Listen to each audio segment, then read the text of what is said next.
team, including the coach.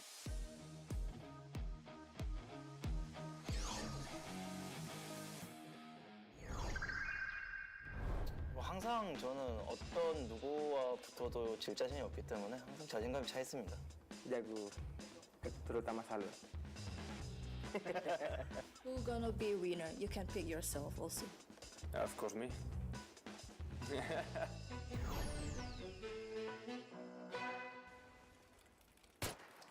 No, don't shoot. No.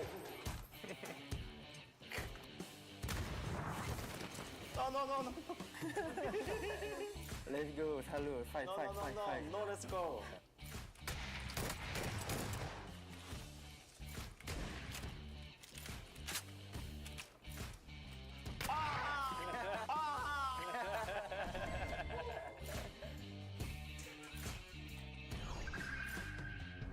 Yeah, let's feast on chicken tonight. 我会告诉他们，我给他们带了一份大餐美食。今天晚上给你们带了晚餐。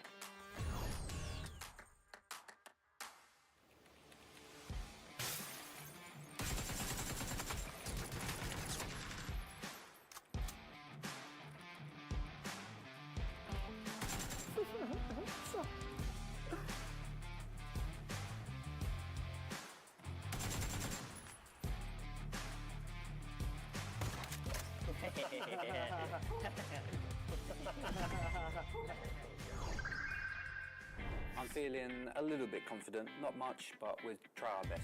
I try my best, guys. I will try my best, guys, to win this event.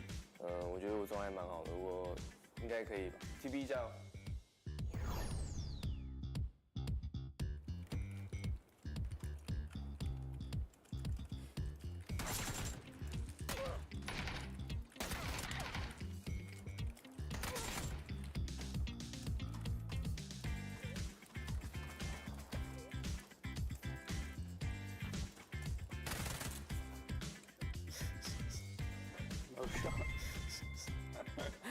Oh my god. I hope we get us some beer for the boys. I'll make sure to get us some beer, boys. He stole my answer. Was his answer a little bit of influence to your answer? Yeah, definitely. Enjoy the beer, boys. No, we can't do that. That's 3. We're just gonna play the game and we'll see how it goes.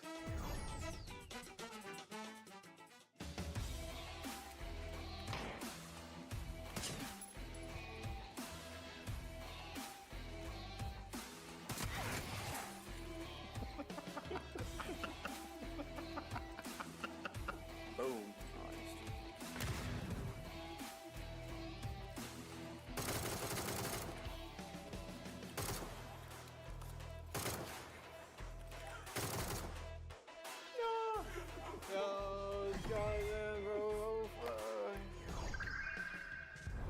I'm very scared right now. I don't think I can perform to my best ability. I'm sweating. My palms are sweaty. Mom's spaghetti. 2人ともやっぱ有名で強い方ですけど、もう彼自身は 100% あります。 O tavukla bir de bizim olacak. İnşallah.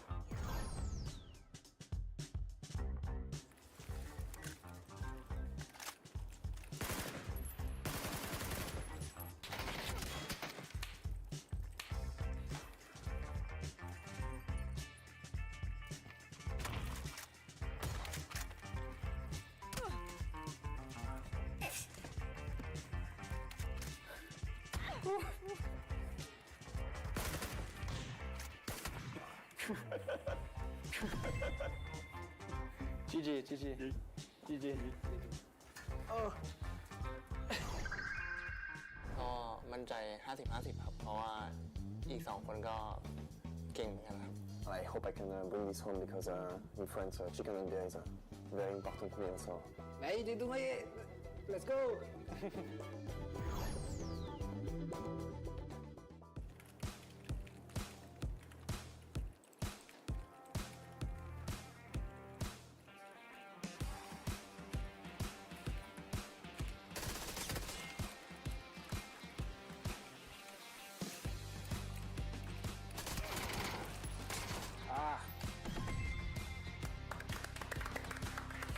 GG. sẽ cố gắng để lấy bia, rượu và gà về cho mọi người. I gotta bring them some chicken and beer, yeah. Go Canada, go. I'm gonna win that for you guys, and Marsalek, be happy, and Pufa, you're gonna drink all the beer.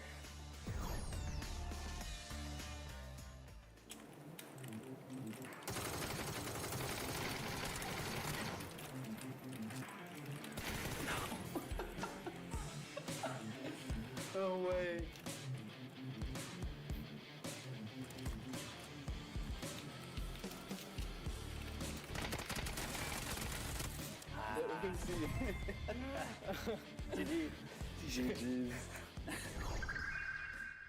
Eu estou confiante, vou dar meu melhor. Vamos, Brasil. Me comprometo a ganar el torneo y dar mi 100%. So I'm bringing you home chicken and beer, guys, so you don't have to use the credit card that was provided. We're just gonna have a big feast. Yo, what's up? Where are you from? Wait, is that guy pushing me? Yeah, I hope you kill him. Yeah, I hope you kill him. Oh no! Oh my god!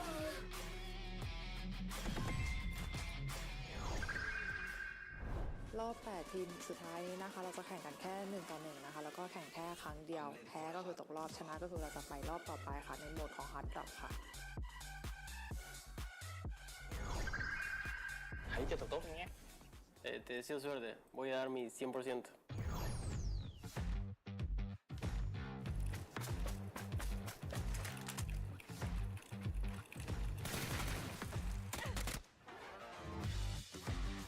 GG.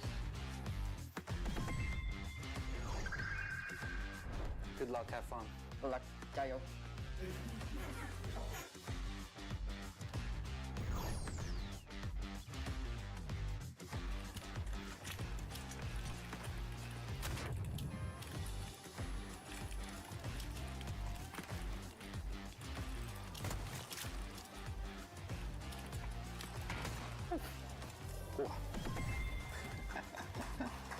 GG. Thank you. First person? Yeah. Okay. Promise? Okay. You swear? No cheating. No cheating. Make sure he's in first person.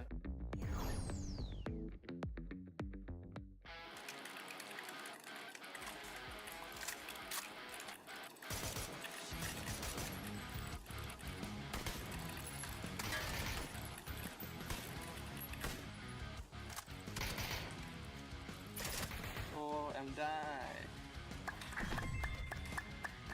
GG, bro. GG, bro. Good luck, have fun, Bruno. Okay. Fighting, bro. Fighting.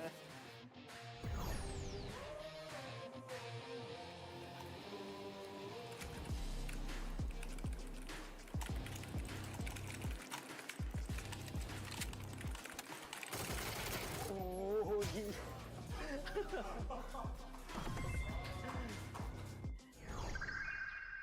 So the semifinals is going to be best out of 3, 1v1 arena.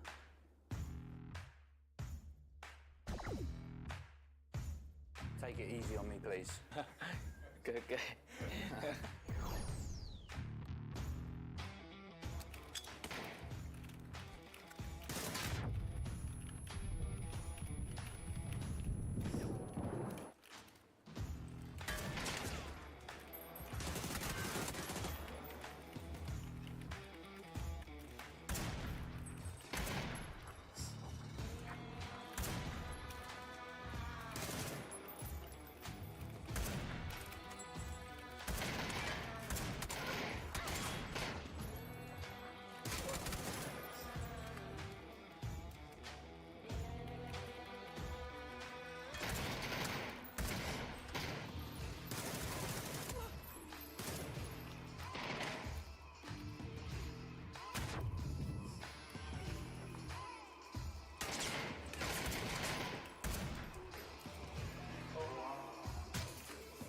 GG.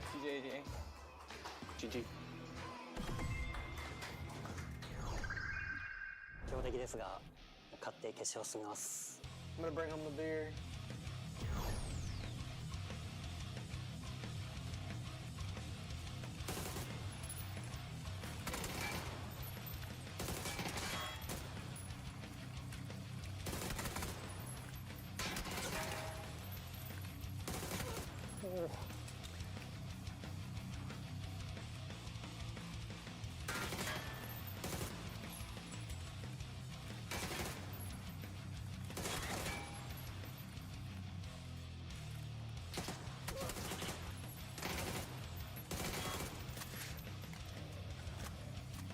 GG, bro.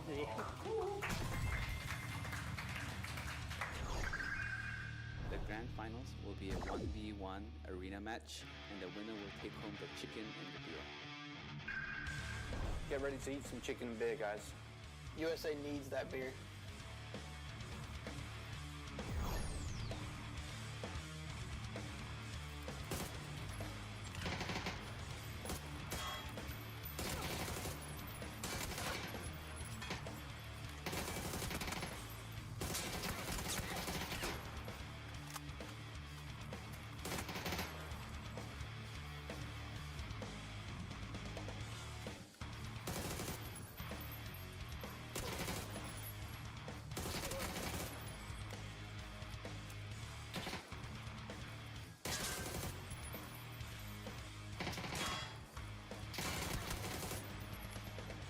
GG, bro. GG.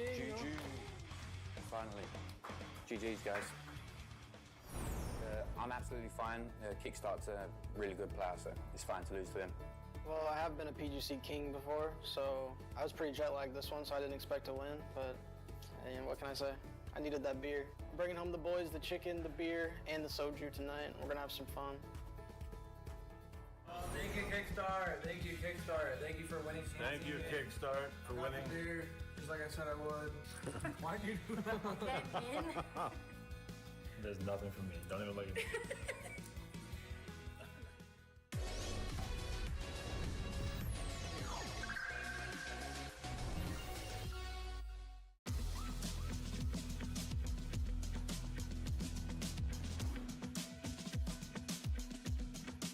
He's going to get a double, and he's going to step up, but Himas will find the kill. And Vietnam, one player alive. He's the last player standing. Another knock, and another one. He is him, and they picked up so many points, and they're looking to put not just Vietnam. Some time for Germany to push up, but he switches the angle. Pushed in as well. Oh, did he C4? Has Keter C4'd that position, by the way? Oh, the nade! No way! Halo gets all of China! What a play! Plays on as we have a look at this nade from Zhao.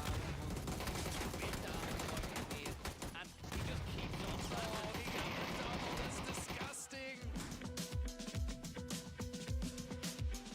Breaching 90. Hell of a play, though, from Thailand to just push straight up and take that fight. The angles were good. Of them now, Argentina is going to try their hand as the mortar from Little Ghost. And this is what we were talking about. You just can't play there this early. A little bit of success. The second one comes in. It's not good for Germany, though. USA, they're going to crash on in. And this is so bad now. Little Ghost got a bunch of the kills. Halo got one of his own. But USA now, how good could this be? Put it at 190. I'd say it's about 204 is probably perfection. Well, it is going to be actually sent maybe 240. into the sky. We can see the arc going off of your Brazil. Oh my goodness! 204 was right on the money. Hold back, Tig. Tig, you're in a really dangerous spot. Tanvu, Vietnam get another knock and a flush.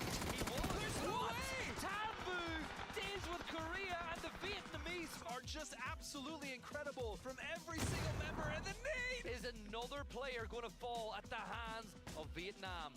Tanvu with a smoke. He's got the angle. No way. He gets another one. No he deals way. even more damage, and he gets another kill. It's 4 for Tanvu, and Tiggleton is the next target. Tig is in the blue. Tanvu will swing wide, and he gets another. It's 5 for Tanvu.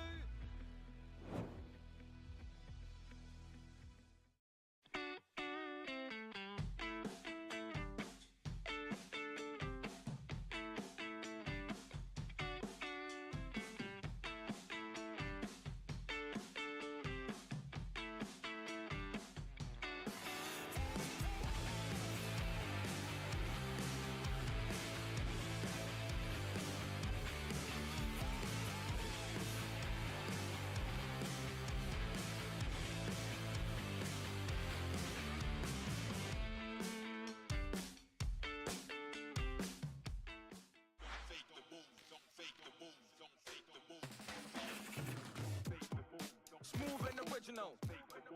Straight from the underground. Listen to the real funk. Hold on. Watch out, the furious. Better be focused. Listen to the real funk. And it goes a little something like this. It goes on and on and on and on. It goes on and on and on and on. It goes on and on and on and on. Listen to the real funk. 혹시 모델업킹 좀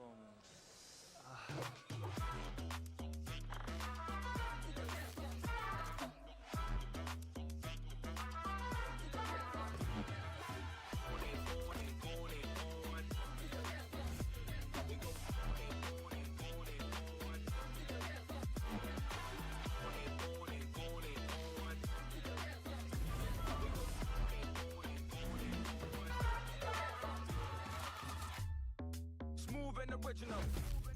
Straight from the underground.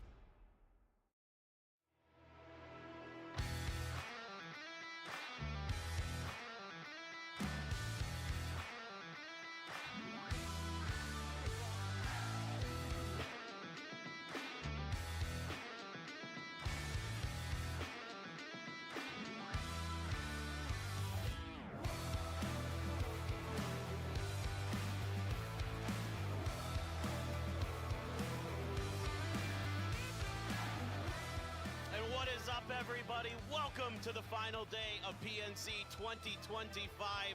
It has been an incredible 5 days here on Paper Thin. This is Godspeed, and we are going to be bringing you through these 6 matches to find out who we will be crowning as our PNC champion this year. And what an absolute banger it has been. These finals have been off the chain. It's been off the chain indeed. We've had a team just absolutely almost run away with it, not quite, but Team Vietnam has been an unstoppable force, and right behind them, nipping on their heels, has been China with a phenomenal finish in yesterday's Erangel.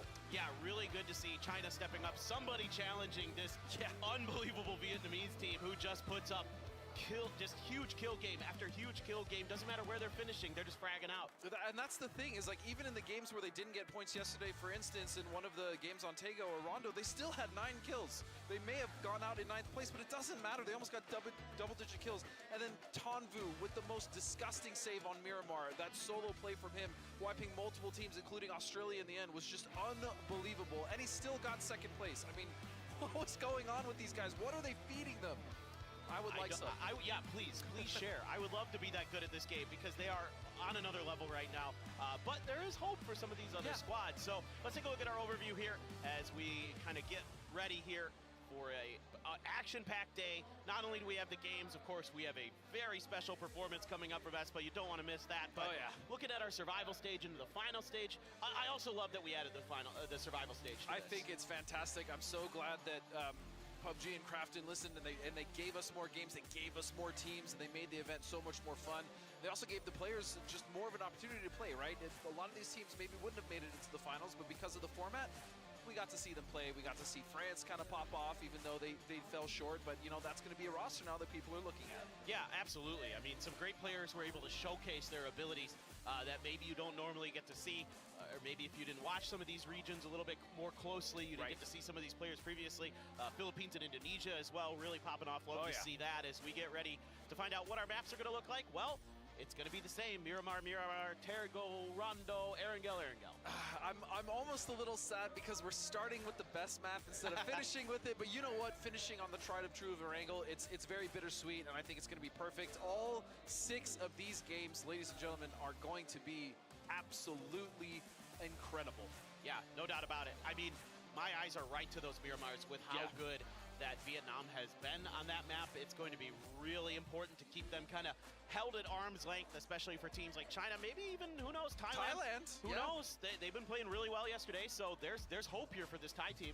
Yeah, they weren't necessarily kind of lighting it on fire with the placement points, but man, were they finding the kills. And more importantly, the way that they were flexing out Jacob, such a good job of getting out and making sure that he could see. Fluky as well was flexing out, stealing as many kills as possible, going for those third parties, even with his team so far behind. So Thailand absolutely have a case, especially if Vietnam slow down, to potentially claim the top spot. Absolutely. But it's gonna have to be a huge day. They're still 50 points behind.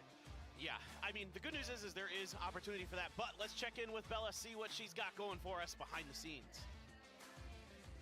Hi guys, it's Bella. It's the final day here at PNC 2025. But before we get to the good part, we're gonna have some outdoor fun here in the event zone, so come with me. Maybe we can get a drink. Let's go. Hi guys, it's Bella. I heard that there was some fun events, and this is the water game zone, so I have to shoot everything down in 10 seconds. All right, here I go.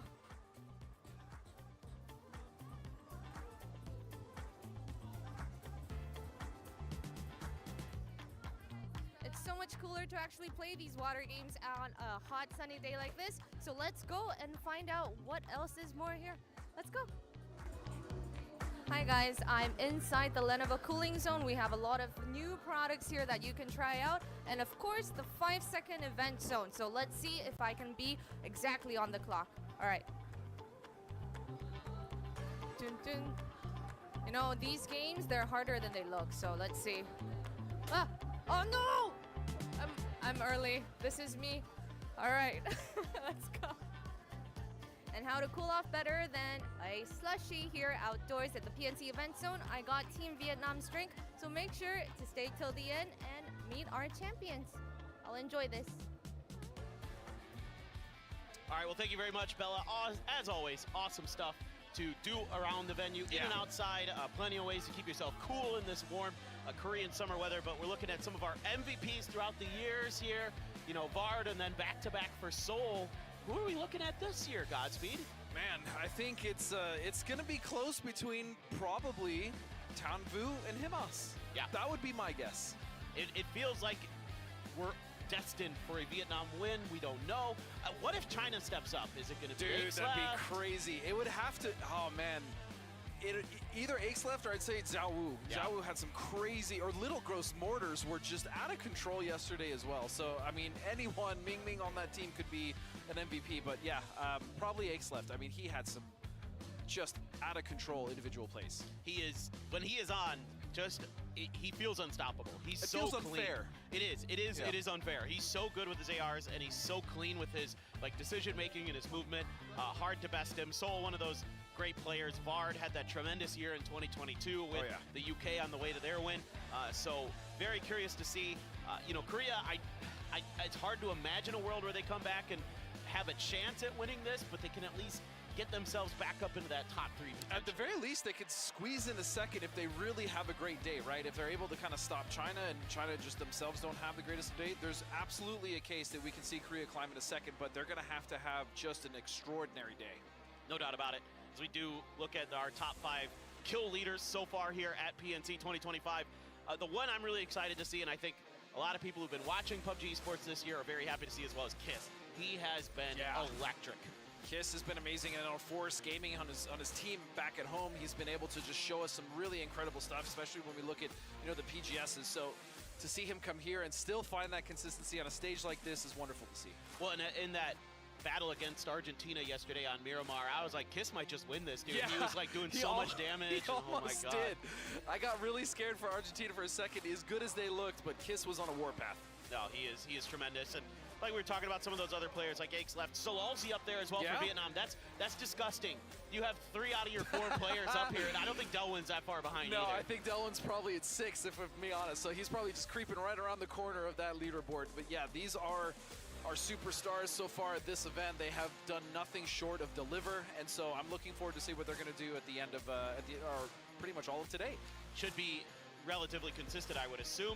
So we look at some of these highlights. This is what you're talking about yesterday with Tanvu, man. Oh my goodness. First, he got rid of the duo from Korea, right? And we're like, man, what a great salvage play.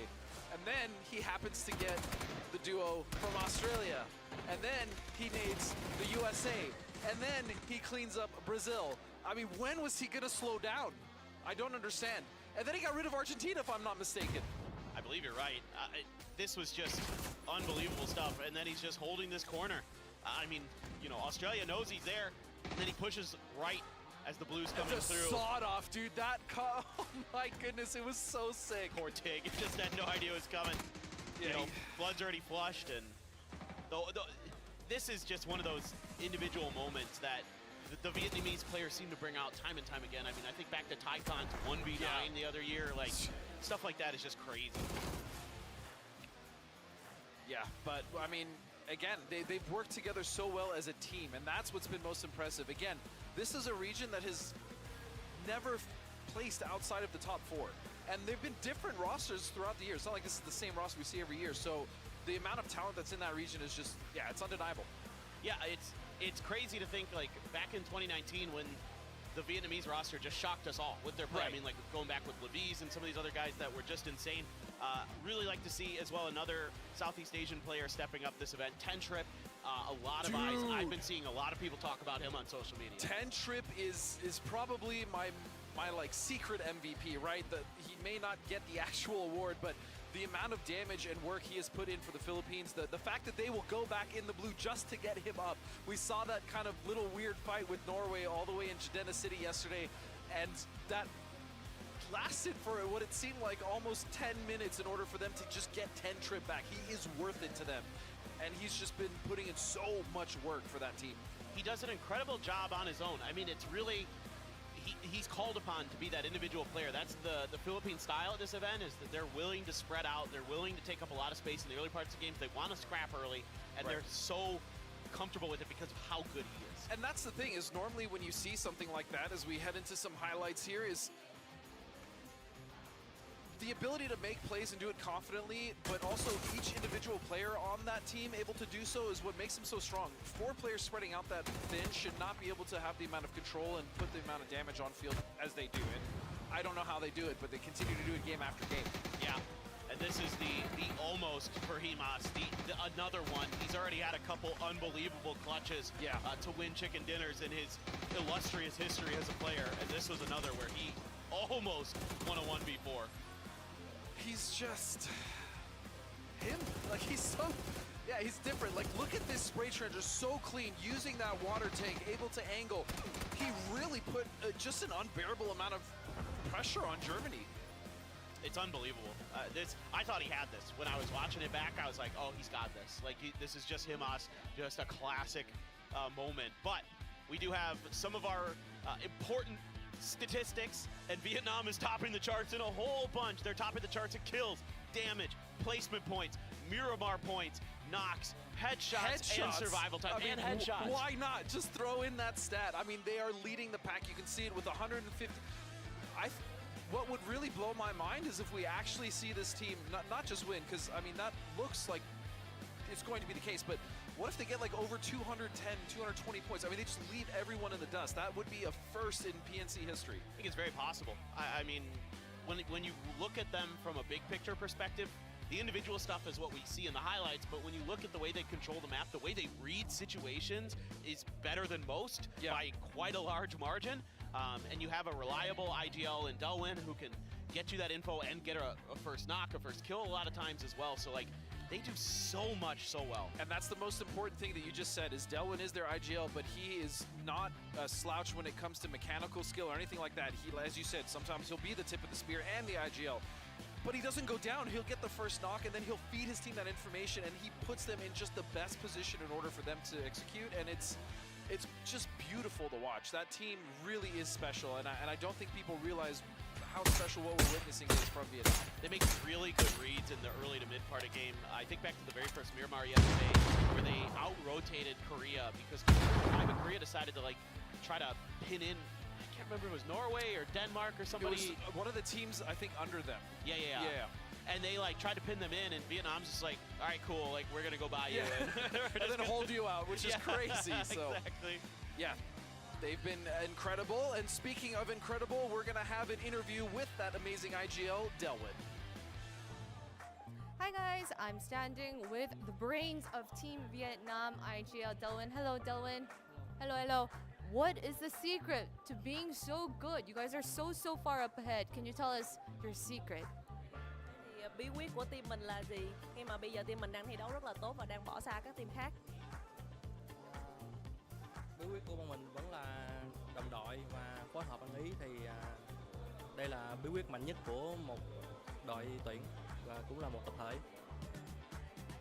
the strongest point of our team is that we work well together. Our teamwork is good. I think that's our secret. So if you make a call and say, hey guys, we're going with plan A, are they like, yes, captain?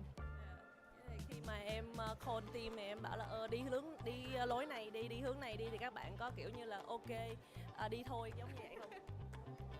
Tôi là đội trưởng của Việt Nam thì nếu mà có một đội tuyển hay là những người đồng đội tốt thì bọn mình sẽ phải nghe nhau và cùng nhau làm nhiệm vụ của mình thì sẽ có được thành tích tốt nhất. I think being a good teammate is that we listen to each other and we're going to the same direction, and that is the good team in my opinion. So I'll take that as a yes. All right, good luck to you, Delwyn, and thank you for joining us, Stacey. Let's say bye. Bye. Bye-bye. Bye-bye. I was waving to nobody.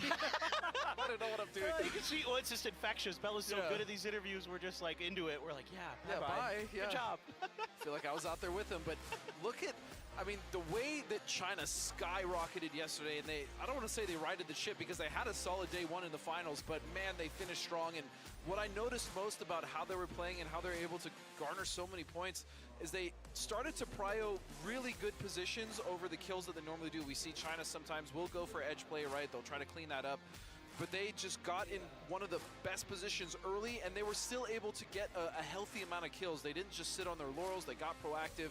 And I think that's when China's at their most deadly, because we know how good those four players are mechanically, but when they're doing that from a very advantageous position, that's what makes them so damn dangerous. Agreed. I think part of it also just able to dodge some of the early game. The nonsense, yeah. Yeah. Because the one time they got backstabbed by Delwyn, you know, they lose Xiao Wu early. Ontego on day one, Korea crashes them to take control over some of the terminal space, as well as, you know, Korea was prioritizing the revive spots really heavily. And they left. They just said, you know what, we don't want to do. I remember that even on test track when it came to Rondo, they were right next to Australia. There was a fight very briefly, and China's just like, you know what, no. They just got out, they went to a much better position. They didn't even bother fighting Australia. So yeah, I agree with you 100%. And because of that, they are within striking distance of maybe slowing down Vietnam or starting to chip away at that lead and put some pressure on them so that they can actually take the #1 spot. For sure. I mean, you know, 80-point days are very possible, especially now that we have the revive system in. There's a lot more points on the board. So we've already seen it once with Vietnam.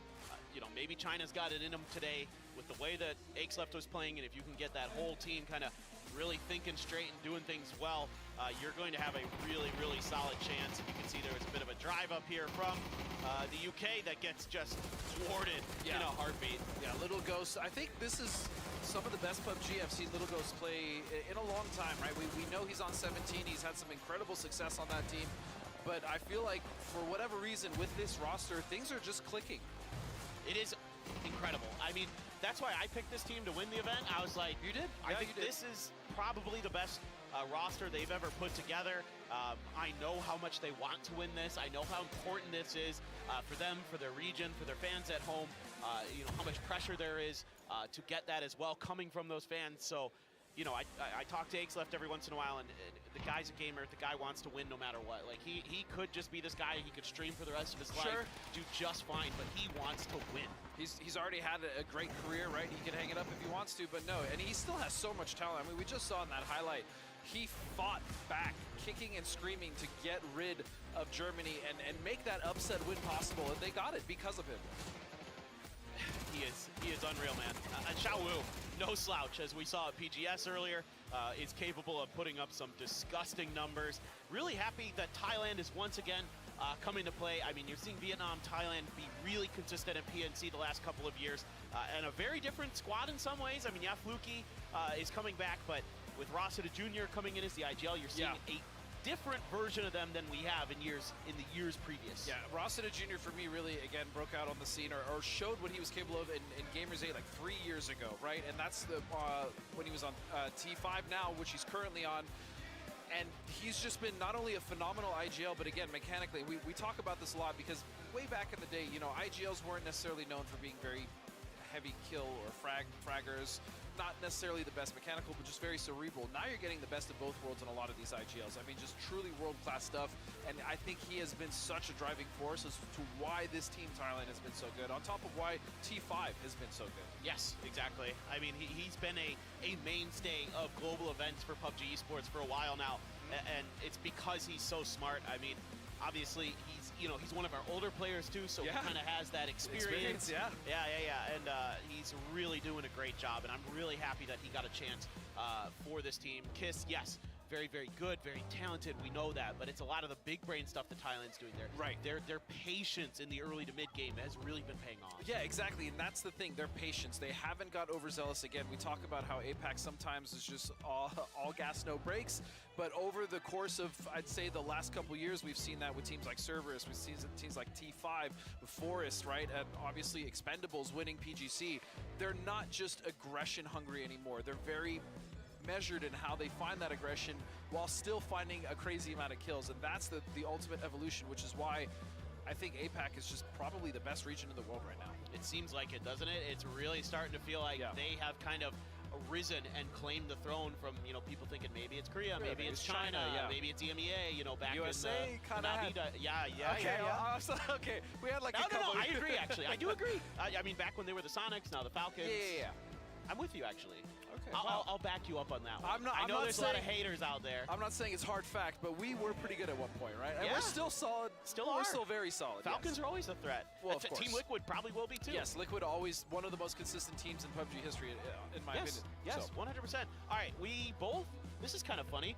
Who's going to be our PNC MVP? We both went for Tanvu. It has to be Tanvu. I mean, when you look at raw stats, and not only just stats, but what we've seen them do, especially in that game on Miramar where he clutched up, and the fact that he's the kill leader, I mean, it's just undeniably Tanvu. I mean, it has to be either him or I'd say Himas. But yeah, Tanvu for me, easily getting the shine, and he deserves every bit of it. He's been keeping fantasy teams in the running for me a few times throughout the last couple of years. So he's really an underrated player, and I think after this event, nobody's going to be doubting him. He is tremendously skilled individually. If he's underrated at this event, then there's no hope for all the armchair analysts out there. that's all I'm saying. Would you say he kind of reminds me a bit of Loki at times? You know how he's really good at salvaging. He's got tremendous individual skill. He makes really good decisions, like kind of all that stuff. Because that's what Loki has done historically for his teams as well, right? So yeah, I could definitely see that. I would agree. Yeah. Okay, and I'm not insane. I mean, it just feels no. It just came to me in the moment. I was like, he does. Maybe it's just because we saw were Loki just talking backstage. To Loki. Yeah, that's fair. That's fair. Yeah. All right, so which team will close out for third place? We've got Thailand, Korea, Germany, and Brazil. Still quite a few Korea believers out there. Yeah, there are. I mean, it's not impossible, but if I had to guess of these four teams, it would be Thailand. Yeah, without I'm feeling the same. Yeah, it would have to be Thailand. Now, would I love to see Korea make a heroic effort and actually get the points to get third or second place today? Sure. Would I like to see Germany or Brazil? Absolutely, especially Brazil. Yeah. I love Sparking to death. He's such a great dude, such a great player. I know how hungry he is for this, and I know how much that would mean for him and the rest of the team if they could at least squeeze into the top four. So it's possible, but for me, it's Thailand. Yeah, exactly. I mean, I think Thailand's macro has just been too good. They've been really smart about getting themselves into those late game points. Speaking of points, you can get some points. You can win some prizes by participating in the Twire.gg Fantasy League. Of course, you can build your squad. You have a $100,000 budget. Each player kind of costs a varying amount depending on their history, how they performed. You get to pick 4 players, choose captain. The captain gives you extra points. You can join using the QR code or go to Twire.gg, go to the fantasy tab. I'm doing pretty good this time. I'm almost top 200. I'm like 203rd or something like that right now. Wow, you're actually doing much better than I. A little shambles. I got lucky. Aches Left really popped off for me yesterday. Yeah, he absolutely did. And you know what's really good for those who actually start playing fantasy more and more, you can kind of get involved. It's super fun, guys. I promise. I was not really big into fantasy like football or anything else before PUBG, and then I started doing it. The really savvy people will start to pick out things like Seoul, for instance, on day one being only 17K, right? Because they generally base those prices off of recent tournaments, the last tournaments. Seoul obviously wasn't at an international, so yeah, if you're really savvy, you can find a lot of points in there. And then of course, if you are playing, it's to win some sweet prizes, whether it's going to be a Razer, Viper V4 Pro or 10,000 G coin in order to buy some sweet gear for PNC and help support your teams and crowdfund the rest of the event, or if you just want some cool Aespa skins. Absolutely. Absolutely. I need all of you that are like 200th or better to throw for me today, because I want some more G coins so I can throw it into my hideout or into There some you go. Aespa skins. I'm not gonna lie, I've been eyeing those keenly, and I was gonna see. The best part about playing right now too with Aespa is you get in a vehicle, you hit F5, you turn on the music, and it just blasts the K-pop stuff. Yes. Sheesh. I have the old Blackpink. Dude, I doo-doo-doo. missed out on that, and I'm so mad. I don't even want to talk about it. That gets me hyped before every match. What a great day we've got going here. We have so much that's ready for us. We've got obviously the fans. It's sold out today.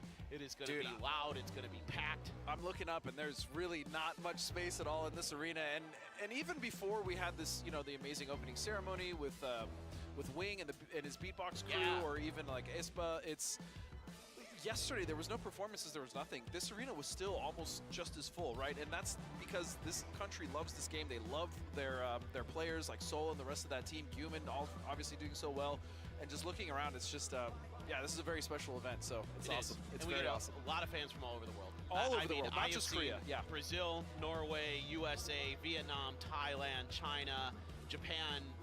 There's more that I can't even think of. Denmark, there's been a ton. Yeah, it's truly a globally represented event, and all these teams here have been just so good and so entertaining, and then just the event itself has been solid.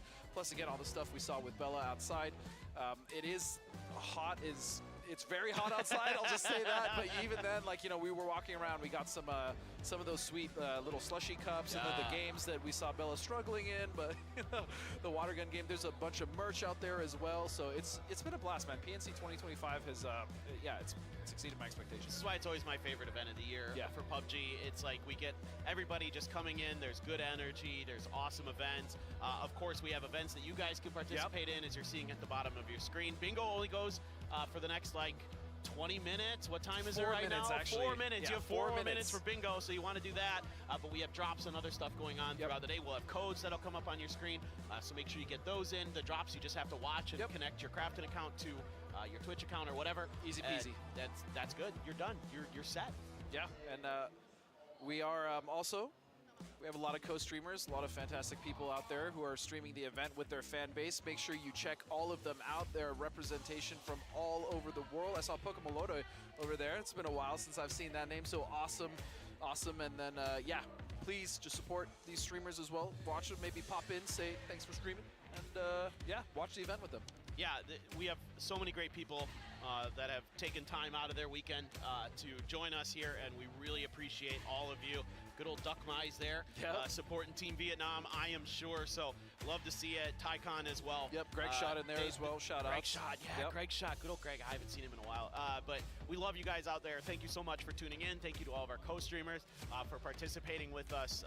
We greatly appreciate it. You guys really help make this event what it is. It's been tremendous throughout. The viewership has been so good. And it's been well deserved, because this has been a really fun event in terms of like seeing the individual skill. You can see how much these teams want it, how hard they try. Yeah. So I'm going to change subjects just very briefly, and I might catch some flack for this, but I don't know much about K-pop. Okay. Neither do I. So. Oh, okay. I live here and I don't know anything. Well, you've kind of ruined it, but you know, I hear this group that's coming up. Yeah. In just about a minute or two here is kind of a big deal. Kind of a big deal. Yeah. This is what people tell me. I had people DMing me that don't know much about PUBG esports, that are like not really in the esports scene even, and they're like, "Yo, can you like get so and so from Aespa to like sign a autograph for me?" And I'm like, I don't even know what they look like, if I'm being completely honest. But yeah, we are getting ready, I believe, pretty soon here. To be fair, I don't even think they're going to let me anywhere close to them to get the autograph, but I will say the view from here watching should be oh, we got something. Front row seats, though, so be jealous of that. People who like this group. Yeah, after they do perform, and it's going to be a crazy good performance, you know, we have the final 6 games to look forward to, and I just really want to know, like, is Vietnam going to slow down? Is China going to be able to catch them? Is another team going to take it upon themselves to try to slow Vietnam down and maybe catapult themselves up the leaderboard, or are they just going to continue to dominate this event the way they have the last 2 days? It's hard to imagine Vietnam slowing down with how good they've looked overall. Like there's very little that you can fault them for in their play style and their understanding of the game and their reading of the maps. All of those things have been S tier. I don't know how you stop this without just literally throwing bodies at the problem to try to slow them down. And it's like any of the teams that get around them, I mean, Vietnam has been so quick to just find that opening knock and really dissuade any aggression coming their way. And I think that's really what's been kind of helping them, is not only have they been mechanically so solid, but anytime a team does fight them, they tend to fall over so quickly that teams are starting to feel like it's not even worth going for that compound, going for that push, especially if they see the knock coming out. Yeah, it is. It's difficult when you have that equation in there. So my eyes kind of go to like a China or a Thailand. Like, do you try to take that opportunity where you think you might have them in a slightly disadvantageous position, maybe like a 60-40, you know what I'm saying? Right. And then you go for it? But even then, the problem is, like, when they do tend to lose players, right, which hasn't been very often, I mean, whatever is left of that team, whatever remnant, just happens to still make sure they salvage. That's the most devastating thing for the rest of the lobby, is that they've been able to salvage not only well, but honestly, they're salvaging points in a manner where some teams aren't even getting that many. Like nine kills, some teams aren't even getting that with placement points in these games. And the fact that they're doing that with 1 or 2 players is just kind of ridiculous. It is almost unfair. Because they're so good at their decision making, they know when to strike. Like they you'll just see them kind of waiting in the wings, and then all of a sudden they explode, and they've got like 5 kills in a heartbeat. You're like, well, what happened? And then, you know what, for other teams in the chase, like we've seen Australia, by the way, they are not going to stop dropping on the Philippines. They want to win that fight, and you know what, they said, if we're going to get, I was talking to Tig, he's like, if we're going to get points, if we're going to skyrocket, if we're going to move up the leaderboard, he's like, we're going to do it off the back of Philippines, and we're going to prove that, you know what, you may have won a few hot drops on us, but we ain't gonna stop. That's right. I like to see that. I like that. You know what? If you're gonna commit, just commit to it. Yeah. You know what? Look, it makes the beginning part of the game fun for us as casters, right? Sure. Like, at the very least, like we're like, yeah, sure, hot drop, guys, go ahead. Yeah. I mean, we're about it. There's a revive system now. You're fine. But that's the other thing too, is like we saw in that hot drop specifically on Pachinki, it was Chinese Taipei that actually came up and cleaned up. And that's the other thing. Teams are starting to realize that some of these hot drops are not ending. And we've already seen Thailand flex out, going for some of those early kills. We saw it with Chinese Taipei. Leo was able to get a few kills as well. Also, Leo, how good of a retirement tour is this? Even though they are kind of struggling, his individual play has been stellar. He had some huge multi-kills yesterday. He really did, yeah. He had some big ones. I mean, you can see they're starting to feed him some of that level 3 gear. I saw him with the P90 yesterday, and I was like, I bet that was a choice. Like, I bet they're like, Leo, this is it. Here you go, man. Like, this crate's yours. Enjoy. Have some fun. And then for a team like Poland, right? Poland really did not have a good day 1. I mean, they said it themselves. Marlik said, well, hey, it can't get worse, right? And so coming into day 2, the start wasn't great, but by game 3, they really start to put it together. They started to get into the top 5 consistently. In fact, one of the games on Erangel, the first game on Erangel, they were able to get in that fight with Brazil and Vietnam. You remember that game where they almost were able to win it, and it was Brazil that were able to kind of take that, but they took that position early, and more importantly, what I noticed, they're making good decisions, but they're starting to find some confidence in their team fights. Cappy specifically is really starting to kind of come into his own in this event. He's starting to fire up. Marcelik, obviously always so good, but he's man, he's such a troll, but he's also such a good player when he wants to be. So yeah, Poland as well, really looking good, and poised to maybe even continue their climb and break into like maybe the top 5. I kind of hope so. I'd like to see one of those teams that's, you know, kind of hovering towards the bottom, make a run today, get to that top 8 spot, which seemingly might be an important position to be in going forward. So that's like kind of one of those big things that you're actually looking for now here on this last day. Like that top 8 spot, obviously the money's nice, but there may be more to this, so you really got to give it your best effort the whole way through. And speaking of the money, I mean, we have, you know, the base prize pool, but at this point, I'm pretty sure it's close to $1 million overall. The crowdfunding has been excellent. There's been a lot of support for the teams around, and that's the thing. 1 or 2 placements could be the difference between $10,000, $20,000, $30,000, and that's huge for a lot of these teams and a lot of these young players that are just now coming into their own in PUBG, right? We have a lot of veterans. At the same time, we have a lot of new players. Exactly. So everybody's going to be fighting tooth and nail the rest of this day. I mean, there's nobody who's going to be giving up. Like, that is absolutely unacceptable. Like, they all want to do the best they can here today. They know what's possible. They know what's possible, and the one thing that I'm curious, as we saw transitioning from day 1 into day 2, is things slowed down pretty considerably, right? Teams went back, they watched the VODs, they like, okay, we made mistakes here, and to be fair, I didn't work day one. You worked it with Gibson. It was breakneck speed. I mean, there was constant action. Teams were fighting pretty much any opportunity they can. But you know what? That is enough from us. It is finally time to head for the opening ceremony, the final day of PNC with an incredible group. Let's head over to the stage.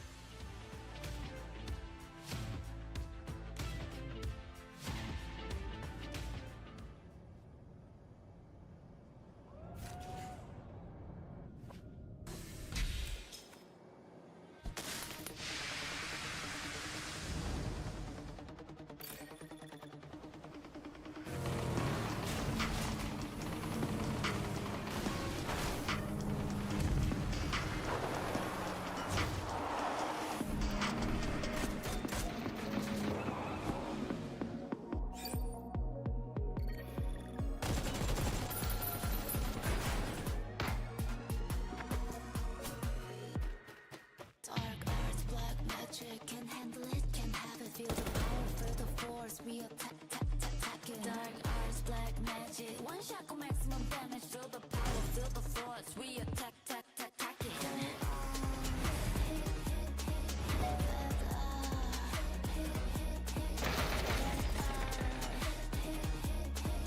Feel the power, feel the force, we attack it.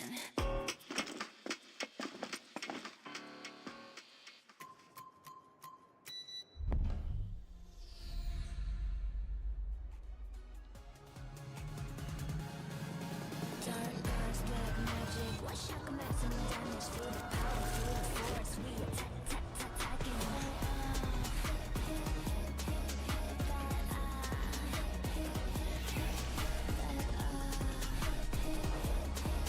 Feel the power, feel the force, we attack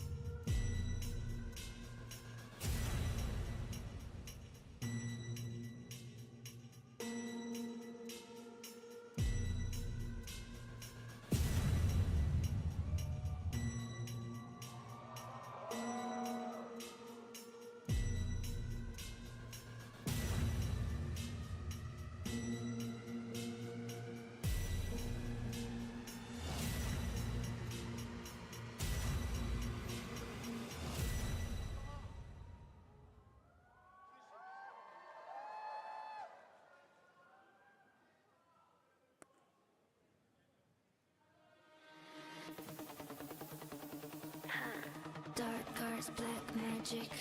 Yeah, I'm like a bad habit when I pull up. Dealing damage, you ran out of luck. Got nobody on my level here. Up for battle, I don't know the feel.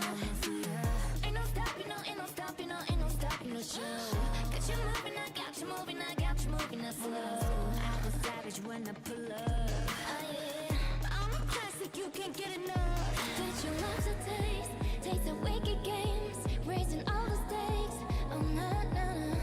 Take another phrase, push your limitless. I bet my life on it, no nothing, no face. Dark arts, black magic, can handle it, can have it, feel the power, feel the force, we attack it. Dark arts, black magic, one shot go maximum damage, feel the power, feel the force, we attack it.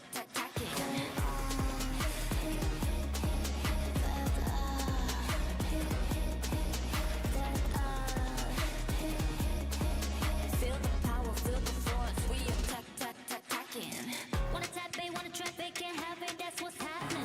Wanna chase it, wanna catch it, get ready for the madness.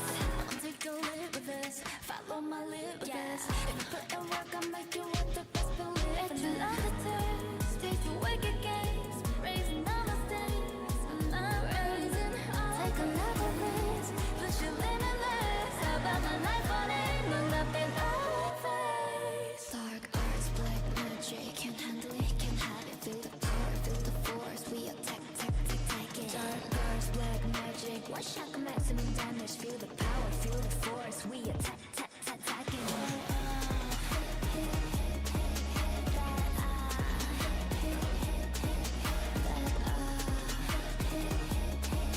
Feel the power, feel the force, we attack.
what a show we just got.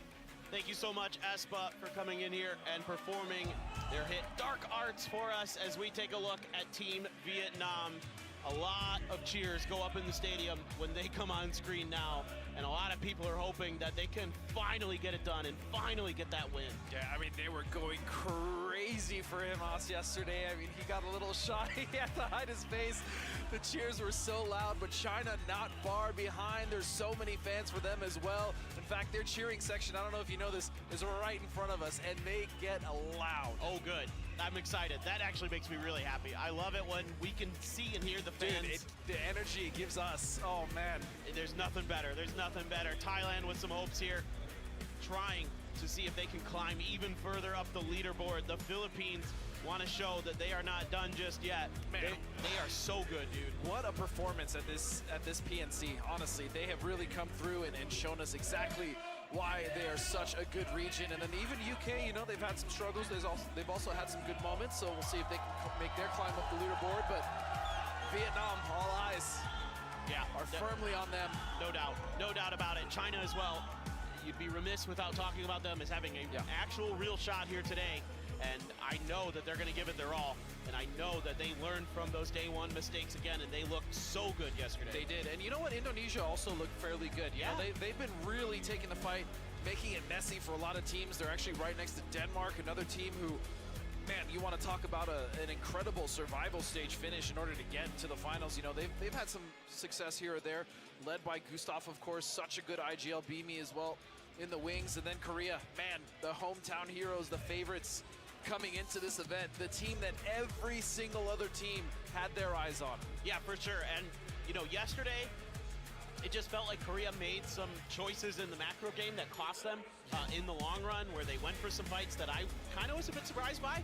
It felt like they were trying to pick up the pace, be a little bit more aggressive, and they just couldn't quite get those fights to be as clean as they want. But we are ready to kick off the final 6 games. This is it, day 3 of the final stage here at PNC 2025. We will start with Miramar. Let's get it going. I cannot wait. It was hard for me to sleep last night knowing coming into this finals how incredible this arena was going to be. And you know what? I might even be a K-pop fan now. That was a pretty awesome experience. But man, Miramar, it's going to start here. And we had so much to talk about when it comes to the circles. We've seen so many different diverse circles on this map. We went all the way down to the southwest. We went all the way over to the northeast. We've seen a circle around San Martin and Hacienda. We've pretty much taken a world tour. The only place we haven't been is all the way up to the northwest, and I doubt we'll be up there now. But now the teams have seen most of the map. We'll see what they're going to do once this first circle pops. Yeah, we've been really blessed on Miramar with a wide, you know, variety of circles. So that's really, really cool. Just looking to see if maybe anybody scrapes early. My eyes immediately always drift over to the Philippines with them trying to, you know, just whoever's near them, they just want to fight. Yeah, and you can see no one really wants to be near them, so they've actually completely split off. We saw this yesterday from the Philippines when they were able to camp and kind of punish Poland. And that's the other thing. The reason Poland was able to do so well yesterday is because they finally got the hell away from the Philippines, and that's when we started to see some success. But we saw on this Western Road, they're more than willing to camp. And the one thing I love about the Philippines as well is they are very aware that teams want to get those blue chips back, and they will camp in the blue to make sure they get the rest of those points. I love it. I mean, I really appreciate the style that they've brought here for their first appearance at PNC. They've really showcased that they belong, and they hopefully will be back in the future. Another Southwest circle, just like we saw yesterday. This is the one where Tanvu pulled out the absolute miracle. I mean, I did appreciate as well that Beamy dropped down and hit him in the head while he was falling. But that was a really great ending. And, you know, those circles around Chumasera could be a little tricky because there's some of that flat area. There's like these weird valleys in between the mountains. Yeah, these valleys are impossible to get past. But before we get to the valleys, we do have an interview that we'd like to get to real quick. Hello， 大家好，我是中国队的 X Left。就之前 PNC 的成绩没有达到预期吧，希望这次可以让我们没有遗憾吧。就这一次呢，希望能够拿到更好的成绩。我希望我们这次能够打到最后，然后拿到一个好的结果吧。最后站在舞台上的一定是我们中国队。 Ooh, big words from X Left. He's just saying we're going to be the ones taking center stage. Again, if there was a team on this field besides Vietnam, it would be them. So I don't think he's overconfident. There's a very real chance China can close that gap. But we'll have to see. I mean, again, Vietnam has to have a horrible day, a truly horrible day. Yes, and usually when I think about PUBG events that are 3 days long, right, where you have like 18 games, yeah, I think you're allowed one bad day and you can still win. You are. I don't know if that's actually going to be the case this time. No, I mean, with the consistency that China has found, especially yesterday, I would agree. I don't think they can just rest on the laurels. Not that a team like Vietnam would. Obviously, they've been very methodical about how they played. They've not strayed away from what's got them all these points and what's got them here. But, yeah, I mean, China is a threat no matter what, and especially how consistent they were yesterday. That's kind of scary because we did see Vietnam lose some players early, even though they were able to salvage points. And think about just historically in PUBG how hard it is to run the table 3 days in a row. Right? It's Vietnam's top team day one. You know, how many teams? Twisted Minds has done it. Navi's done it. Anybody else? Internationally? Can't remember. I don't think so. Yeah. Look, regionally, sure. Maybe, I'm sure maybe M19. But that's also just that's Twisted Minds. Wow. Yeah, exactly. Yeah. I mean, it's tough to do. So that's why I'm kind of the only reason I'm worried about Vietnam, not because of anything rational, just because of just superstition, essentially, at this point, which is, you know, we'll see. But our determination is to learn, improve, and compete with confidence sportsmanship. Well, I'll tell you what, boys, you're already well past that. You are on your way to being a truly great team. As Cal, this whole dude, Algenbot, seeing him pop off this event has just been a treat. And he's been really nice to talk to behind the scenes. Oh, he's great. Super great guy, super nice. And he's just got all this confidence today. He was just like, yeah, we're just going to keep playing our game. You know, we feel like we're doing pretty well. Yeah. There might be a few minor tweaks here and there, but I don't expect to see them be that different in their play style. I think they're still going to go for those wide splits. They still have the trust in their individual players, whether it be him, whether it be 10-Trip, CJ, just as good. So no doubt that they're showing us a style that has proven to be somewhat effective. They're in 10th. That's a really nice showing. And they're building upon that success. I mean, 10th place is not a bad place to be in a stacked lobby like this. You can see China taking some shots over towards Australia. No, Tig's going to get stuck, kind of. Aww. That's not a great spot. That's not the vehicle I'd want to be in either, other than it does have good torque, so it can get you going a little bit faster, but very exposed as those buggies to people shooting you as you drive by. Little Ghost close, but not going to really seemingly press the issue there. It seems like right now with those other two players ahead for China, that they are just going to look for more of a grouped position to the west of Chumacero. Yeah, and one thing I just noticed looking at this first circle is teams are rotating even earlier than they did yesterday. They are desperately trying to get into an early position where it's central and they can not have to worry about any of the nonsense we talked about China was so good at avoiding in the early game. But something to note about the circle, similar to the one that we saw Tanvu have his crazy clutch in that game where we saw Beamy come from the heavens, is again, these ravines you were talking about, or these valleys, if you get stuck on the wrong side of this when circle shifts, it's just as bad as being stuck on death road. It's a death sentence. Crossing the other side is nigh impossible. Yeah, it's almost like a river, right? Like it might as well be. Exactly. It is so hard. So in some ways, you're kind of gambling. You're given what you're taking. You know, that's why your teams want to make these early rotations, because they're going to look at their heat maps and say, okay, statistically, here's where we see these circles end. We're going to try to guess that's going to be a better spot. And Xavier is going to get one, make it two. He's finally traded by Monty.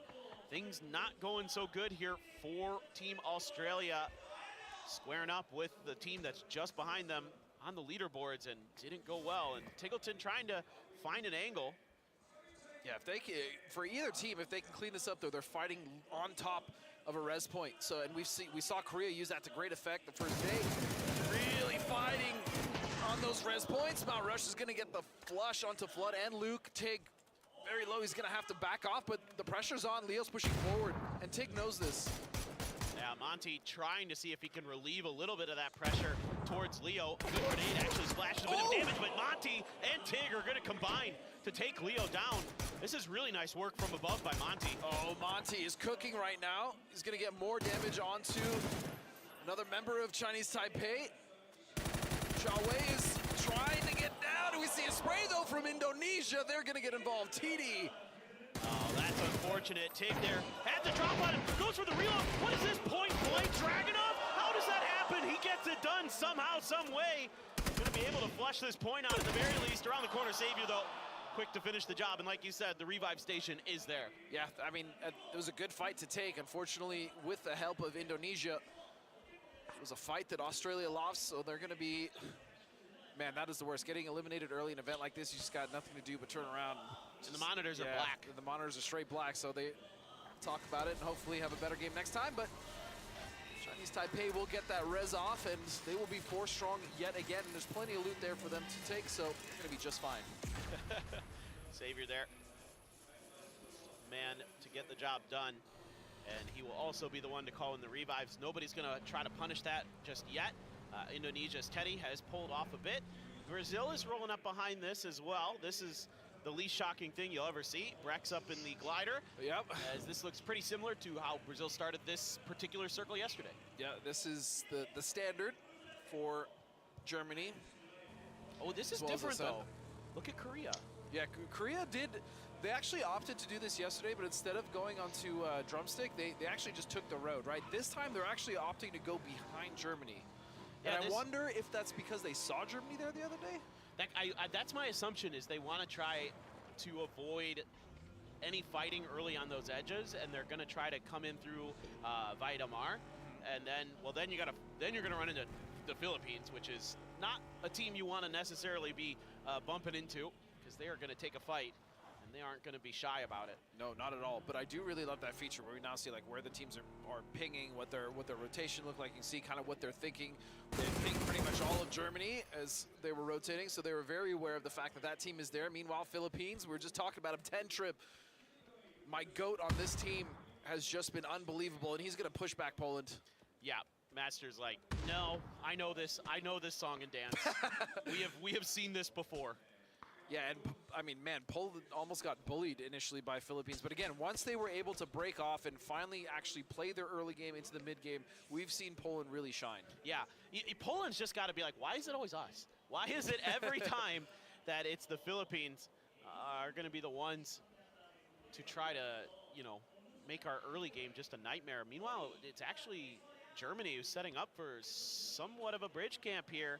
So they probably saw Korea because of Brex's glider, and they're just going to try to kind of keep them at arm's length. But the good news for Korea is you could actually stick down here. Yeah, so they can take their time. Now, this is actually a really great shift for the Philippines as well. That split is really strong, and the reason they're doing this is so they don't have to think about which side to pick once that hard shift goes. Now, you did say this is good for Korea, and it is for this specific circle, but Korea was very aware of Germany and vice versa, and so I'm curious if Germany, it might not be a bad idea for them to just sit here. Yeah, I thought they might. I mean, especially given this circle and the situation, but they are actually pulling back. Maybe not, yeah. Oh, there's a bit of a fight in Chumasera proper. Teams trying to make rotations. Vietnam out in front of things. The USA is there, but they're just a bit behind. So Vietnam is going to once again leapfrog another team here on one of these, early circle rotations. The real question is where can they end up? There's still a ton of space inside of the zone, so there's a lot to work with, actually. Especially on the West Coast for a team like Thailand. I mean, Thailand's in an amazing position, but there's so much room on the West. It's just going to be unclaimed unless the circle shifts that way. Then we'll start to see teams make that mad dash. Vietnam in not necessarily trouble, but in a precarious position, I would say. As you can see, Purdy Curdy, USA, trying to put damage, but Indonesia to the rescue. It's going to be Tine. I like the decision there from Kurt to go right for the wheels. He's trying to just make that vehicle unviable and see if they can stymie Vietnam, but they had to go for Salalzi. A tire has been popped. Salalzi's buggy was already pretty beat up. If Mingming hits that shot, I am going to lose my mind. But he is not able to find it before the hill is going to obscure his vision. Tanbu, Salalzi trying to get uphill, but so difficult without those tires. That vehicle is getting really beat up. I mean, I'm not gonna lie, he hit a clean drift when those tires initially got taken out. But something to note is Philippines punished Germany heavily. They lost 2 members, including Breaks, who was up in that glider. Oh, that's a feels bad, man, for Germany there. They try to play the safer game, but that opens up the door for Korea to get through. And of course, the Philippines are like, nope, we're gonna knock you out of this map if we can. Oh, I love this aggression. They know when they have a team on their heels, they ramp up the pressure, which again, has gotta be so difficult to play against. It's gotta be so frustrating. Frustrating, annoying, difficult.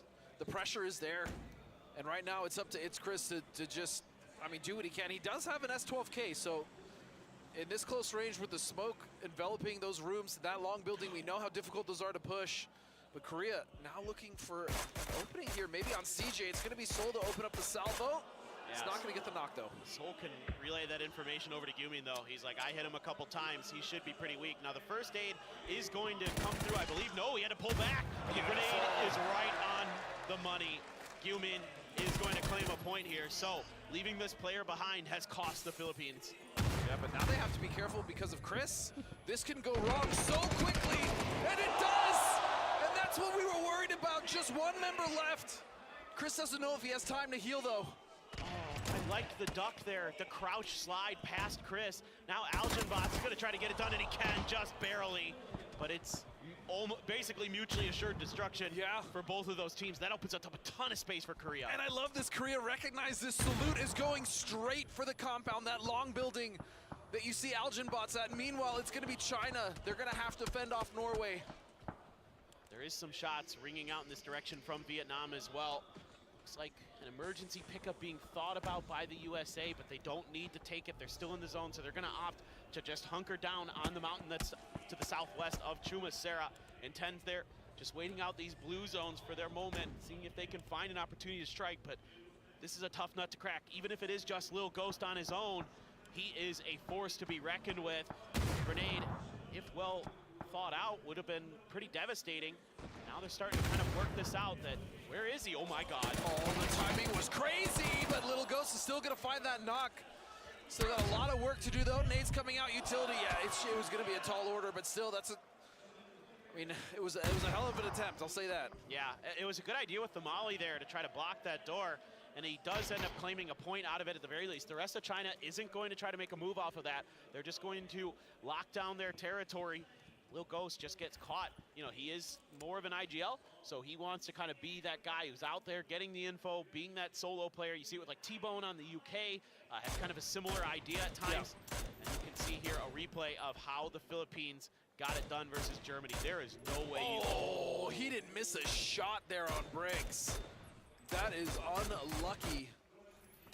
That is nasty shooting. And you know what I love about Thailand is they actually took this position now that Korea left, you know, Germany left that door wide open. This is actually such a good spot in the south. You can push that hill of Argentina, and then you're essentially just pushing on foot with your back clear up to center circle. So I really like what Kiss is doing, providing that forward scout for his team of Thailand. I agree with you fully. I like to play south to north in the southern part of Miramar. It is one of my favorite ways to kind of approach the game. Keep everything behind you.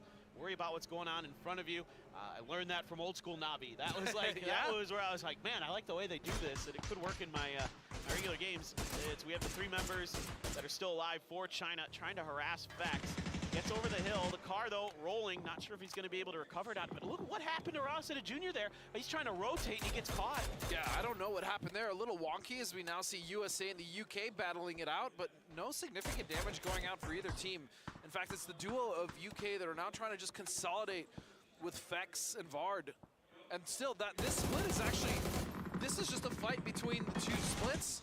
And this is where we saw that crazy finish with Tonvu. Yeah, so the UK is going to have to try to just tuck right underneath this sheer ledge, just like we saw yesterday.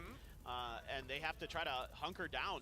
The real concern is going to be teams like Indonesia do have a little bit of an angle in there. I see a few shots, but they haven't really barreled down on top of them. It looks like just Trick trying to harass the UK from that other mountain. It's just so ironic because yesterday it was the UK that was above the US and other teams, and now they're feeling the pressure, but that shift leaves so much to be desired for these teams trying to find viable space to play, because there really is nothing to play aside from this western hemisphere of the circle, this road I should say. It's really just Indonesia that have a good foothold. You can see Norway in that compound, they can't move, and now Vietnam has just opted to go straight for the east side. Love that. They have control with that 2-2 split, that they have the ability to kind of guess. That is a great panzer from Aches left, right on the money towards Beamy. Now grenade being thought about, but Norway actually shooting Xiaowu in the back. He is able to find the knock anyway. The SLR from Hyman is going to get the knock onto him though, so Aches left springing into action, looking to see if he can do anything further. Gustav, the last one to roll up. Is he going to be ready for Aches left to be right here? No, he's not. No, he is not. That was was, I mean, it's hard to be ready for that angle if you have your team everywhere else, but Dofi will find the trade on Ace left. So now it's just down to Mingmin, and off in the distance you can see Tanvu is going to find 8C. And Fex will finish off Axelec from distance. Good steal from him. Oh, this is heartbreaking for China to go out this early. You're not going to get a ton of kills seemingly. We'll see if Mingming has the magic, but Fex in the back shooting him, and Fex is going to be the one to claim his life. China out early, and Vietnam still 4 strong, still in a good spot in this circle. Because of course they are. As you can see now, Korea trying to deal with Argentina on the western edge here. And right behind them is going to be Thailand. I worry about Korea. If this doesn't resolve quickly, Thailand's going to be nipping. And that's going to be a nice flush from Seoul onto Rebo. You can see the distance. Purdy Curdy finding Sparking. Little team turmoil there. Or, well, currently they're not teammates, but they are when they go back home. Yeah, they will be in a day. Today they are not. Look, nice shot. They're helping out Korea a bit here, actually, by keeping Thailand pinned down at the edge of Via Del Mar. Jacob's in the blue.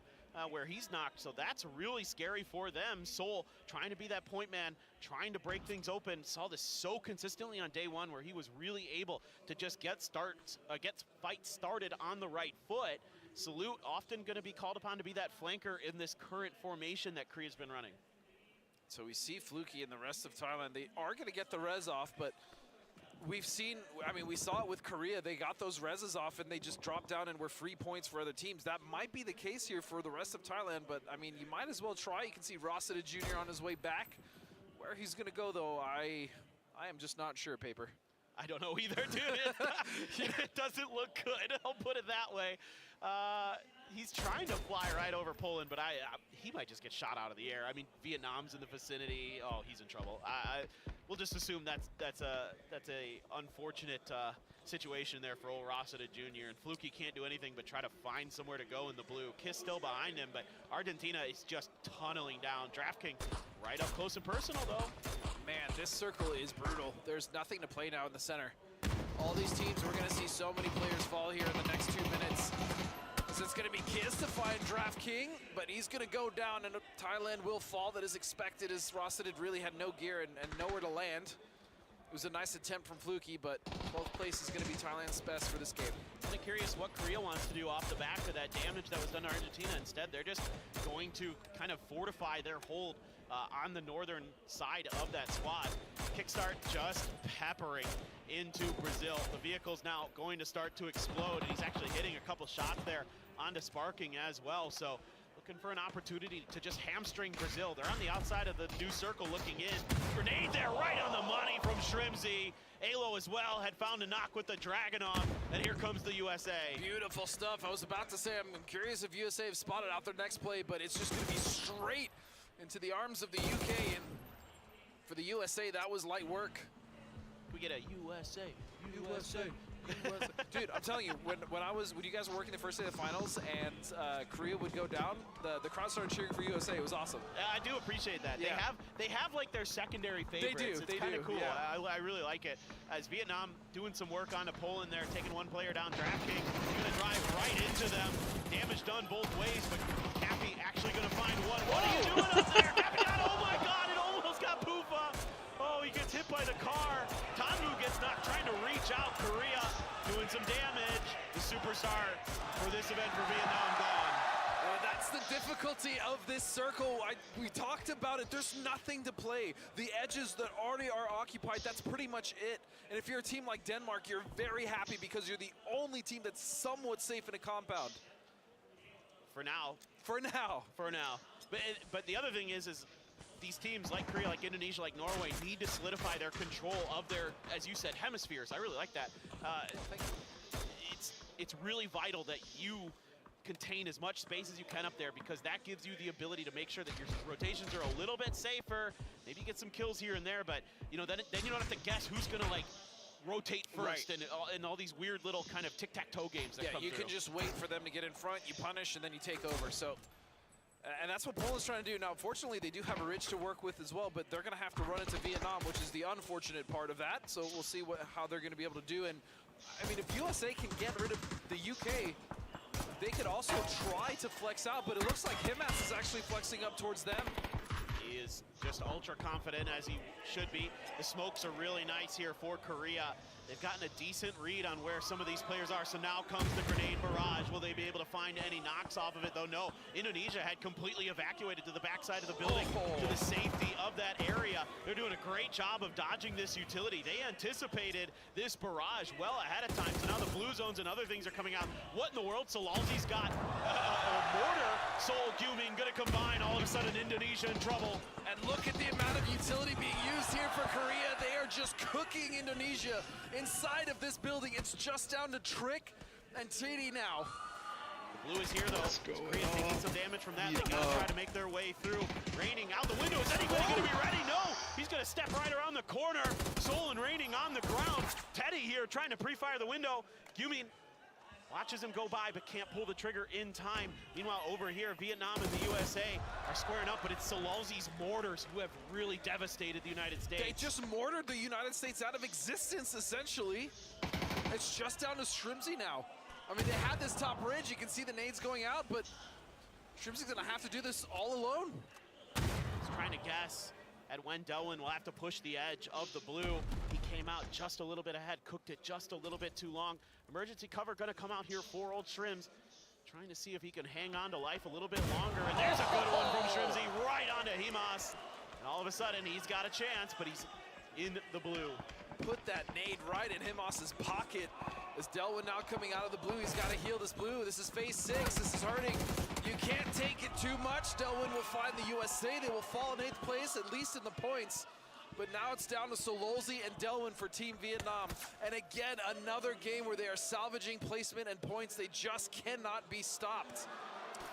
Finally they are, but not before they just rack up more points. Yeah. They extend their lead over China. Looking towards Norway now. 3 players still up for them. 2 for Korea. Salute and Raining have had to huddle behind this vehicle because there just isn't much to work with on this hillside in terms of cover. So Korea is doing well with what they have, though. They're trying to punish and at least get the kills on the east side of the circle before they too will have to move down at some point. This is very wise. They're getting a good amount of damage. It's going to be Norway, though. It's going to be Hyman that finds T-Bone. But UK are not safe yet. T-Bone's going to go down. Feck stuck in the blue. And I imagine he's not long for this world. Yeah, it doesn't look like it. He will, in fact, go down to the blue zone, 6th place for the United Kingdom here in our first game of the last day of PNC 2025. Santastico still alive. Him and Sparking. Let's see what they can get done. A nice push over the hill. Catches Salute off guard. 8Z looking to try to finish the job and claim this side for themselves. Can't get the spray to go. The smokes were there, but the frag could be devastating. Raining thinking of one of his own. Comes up just a bit short. Raining answers, almost gets the knock onto 8Z. Down to 1 HP. Raining has to hunker down.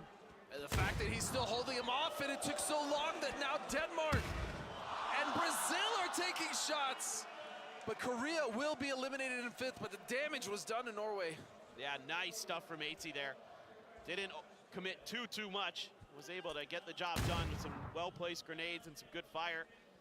Now you have Denmark trying to survive this Brazil push. Sparking there, low on health. Not sure if he's gonna have time for that res or what the situation is up there.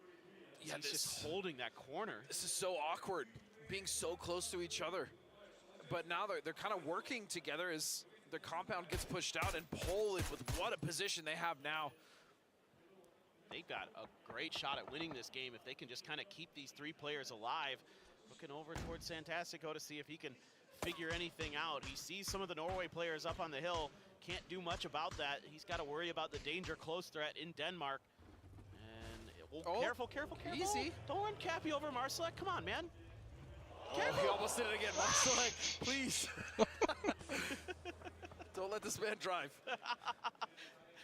We're going to have to revoke his driver's license. Yeah, and Norway, again, 8Z being that forward anchor point. You can see James holding back. He knows his teammate's there. He has a good run up to his teammate. The angles are cut off from what Poland would be looking at. And so his job right now, James, is to get these kills outside of the circle and try to secure themselves in Brazil, making it difficult. Dofi is going to find the trade, though. Sparking didn't have any heals, but it's going to be Santastico to finish it off, and 8Z will finish them off in return. It's a 3v2 now, Poland versus Norway. Norway has the mountains, Poland on the low ground. Norway, it's going to be Jeems and 8Z, two insanely good players. Been around for so long. PUBG Esports. 8Z there has the player pinned behind the tree. Pufa just trying to dodge as much damage as he can to set up for this push from Marsalek. Grenade bounces, does some damage, but Marsalek gets spotted, and he's going to reposition off that. Doesn't want to challenge from that particular spot. More smokes are going to have to come out here for Pufa and Cappy. Yeah, they'll be in for now, but it's kind of an awkward situation where no team really controls the center right now. You can see Jeems flexing out on Pufa. Pufa currently looking at Jeems and 8Z. And then you can see this kind of awkward fight on the top of this hill with the blue coming in. And now here comes the smokes. And you can see how close these teams are in points, which is why this is such a big impact for either one who can claim the victory here. Absolutely. This is a great battle, but man, Jeems able to get just enough damage in. 8Z though, under pressure. Cappy, good cover fire from Jeems to put Cappy back behind the hill to go for the first aid. 8Z looking to swing around a little bit. The Norwegian fans getting into it right now. They want to see their home team do something special and get a win here at PNC. And for me, this is just the experience difference between Jeems and Norway and Poland. Knowing that Pufa was the only thing holding back this duo from actually utilizing the terrain that they're on, Jeems was able to find that knock and completely even this out. I like the mollies there. Force Marsalek away from that tree. Stuns are coming through. I think Cappy might have caught the bad end of one of those, so he's going to have to fall back momentarily. Poland now going to try to group up, see if they can isolate one of the Norway players. Jeems a bit ahead of it, gets some decent damage in. The problem is AC's vest is pretty much shredded, so you don't even need headshots to take him down. Just a nice burst center mass should be enough to put him down. But you see the same for Cappy. His armor's pretty much done and dusted as well. I would imagine Jeems probably doesn't have great armor either. No, it's been a long, hard-fought battle here, and now the trap is sprung. 8Z gets one, immediately ducks back behind. Cappy Marsalek had no idea. Last stun in the bag for 8Z. Trying to wrap here, trying to see if he can bait Cappy out just a little bit, and he's got it. 8Z gonna come through with the final 2 kills, and it's gonna be Norway who takes the first game of the day. Man, and the way that they navigated that hillside, that was a difficult position to play from. But what really helped them do that was their timing, and there they are celebrating. He's got a shot. I love it, but Norway, that's a big win for them because that's going to give them even more confidence to start to really make their climb up this leaderboard into some real money. Yeah, and it shouldn't be surprising at all to see Norway playing well. A lot of talent on that team. They have looked so strong since day one of this event. And they played that end game so darn well. And like you said, you could see that experience difference a little bit. Yeah, I mean, because Pufa just couldn't go down there. He was the anchor point that was stopping them from pushing over towards the other two members of Poland. And, you know, Poland tried to get aggressive there to help him out, but realistically, they backed off, and that pretty much actually got Pufa killed. Yeah, it was a tough situation there for both teams. Really not the easiest spot, to be honest. It's a pretty steep mountain as well. As we go back and take a look at some of the highlights, Chinese Taipei were the ones to kind of get us rocking and rolling here as they took down Team Australia. Tiggleton able to have a couple fancy ones. Mani got involved as well from the hillside, but what the really 4X dragon. just unbelievable take. But what really hurt him was Teddy, actually. Teddy, yeah. Indonesia came in, and this is what we talked about. I mean, Chinese Taipei were the ones that initially third-partied them on Pachiki, but teams are now savvy of what's going on with these hot drops or these early fights, and so they're coming in to get the kills, and I think that's absolutely fantastic. Why not? As long as you can find the opportunity. And I will say, a lot of the SCA teams are the ones finding those opportunities sooner than the other ones. And then we saw this crazy fight. TD has been just so exceptional for his team, and definitely a player to watch for after this event. Yeah, him and Trick looking really good throughout the course of 2025 for PNC. Sparking and Santastico at least able to win that battle, get a little bit further through. Some smiles, you know, they felt like that was okay. It was an okay game. Given that circle and their rotation and how difficult that was losing players early, I think that was a great salvage game from them. Agreed. I like that. The concerning thing, of course, is that Vietnam, nobody really gained much ground. In fact, they pulled a little bit further away from China.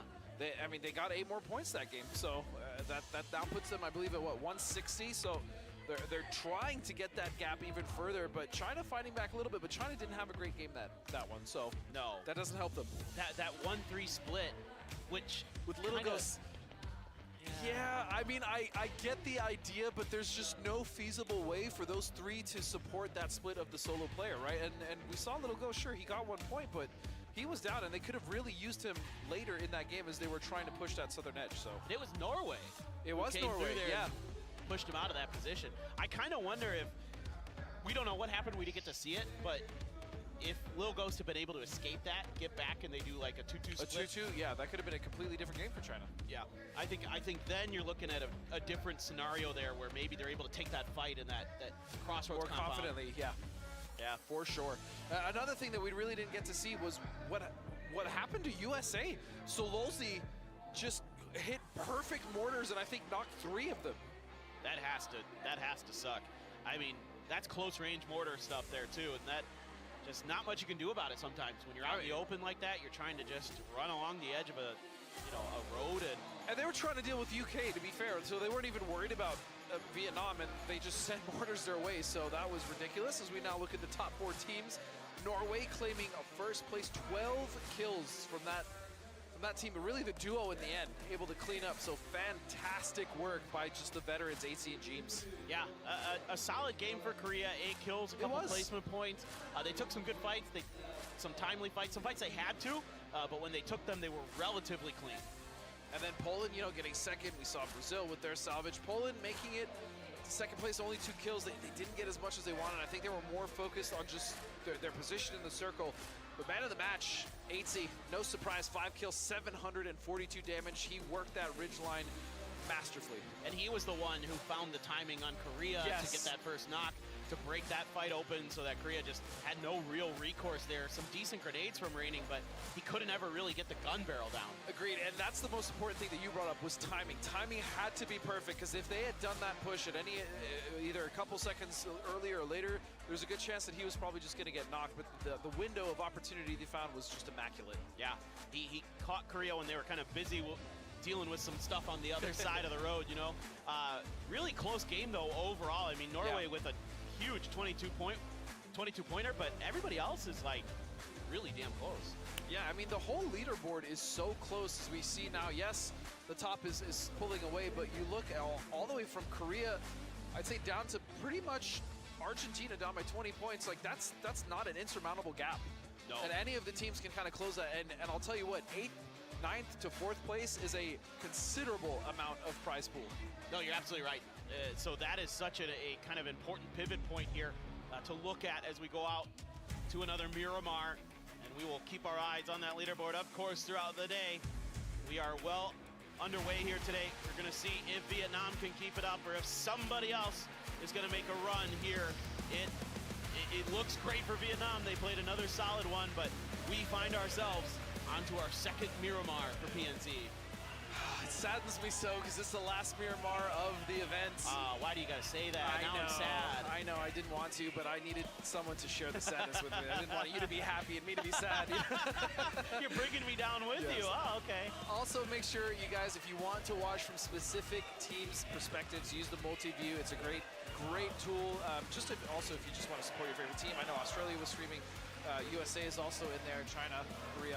Get involved, watch those, and then just learn you something, right? It helps you so much to see exactly what they're doing from their perspective. And how they're talking about exactly. things. That's the so important.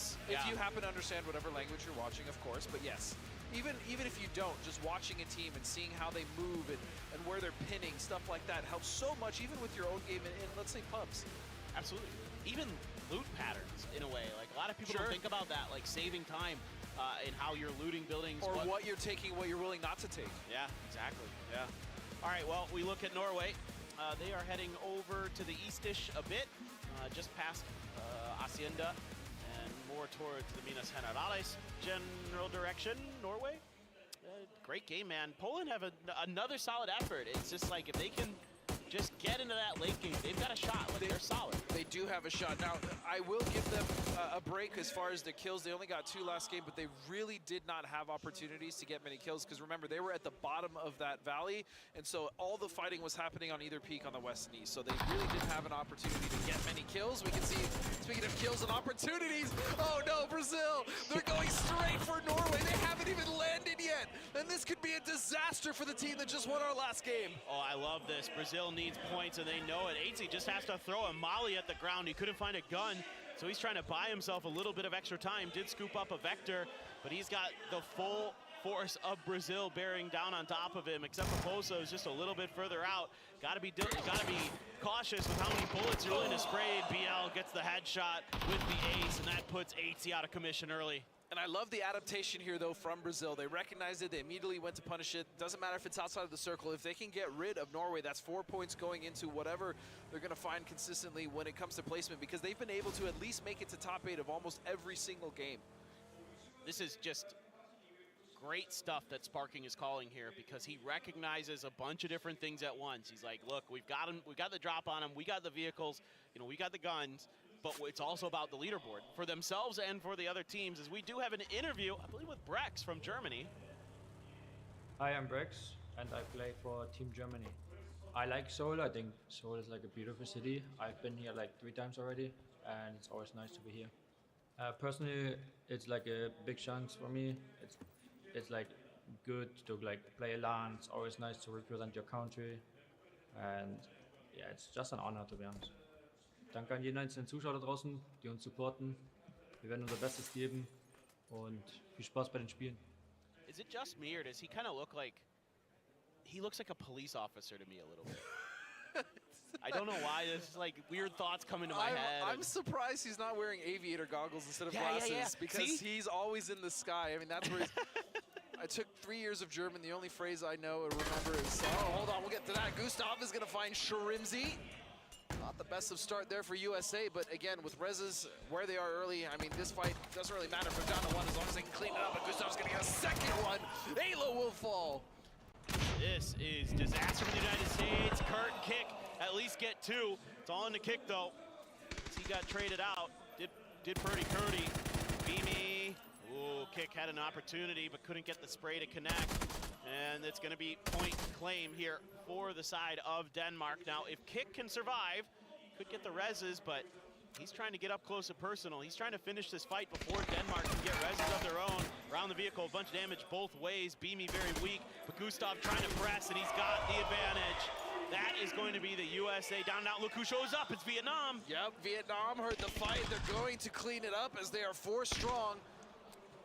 And they're not going to give Denmark any room to breathe as they should, and this is what makes them so difficult to deal with. Grenades are out early. No damage found, though. Careful with the driving there, my friends, as they are actually just going to opt to kind of surround this a bit. Stop with that MP5, trying to hold an angle. A blue zone out in the open. This is a weird split. Yeah. Vietnam trying to sneak a player in, I think. Look at Himas. Yeah, so they actually put Himas there and put everyone else in front to make sure that if Denmark tried to retreat, this is actually so intelligent. This is so smart from Vietnam. I love this decision making. Again, cutting off that southern retreat and just forcing them to fight in that concrete prio with Himas already there. See, the only thing is you've given time for the reses to come through for Denmark. That as is true. Vietnam. That is true. In fact, all 4. Yeah, you didn't take advantage, so I think they realized that too, and that's why they bring Himas over. Because now they're like, okay, well, if you guys back out, so be it. I thought they were going to cut that off and then allow Himas to work and try to go for a knock and at least stop them and then collapse, but no, they give Denmark a full recovery, but I'm not sure how much gear they're going to have from this. Not much. It is, from what I see. It doesn't look great. I have to see. I think all eyes on this part of the map right now, because not much else going on otherwise, and this is pretty pivotal for the event. If Vietnam wins this fight, like, cleanly, they might run away with it, because this is dead center. This is one of the best compounds to be in currently in the circle, so yeah, I guess it makes sense. They didn't want to risk that, and you know what? That's also intelligent from Vietnam. Even though they have a massive lead, how many times have we seen a team with a massive lead just like, oh, we can push this, we can fight this. They die, they go out early, they don't get points, and then all of a sudden that starts a snowball effect that really starts to come back and haunt them. So Vietnam, fair play. Oh, man, Bard. This is not great. He's got a bunch of players from Korea that are finding flank angles. Salute has one. Raining's about to get another. Yeah, there you go. That should be easy money for the Korean team. Bard sticking around there as an anchor on the rotations and gets caught out. Did he flip the vehicle, or did that The tires are all Tires good. are good, so yeah, I mean, flipping a Murado on Miramar is not a shocker. I mean, we've all done it. The terrain is not conducive at all for driving that vehicle, but he will go down. Unlucky for him. Still 3 members up of the UK, and they can always get him back if they want. That's a good point. They could take their time. They've Yeah. stopped at the edge of Los Leones. They could just let Korea go on by, drive through, grab the blue chip, assuming Korea doesn't do something funky with it. I doubt it. Korea actually had a pretty decent game last game, so if they can build off that, they can kind of chip away at 3rd and 4th place. I mean, they're knocking on the heels of 3rd. Still got work to do with 2nd, but it's possible. They're going for another wide wrap, similar to the previous game here on Miramar. So Yeah. kind of curious about that, if they just kind of trail Germany, let them be kind of that early warning system. Right. You know what I mean? Like, let them fight some teams in front and then figure it out from there. And you know what? What just happened? Sorry. No, you're fine. I was going to bounce off your point, but how did this happen? It had to have been a nade, right? We didn't. There was somebody hit a bolt shot. I think Poland got one of the knocks. Oh, Delwin's going to get flushed. Yeah. That's a big loss. Oh me, oh my. That's crazy. So you were just talking about this. This could come back to bite Vietnam, Yeah. this maneuver. They had the opportunity to really close that out. Again, I praised them at first, but giving Denmark time to recover may not have been it. We'll see Gustav with 5 kills, 4 of which came at the detriment of Team USA. Now 1 from Team Vietnam. And he's so good, man. He is incredible. Him and Beamy, just superstars in their own rights. I always love watching those guys. Beamy's a superstar here, man. He has a lot of Korean fans. He does. He's just so consistent. He's such a talented player. That's not the best angle, but hey, didn't get knocked. Got a little bit of info potentially on the positioning of one of the Vietnam players in that window. So might be able to read that. What? The res is going to be sat on. For it, yeah. And the sad thing, though, for Denmark, there really is nothing they can do about this. I mean, pushing out into this would be ill-advised, and so, yeah, they're going to... Here's the thing. Delwin is going to come back, but he still has to land. That's a good point. That could be punished, you would think, by Denmark. Yeah. Assuming he's going to land with the rest of his team. Oh, no. So, okay, very smart. Okay, this is smart. See, he's like, you know what? I'm going to grab a vehicle. I'm going to go loot where I know there probably isn't anyone. And then I'm going to drive back in so I don't have to just get completely melted while in the sky. So, actually very intelligent by Delwin. The problem is there's some late rotations because of that fight with the UK and Korea.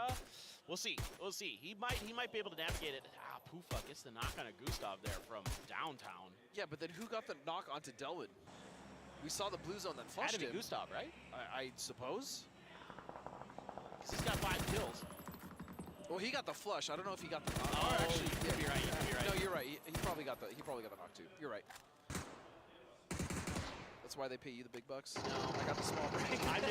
I'm guessing. I'm always just, throwing stuff at the wall and seeing what sticks. This is a crazy circle. Germany, though, Delwin, in his infinite wisdom, honestly, a good idea to do what he did not expect Germany to be here. And that's the thing that I wanted to bounce off. We've seen almost every southern circle, Germany holding the south, and then Korea successfully rotating down here, which is why we always see these two teams next to each other down here near this bridge in Partona. Yeah, that's a really good point. Vietnam, are they going to send it to try to save Delwin? Why not? I love this. Madness, but it can work. Delwin in trouble. Delwin, he has no gun. It's heartbreaking. Vietnam can't save their IGL, but they're at least able to rotate into a new spot. They're still center circle. They're still going to be a threat in the later stage of this game, for sure. I would say this is arguably better for them because they can actually flex out now without having to worry about Denmark. Meanwhile, Denmark in that compound, while it is great positionally, they kind of have a ridge to their south they can't see past, and realistically, the only teams they can try to punish are the ones to their north. Oh, Brax, not ready for Hemas's angle. Takes a whole bunch of damage. Chris just gets shut right down. Salalzi gonna put a headshot into him. Gustav finds a knock onto Germany, and they're getting shot from a bunch of different directions. Brax somehow still alive. Yeah. And former enemies, now somewhat teammates. You saw Gustav helping out Vietnam. And it's just down to one member now from Germany as Brex will go down. And Korea, meanwhile, just off to the side on this in a fantastic position for themselves this early. This is truly a wonderful position they found. Yeah, and I'm sure for Korea today, they feel like they're probably playing with, you know, free money in a way, because they're like, look, it's almost impossible that we catch Vietnam, so why not just go out for it. fragging? Yeah. Who cares? You know, just have fun with it, get the best you can, and, you know, put on a show for the hometown fans. And that's very scary. A Korea like that with that mindset is very scary for this lobby, because we already saw what they were capable of early in day one. They can frag. There's no doubt about that. And when you have a player like Seoul on your team who is just nasty, he was so hungry to get back onto a global stage, show what he's got. You know, that's going to be a big piece of this puzzle. 2-2 split for Indonesia as they send a couple players up on a high mountainside. In fact, they're doing 2 different high mountains in the southwest edge. That's kind of interesting there. Yeah, but the way that Indonesia has positioned themselves in most of these early game circles, they're just not interested in getting messed with at all. They tend to come in the mid game fairly unscathed. We kind of saw that when they initially fought on the west side of that last game. Again, just avoiding the early game or even causing some issues for other teams in the early game, and then just taking an edge that isn't necessarily super congested. That's true, that's true. The problem for them is Chinese Taipei rolled up, so now Simoy trying to see if he can get over there and create some kind of extra angle or reinforce the position in some way. But Chinese Taipei is going to slow up the pace a little bit. This is still inside of the new circle. Xavier hasn't made his way all the way over either. So they're going to take their time to think about this. Yeah, you got the Philippines underneath, and wow, we shifted this direction even.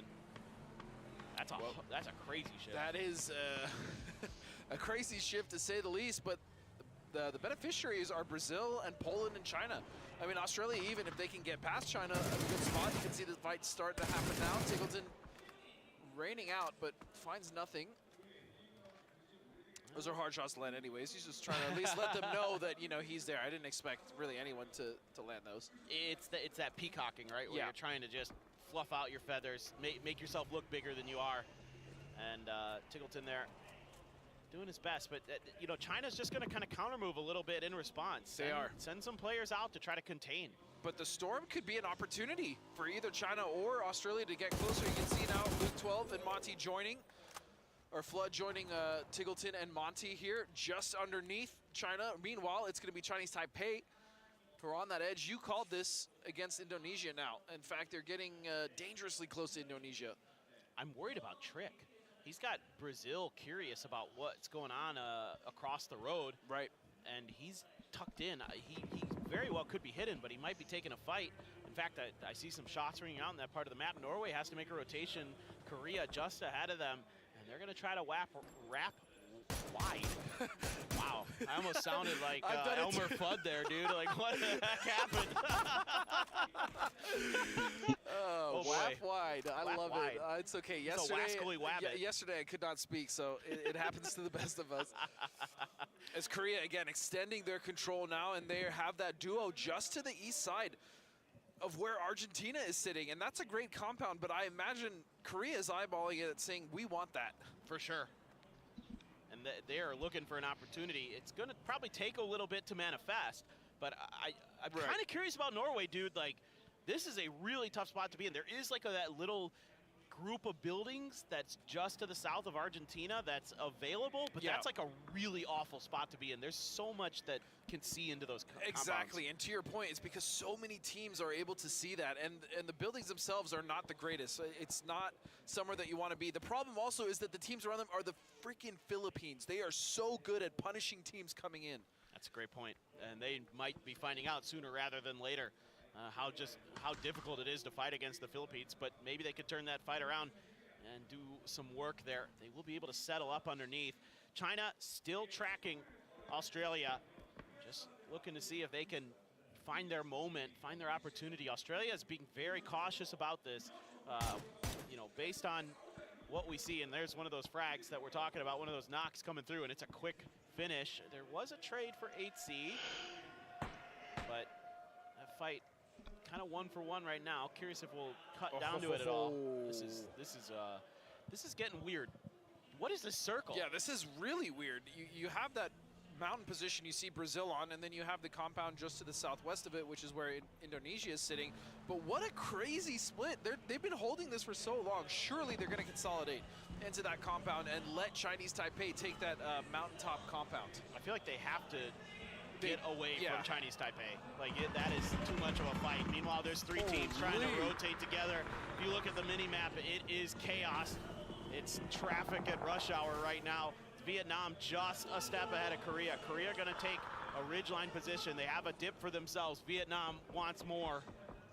And that's a great dip that Korea have found for themselves. Vietnam taking this single story. We've seen teams time and time again win from this position just because it's the only form of cover in the circle. Once those compounds to the west finally get pushed out, but Tanvu is gonna find Pufa, and that's a knock that they probably will not be able to confirm. Meanwhile, Rossida Jr. will crash into this compound we initially saw with Denmark and Vietnam. Yeah, Denmark hasn't had to leave, so they've just been chilling. They just dug in and waited things out. Thailand going to use that opportunity to get a step ahead. Now they're going to have eyes down onto Poland. Smokes are out, though, so for now, Poland's okay-ish. Pop some tires there potentially. Vietnam just going to use this position like it's a turret. Just try to shoot anything and everything that's around them. Grenade is not there from T-Bone. Marsalek, oh no, had the Groza, couldn't get the spray to go, but Master was right around the corner. You are going to lose Marsalek for that. Simoy going to claim the point. Yeah, but if they can at least get 3 up alive in that position, in that shack, that's a win. And if it had to be, I was going to say the detriment of Marsalek, that's okay, but Pufa also might go down. No, they're going to recover him. So very sketchy, but good recovery from Poland. No, I'm shaking my head because I'm just like, man, Poland's in a tough spot right now. This shack is not ideal. You might be able to survive for a little bit longer, but but going further forward, I think it's going to be tricky. Finally, the fight has to happen between Australia and China, but it's actually Thailand who finds an angle onto Aches left. In the meantime, Argentina has found a knock onto Korea. Aches left trying to be recovered here by China. They need this game to go a little bit better. Brazil strikes from behind. They're opening things up here. Australia has to turn around. Yeah, Australia have to fight. A reprieve found for China, and it comes via Brazil, and that's going to be a knock for Sparking. It's going to be onto Flood, and all of a sudden Australia, who were kind of putting the pressure on China, now are the ones that are on the back foot, and that's all because of Brazil's switch in position and focus. Tickleton trying to keep China. Oh, look at Thailand now. Here comes Thailand. China's in trouble too. This is disaster for a couple of these teams. Jacob trying to go for the spray, is able to get the re-knock onto Aches left. Luke, though, gonna turn his attention over to Thailand. Takes down Jacob nice and quick. Flood has been flushed out. Monty as well by Sparking. So China able to escape. Aches left on the ground. Gonna leave another player there, maybe thinking they could still get this res to go through. In the meantime, a flush finally comes through on a human. Had been knocked forever ago by Argentina, and they're taking a bunch of damage. What a turn there from Sol, though. Sol getting active, taking down Capitan. And what a trade, so aware again to get that turn, and it's gonna be raining. He's also gonna help out, but in the distance, it's gonna be Emmy to find Raining, and now the spray from Sol. He's the last member alive for Korea. Sol just couldn't quite get the angle in time.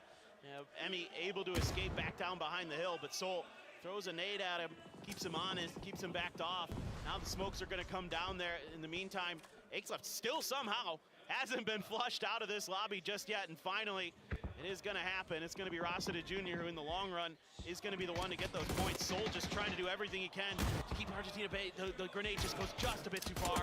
Yeah, but they're recovering, but still, Argentina had an opportunity to recover as well, but the balloon is not done. He's still gonna find the headshot onto Rebo. He has a 1 HP, 1 literal HP to try to survive and save Korea in this dip. Unbelievable. He got that knock, the confidence to take a peek there and see what he could do. Now he just has to fan out and try to fight on 2 different angles. Emmy takes some damage himself. Draft King trying to look up and over. The prone down, Salus in trouble, and he's gone. It took so much effort, though, from Argentina as well as other teams to get rid of him. But meanwhile, it was what you were worried about. Poland will fall, and now Brazil have to come out off the top of that. That dip that China is in is so not advantageous with Brazil just being right above them. The only saving grace is if teams like Thailand or Argentina or Vietnam can shoot Brazil off as they try to come down, but that dip is open and you can see all of China looking up towards Brazil. This is such a nice game for Brazil. They've kept control of that high ground for so long, and they've been able to just rake in a few extra points. 6 total kills for them in this one. And yeah, China, Vietnam, everybody's fighting around them. They go into this shack and they're just chilling because everybody else is busy trying to control their edges. Yeah, we've seen it time and time again. The team that often gets that field avoids all the crazy fighting around the edge and also the angles, right? They're the only ones that really have any form of real hard cover aside from Argentina, who have done a great job flexing out and getting rid of not only Korea, but now starting to dictate the movement of the teams right above them. I think that confidence from yesterday that Argentina was able to accumulate is carrying over here today. Brazil just making it rain. Doing a great job peppering these other teams, really farming that damage, reducing the value of those armors and of those helmets. Vietnam still going to be dead center. DraftKings has a foothold for Argentina. Rybox has to be super careful of what's going on to his north. Gustav has been prone in just a little bit of a divot. Yeah, and he's going to be relatively unseen. The problem for Rebo and Argentina, though, is that you saw their armor. I mean, they're shredded to pieces. They got in multiple fights, multiple knocks. So they're essentially unarmored and don't even have a helmet. I'm pretty sure Rebo's helmet was down to its last durability. That's going to be tough for them. Maybe they can find a good fight and cover a little bit of that stuff. Brazil is going to stay up here as long as they can help it, try to do as much damage.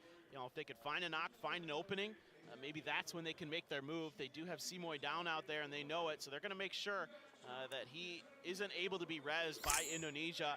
China, I don't think they have a vehicle left. I think they're going to have to get this next move on foot. Yeah, I was going to say Brazil's going to have to focus China if they want to move in past that, but meanwhile, Calbs is going to find a trade there.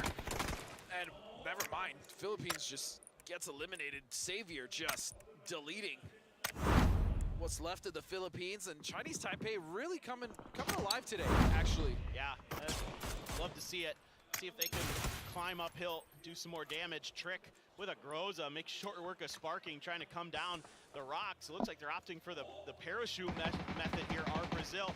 China going to use that opportunity while everybody's watching them to try to cross, but eyes firmly down on top of them. In fact, Brazil stops and says, wait, China's getting shot at? Well, it's our turn too. Hey, hold on, Thailand. Kiss actually knocked by DraftKings from Argentina. So everything kind of crumbling here outside. Rossiter Jr. gonna sniff out Gustav, and we're down to our top 7. Yeah, and even if Brazil go down here, though, they've done a great job to get at least 10 points. Now in the placement points, they're gonna get more than that. And it's possible if they wipe out China, they're gonna get another stack of little points there. So great game overall for Brazil, even when the shift absolutely did not go in their favor. And there it is, Santasco will find it. Man, that was a nice spray too. Really clean on that one.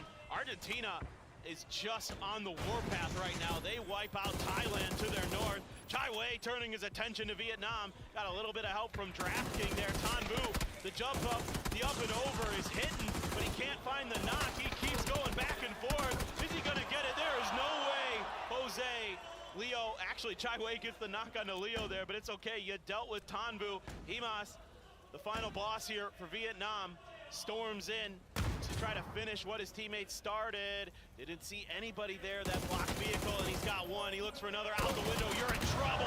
But the drop shot from Mao Rush gets the job done. Yeah, but if you're the rest of the lobby, there was a sigh of relief there as they fell. Vietnam winning would almost be the nail in the coffin. As now it's just down to 3 teams: Argentina, Indonesia, and Chinese Taipei, and all teams limping in, but Argentina the strongest with 3 members alive, currently with 7 kills, and what a game it's been for them. This is looking great. I think we're gonna see another Argentina win.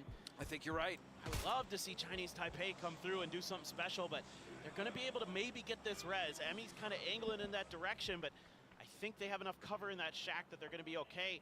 Meanwhile, Teddy and Trick, just a tremendous duo for Indonesia. Fanning out, looking for some kind of open space. Trick's got the bus, so he has some moving cover for him. That's a very important point. That's desperately needed cover in a circle where there really isn't much. Even if it gets destroyed, as long as he gets it to where he needs to in that circle, that's huge. So Argentina and DraftKings now trying to get rid of the last two members. And it's kind of one of those situations where you actually want the bus. Yeah, no. Normally you're just like, man, this thing is slow as hell. It's kind of easy to get shot out of, depending on the angle. But no, they need that bus. Getting it in, again, the cover you stated, the mobile cover is huge. See if they can get there. Starting to sneak underneath Argentina as best as they can. And this is a nice little angle that Teddy's found. He should be A-okay here.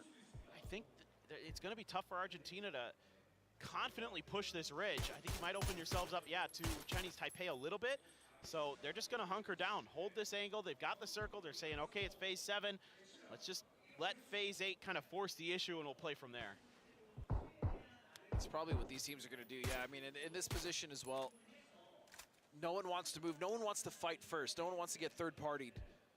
So they're just going to slow roll this one out, and that's okay. I think that's the right decision for all teams involved. Yeah, it's another one of those spots for Emmy where he has to make sure that he plays his life, right? Like, don't give anything up for free over there. Keep Chinese Taipei pinned. Let the other two worry about Indonesia. And we saw what happened when the anchor was lost in the last game. We saw when Pufa went down. Exactly. Now Chinese Taipei trying to make something happen, trying to get ahead of the curve a little bit, but they're taking quite a bit of damage as they cross out. Right into Emmy's sightlines. Not any knock just yet. Have to make a push forward. Leo, that is sick from Emmy. That is a nice headshot. These are some great peaks. That was disgusting, filthy even as the nade now coming from DraftKings. This should be able to finish it off as long as it lands close enough. Which it almost does, but not quite. A second one coming through. The first aid does come out for Leo. Again, what a retirement tour it's been for him. He's had some incredible moments. Is it possible for him to have another? I think that I wasn't sure if it was Leo throwing those mollies. I thought that grenade might have exploded one right as it was coming out of his hands. Looks like he's okay for now, though. Oop, now he's getting clipped by some damage. Now the blue zone grenade is there, and there's nothing he can do. The molly plus the blue zone gonna finish the job. Chinese Taipei, a nice finish, though, in this one, 3rd place. Yeah. I love the discipline from Rebo, though. He trusts his teammates to go down in the south, take care of that duo 2v2, while he makes sure that Indonesia does not gain ground while the team was dealing with another entity. So, again, wonderful discipline, great stuff. Honestly, this whole game from Argentina has just been fantastic. I agree. They're really looking nice. You know, rough first day, but since then, they have really come to play. And gotta give some credit to these boys. They are really always a force at PNC. They always seem like they're in the mix. DraftKings trying to figure out just where the hell Indonesia is. They haven't seen them, and that's because there's a bit of a ridge line there now. The bus might give things away a little bit, but again, you'd rather have the cover than not. Yeah. And again, you stated it, with the ridges, Indonesia could kind of skirt this and try to angle for it, but it is going to be Argentina that are trying to take control of this, and they have control of that kind of, I forget what you call these things, these harvesters, crop things. You know, irrigators. Yes, I think they're irrigators. Something like that. I had somebody look it up for me once because I'm like, what the hell are these things? Like, I don't know anything about farming, so trying to figure that out. Shockingly, neither do I. But yeah, Argentina now with kind of their foot, you know, they're in the driver's seat currently. It's going to be Emmy again, tasked with controlling the edge, making sure that Indonesia is contained, and if they're going to fight out, they're going to have to do it through some crossfires. Emergency cover being thrown out there by Indonesia, and then kind of trying to make a move off the back of that trick into the bus, and just a little bit of a reposition, seeing exactly what he's going to get out of those 2 triangles that land, and a little bit extra cover, better than nothing. Oh, here comes the C4. Okay, we've seen this work very well, actually. It seems to be Argentina with the C4 every single time. We saw the incredible play from DraftKings, but this one is gonna go a bit too far. Tried to guess the timing a little bit, but it rolled probably a little tough. bit. Yeah, it rolls a little bit further than you think sometimes. And that is going to be one of those situations. This Groza going to put the fear of God into Argentina a little bit. Yeah, hold on a second. Groza in the hand of Trick. I mean, this is very losable if Argentina don't play this tight. They cannot give away any knocks. More importantly, they have to make sure if there is a knock, they're there for the trade. Otherwise, this is going to fall apart very quickly. A little bit of util on both sides to use. Oh boy, going for the molly though is DraftKings. Trick right near Hello, them. hello. It actually doesn't connect onto him, folding shield in front of him as well. He's You going to watching, let loose Trey? with a molly of his own. Oh, Nozug springs into action. Teddy already has one. Ribo Right. on the other side. So now things looking a little bit dire here. Emmy on point. Emmy good. But Emmy versus it doesn't Trick. Or look like excuse me, anyone is DraftKings gonna pass versus me Trick now. right now. Up and over. And no, it's going to be good. Team Argentina. Can hope for some good seals the plays at least. That got a little too close for comfort if you're an Argentina fan, but man, they got it done in the end. And again, up to that point at the end, they played that game so well. They used their position to really create the control they wanted in their sector of the circle, and then they punished team after team. They got a healthy amount of kills, and in the end, they were able to clean it up. So well played to Argentina. That's a huge game for them. Yeah, that really good zone control throughout the middle stages of that game to Yeah. give themselves that Not extra, expected. Little bit of oomph going into the end. Really, really solid stuff. Indonesia playing that one kind of weird at the beginning, but it worked out. It did work out, and they were on the north side of that circle for a while. They were the ones kind of that's taking the shots game. over Brazil as they were Anyone trying to come can down, win. as well as China. They did lose a Except couple for members, but then Tagelton, they were doesn't able to look get good that for him. duo in, and more importantly, they were able to get a Groza in the hands of one of their players, and that's how they were able to snag second place. Yeah, I thought maybe that Groza was going to be a difference maker there for a second. It almost was. Ooh, boy. Beginning of this game, it was, again, USA, this has happened to them a couple times where they kind of reach out of Los Leones. Probably you think, oh yeah, we should be safe to make these early maneuvers, and then somebody shows up right behind them and just wipes them out. I mean, Germany did it early on in the event, and now Denmark did it. I mean, really it wasn't Denmark, it was just Gustav. Gustav took all four of them down out of a great individual play. And yeah, that's not the game USA wants to have, because they've been kind of slowly climbing, right? They've been finding some consistency here or there. Their salvage games have been pretty decent overall, but yeah, it's been a struggle. It's been a struggle for sure, especially after that second game today.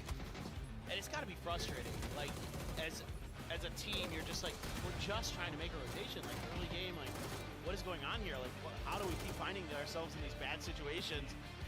Can't you just let us rotate in peace, please? Just right, one game? Yeah, just once. No, Gustav had other plans.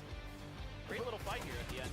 It was, but that's, again, that goes to show, like, when these teams are going back after the day is over, regardless of how good or bad they did, they're watching the VODs and they're making those adjustments. So you see, we saw it in the first game. Teams are opting to rotate even earlier today than they did yesterday, and that could be a symptom of exactly that. Yeah, seems to be that way. As we are through Miramar for PNC 2025, the map done for now. Still have some Tego, some Rondo. I know, you're making the cutest pouty face right now. But Tego, Rondo, Erangel still on the way. And we'll get a quick look at some leaderboards and some stats and things like that as we get ready to shift gears and shift maps in just a moment. Tons of great fans have shown up today. It's packed here at the Olympic Handball Stadium here in Seoul, South Korea. And a great stage that we have as well. Yeah, they got some We are audience ready now. today. Show the top 4 teams of our last game. Match 14, it is going to be Argentina. No surprise, first place, 11 kills, 21 overall They were points doing really good for the team from the first Argentina. days. South America, you also have Chinese Taipei fighting a healthy game for themselves. See, still we saw them kind of 7 fighting kills, 1,000 Vietnam in damage. that shack, barely getting the best of them. No, They're going to walk away from that one with a good amount of kills as well. I believe 15 points. I'm in PNC now, these first days. Brazil, I think, They played were that about doing as really well as well, they but could. Yeah, given their spot, like they're like, we need kills, we've got the high ground, let's wait, and then they're trying to come it's down like hills, the last Parking 3 days goes that down counts early, anyway. and then the rest of them are like, okay, well, let's just hang out here. Oh, look at these teams making a move. Let's get some kills. Yeah, and they tried to punish the hell out of China, but they just couldn't, because it was, I think, Indonesia and Thailand initially just taking shots, getting them off of that angle. But man of the match, Yeah, Draft the King, no powerhouses. surprise whatsoever, almost 1,000 damage and 5 kills. One of those being stolen. He got 4 knocks, but yeah, just great stuff. And he was remember, C4 and Draft King.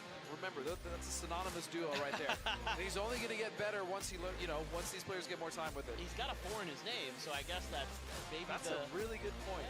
Maybe that's it. It's got no C though, so I don't know. As we look at the match leaderboard, like you said, 21 points for Argentina, 14 for Chinese Taipei. Hey, like what I'm seeing, a little bit of a, a little bit of a comeback maybe. I mean, if Leo can have a great comeback and a last great hurrah day where they kind of dig themselves out from last place, I think that'd be a great send-off for him. I'd be thrilled. I truly would. I mean, a player that I've been casting for so long. Would love to see him just really pop off today like he did a bit yesterday. As we take a look at the total leaderboard here, see exactly where we stand. It is a gap that is continue to widen. Vietnam now, I mean, what is that, 43 points ahead of China? Yeah, and the thing is, you know, China was really the only team that can stop them, and they have not had good games so far. The Myanmar's have not been kind to China. I wasn't looking. Vietnam continues just to when just they find those got salvage fucked. points. I mean, I think Brex got hit in the glider. This leaderboard, look at the kill difference. Vietnam has 109 kills, which means that they have more points in just kills alone than every team from third down. Use the engine. That's absolutely bonkers. All right, guys, well, we are going to take a short break here at PNC. Don't go anywhere. Tego and Rondo are on the horizon. We'll be right back. I feel like a glider in pro games is so fucking dangerous. Imagine having it. Yeah.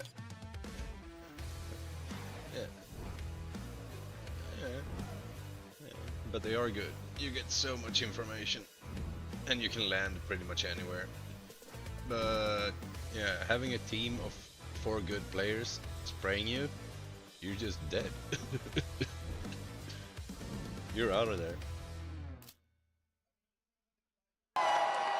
Fueled by the same passion as esports athletes, Zowie continuously develops tailored products, empowering gamers to bring their best out.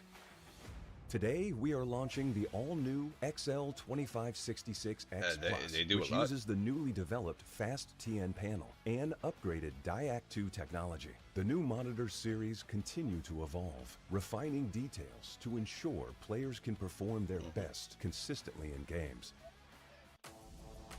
Dominate with speed. Octopus 8K HE. Scanning every key at the speed of light. Customize every but it's even more dangerous. setting to I build a guess perfect no cover at all. keyboard for your play. Superior And you have to stay up there for a long time. A glider you can jump out of. Actually, you can cut your parachutes. Before. But Octopus 8K HE. Azra. yeah.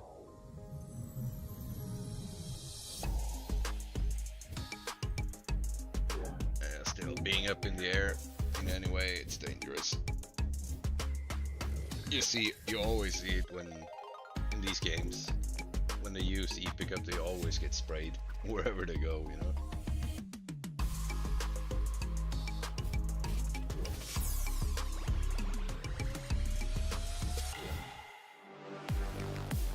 All right, Tego, let's go.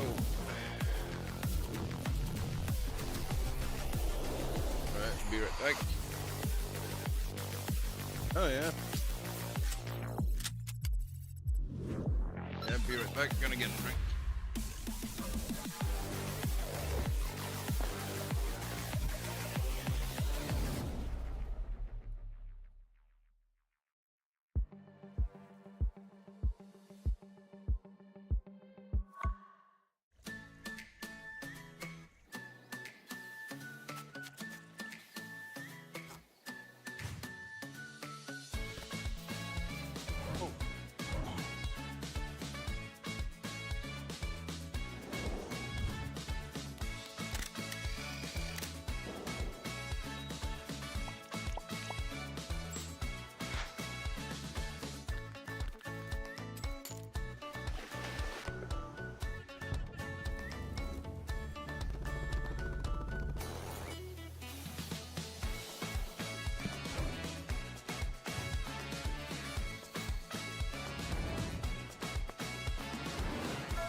Alright, got myself a beer.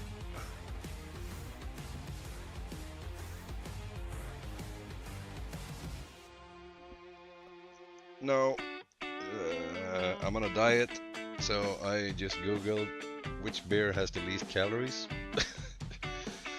And I bought the one, and it tastes like shit. It's a Swedish shit.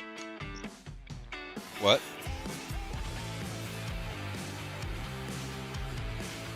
It's shit. What is it? Bright brew. I think it's Spendrips.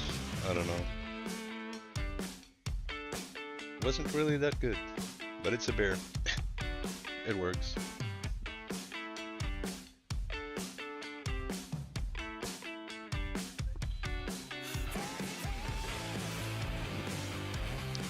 Yeah, Dutch.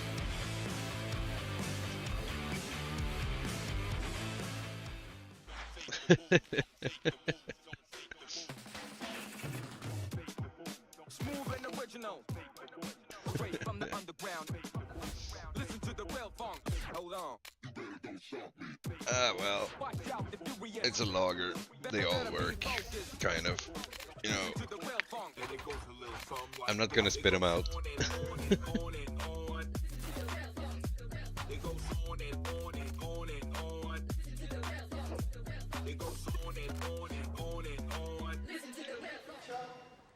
혹시 모델업팅 좀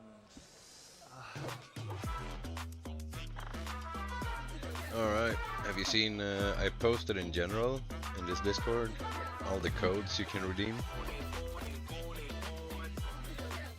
If you want some loot caches and a jacket and whatever it is.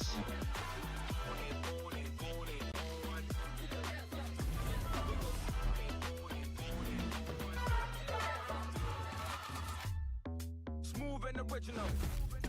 Straight from the underground. I posted it yesterday. They might not work today, actually. We look forward to two I don't know. new maps, Tego and Rondo, will be where we go for games 3 and 4 on the day. And we are getting closer and closer to the end, to the inevitability, it feels like. Yeah. But you know what? That's okay. Even if Vietnam runs away with it, we still have so much to play for from second all the way down to 8. So regardless, I mean, if they do run away with it, they've earned it, let's be honest. But yeah, there's still so much to play for as we head into Tego. And I want to see a northern circle. Most of the circles we saw on Tego throughout this event have all been in the south. I agree. I love that northern part, like above the palace in those mountains. Yeah, and army base. Oh, yeah. man. The trees around there give you that extra level of kind of cover. So I'm with you. It's my favorite part of the map, actually. Same. So I would be okay with that if we get a circle up there. Have to wait and see, though. Plane path is up, and it's kind of western shifted here. Yeah, leaving a lot to be decided. I don't know on where the they ECC drop. Terminal is, I mean, it's definitely attainable. It's a small stretch. Same thing with Buxon Sa, Ohyang, all those areas are going to be cut off. And that means if this circle does go to the east, the rotations there, and it's the fact that that circle is going to be empty is going to be a big alarm for a lot of these teams. Yeah. That's a really good point. We see the team start to get out of the plane. But I wonder if we're going to see anything like we did at the beginning of the last one, you know, where a team got a little bit eager in the beginning. Some people do. Brazil there reaching out to take down Yeah. some players from Norway. They're pretty close to each other again. The problem is I don't think Brazil's going to get guns and vehicles as fast as they did. I mean, that response time was pretty crazy from Brazil. You can see now Korea and Guman, they're just going for Go Doc. My short king. Actually, it was really cute. I got to see him out in the halls before the event, and he was up there with his family. Oh, nice. He's come to support That's him awesome, today, dude. so just said hi to them. And That's yeah. so awesome. You love to see it, right? The let's support see. that the Circle's families gonna pop. bring out, Yeah. you know, it's a Ouch. western circle. Yeah, Okay, that is, I'll take this. I'll take this over a southern one. little hoppo. Alright, maybe Australia can do something with this.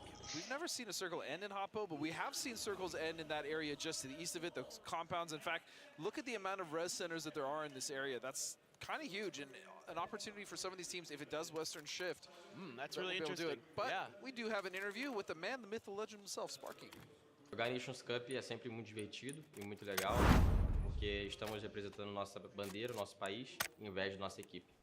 Nós da seleção brasileira somos jogadores com muita paixão, somos jogadores muito alegres, muito simpáticos, gostamos de falar com todo mundo e Esperamos dar o melhor tipo de competição e alegria para esse campeonato e para todos vocês que estão assistindo. Eu vim de muito longe, vim de 22 horas de voo, então não posso voltar com as mãos vazias. Iremos voltar com o troféu. Oh, and a jet ski. That's what he said. Sparking is just one of my favorite players. I've really got to know him over, you know, the last couple years, and just the ability that he has portrayed in game, but also the person he is out of game. You know, the way he's been able to support himself and his family now because of PUBG, I think is just an absolutely beautiful story. And the rest of the community in Brazil. Yeah. He actually does a lot. He does so much for them. Yes, he is just a tremendous guy.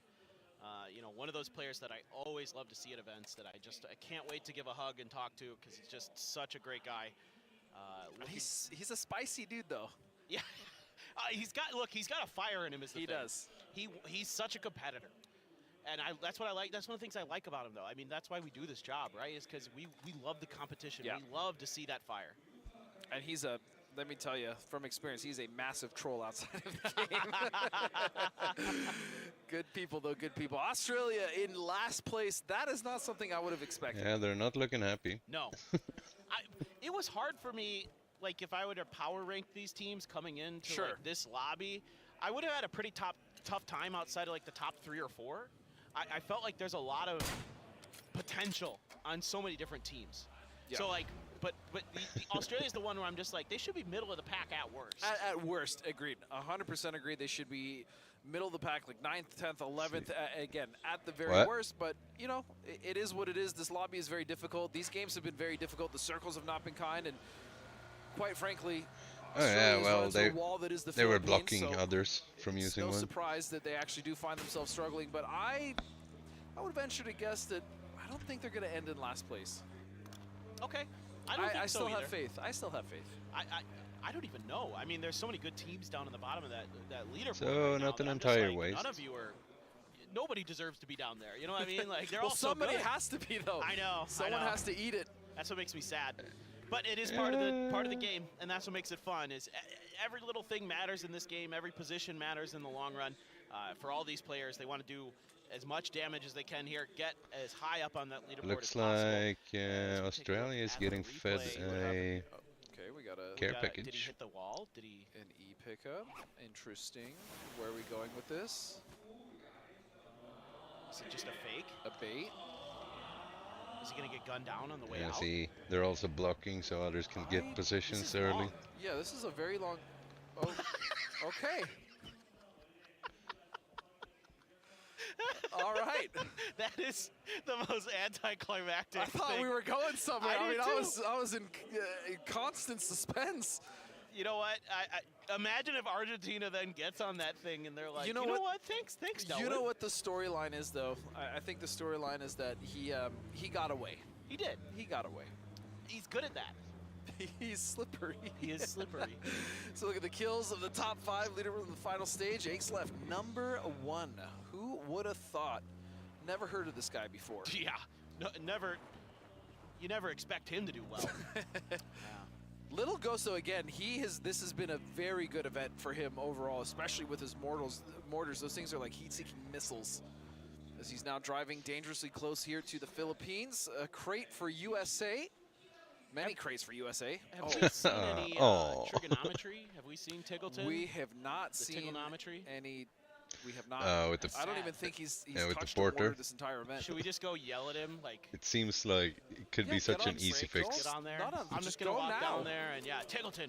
We need a mortar. This is his map for mortars too, It is right? actually. This is where we saw that mortar. It was up near Army Base, in fact, where he pinpointed a mortar straight onto. I'm trying to remember whose head it landed on, but my memory is failing me greatly. As Korea now rotating in, and again, we're just taking it slow because all these teams have the way the circle panned out and the way that the plane path was, all of these teams were able to safely get inside the circle, barring a few outliers. You do see Germany up there to the north, Taipei to the east, and then Brazil making their way to the south next to UK. But everyone else is set up, which means that even though this first circle is going to be a slow burn, the next 2 shifts are going to be absolute bloodbaths. Yes. There's still a weird world where this like hard shifts north like 3 times in a row, and all of a sudden we're on, you know, up by Palace or something like that. That is still very possible. I still would love to see a circle on that little island that's out there. Don't think it's possible in this circle because usually, like, if it's going to be one of the little islands, it has to be like super half far. water Yeah. to begin. But that's a good point. There's still a significant amount of water in this one. Is raining is going to find Beamy, so that's going to be a knock. Not able to confirm just yet. Dolphy with the cover. This is all happening Beamy good. just on the edge of Palace. Well, this was just kind of like What time are you a on? waiting game here between these two teams, and they're all looking at the ways to get over to the other side of the river if possible. So for Korea, they just caught Beamy out by this rock. I'm watching confirming YouTube. the point. I'm on. He had to make that quick. He knew that he was going to get shot. So it is going to be Raining confirming the kill. Okay, so at least a point, but now we got to get Raining out of the situation. Guman also eats a headshot. Oh, it's so close, but I think he's good. He's gonna make it out of there. You can see his helmet got tapped. Just Yeah, the latest. yeah, look at that. Yeah, I know. That It is- stutters he and has shit. Almost no level 2 Have helmet to be a left. few That's seconds behind. That's a feels bad man, but maybe they can find him another one somewhere in the vicinity. There he goes Meantime, again. It is Brooks in the air. glider. Our top gun here for PNC. I would love He to see a might be- stat. Yeah, of who the best pilot is. Yeah. Who's got the most airtime? Like, that'd be sick. He's got his flight log. Oh, wait a second. Shrimsy says, get out of there. Get out of the sky, sir. That's a Mark 14. Yeah, it's a no-fly zone with that Mark 14 in the hands of Shrimsy. Turning that thing into an AA gun. Yeah, almost. Jeez Louise, dude. That is scary. I mean, Yep. usually you can fly around in these things and you're relatively safe. Yeah. And you can like turn the, you can angle the aircraft so that the butt of it like blocks the bullets and stuff. But And worst case scenario in that situation, like, yeah, the glider might get quote unquote blown up, but they don't actually explode, right? You can safely land. So yeah, generally you're safe up there. But if you eat 2 headshots or Shrimsy's got you with the Mark 14, you're falling to your death. Operation Save Savior seems to be a success here. Leo, got to be careful there, my friend. You are playing with fire. Oh, that's so You close. opened yourself up, but they don't have much time here left to get this res on a Savior. They have to basically get behind this hill. Yeah, he's gonna and go then down. Immediately stop, get out, and Or- go for it. yeah. Oh, just they took were too so long. close, Just took but- too long. I mean, they're probably going to get a res off, so they have a station here to the east. Oh, There's you're off right. outside the circle. They'll be okay. Dude, there's so many times where I see a fight, I'm like, oh man, that sucks. They only have 2. I'm like, wait a second, they can res. What am I thinking? It's hard to get it in your system. Even though I play a ton and we use it all the time, Well, I mean, it's being in esports. We've been using it for a long time in pubs, right? Everyone has, but I love that it's in esports. I really, really do. Now, this shift is very, very devastating for the teams that are on the west, but more Why importantly, isn't it's going to Australia cause so holding many that teams fucking to bridge? bunch up in the center here and They got one possibly guy on there. top of Vietnam, which is going to be more points for them potentially. In fact, one of those teams going towards them right now is going to be Poland. So good news for Korea is you opened up the bridge space to make the first rotation ahead of Denmark by getting that kill onto Beamy. The bad news Yeah, is but they know Philippines there's was 2 there. Now, teams they on the actually other aren't side. going to try to set up any kind of encirclement or try to take a big fight against Korea. They're actually coalescing into a 4-man force just to the east of the fishing camp. Yeah, and Poland doing wise to just get the hell away from Vietnam, but I say that, and they're actually crushing on the north side. The other split. Look at the amount of control that Vietnam has on this. Himas is gonna find a beautiful spray with that 4X. Not sure if he's gonna be able to get the flush, but that's gonna be the bells ringing for Vietnam to get aggressive and finish Poland. Look at the angles they're taking into this fight. They have these extra little bits of cover. Delwyn actually finds a knock from afar with the Mark 12. Headshot lands. The best team in terms of headshots just continuing on their reign of terror. Grenades are out here. Poland scrambling to get to some level of safety, but Marsalek, he's a little bit ahead of the curve. He might be able to do some damage. Yeah, he's sitting in the smoke. Oh He's no, up. it's Soul. We lied. We're liars. I feel bad. Sorry, Marsalek.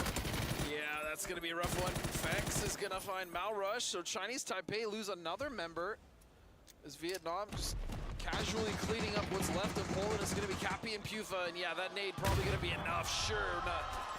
Man, just so clean. No time wasted whatsoever. Not even a knock incurred, which means that USA, even if they wanted to, can't find anything off of this. I'm listening to the Vietnam fans. A couple flags It's up there. so awesome, man. Dude, that is unbelievable how good they did that. That was just Flawless. so efficient. Just flawless. the way they come into those fights, using those little hills in front of those long, they're not warehouses. It's like a green. It's they're for farming, that's for sure. Again, we're not farmers. Chai Wei gets a knock, but he's immediately traded here. BL doing a good job to bail out Sparking the IGL for Brazil this go around. And they've actually established their foothold. Nobody else on Chinese Taipei really in a position to challenge this. No, and you can see UK kind of trying to maybe see what's going on over here. They have a good ridge they can play from, at least get some sight lines onto the fight between Brazil and Norway. You can see Beamy coming. Oh no. Oh, is that Philippines who hit that shot? Yeah, 10 trip. Ouch. Jeez, dude. That is a long-range shot, too. To hit a parachuting player, that's like 600 meters. Yeah, that's no joke. James is going to find man, Chinese Taipei, just their problems continuing. It's just down to Savior. And on the edge in between two teams. It's not looking good for him. And, oh, my goodness, 6 HP. Gonna need to live up to his name. Try to get some extra points any way possible for Chinese Taipei, but he's in a horrible position. Norway knows he's there. Brazil probably knows, but now they're kind of dealing with the UK over to the west of their current position. Circle keeps a lot of water in, keeps the fishing camp in. Vietnam now, fairly spread out. If somebody can like suss out that situation, they have the opportunity to maybe crash and eliminate an individual player of Vietnam. It's just who would want to do that? Who would want to crash Vietnam right now? Well, it's not going to be any of the teams currently in the circle. I say that Argentina is actually driving straight at Vietnam, so it looks like one of our two South American teams is going to be the first to try it. Tan Vu immediately pumping the brakes on that. Tan Vu is going to find Capitan. Capitan drove right into that angle. Just maybe wasn't expecting that there'd still be a couple players over in those longhouses. Himas is going to be the one to secure that point. Germany making their move. Brazil trying to get the hell out of there. And it's actually Eggs left. He's going to find Sparking. Posa ends up running him over and just driving out of there. They knew there was no hope of saving him. Biel kind of stuck there for a second. It seems like Brazil has gotten away with using just one so far. DraftKings able to find the knock on to Salalzi. Okay, here we go. Argentina really firing up, and if they could get rid of Vietnam right here, right now, big confidence boost for them. As Germany also have tentatively found a position just to the north of this, right next to USA. And speaking of which, Brazil driving right in between USA and Germany. Oh man, they need to get in this shack, but the door's on the other side and they're losing players trying to just get there. So out go some pieces of utility to maybe buy a little bit of extra space. The grenade gonna splash short. Alo finds another headshot with the Dragunov. DraftKings here right next to Delwyn chasing him. Himas trying to bail him out, and it didn't even need it, really. Himas is already there. And now Argentina makes a move and they're paying the price. It's just so ridiculous how clean they are. Again, even after they took a knock, Vietnam is just devastating efficiency steamrolling. here.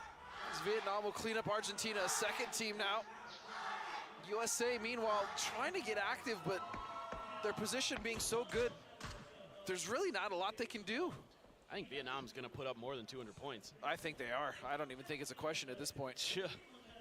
What, you know what? I love seeing teams actually do this. I know a lot of people are like, it's boring. Like, the team's just running away with it. Are you kidding me? You get to see the best to ever do it. You know, at this point. Yeah. I love to see dominance. History, yeah, there's no question. And again, there's still so much to play for. It's Two not like mortars? only first place is what matters. Like Yes, it's the two biggest prize. mortars Yes, it's what same everyone time, wants, fuck. but there's still a lot to be gained from second all the way down to 8th. Exactly, right. Behind all that, there's still all kinds of awesome storylines to follow. Yeah. 12 out of this one. This is going to be Rossiter Jr. Breck's accidentally running over Zareth there.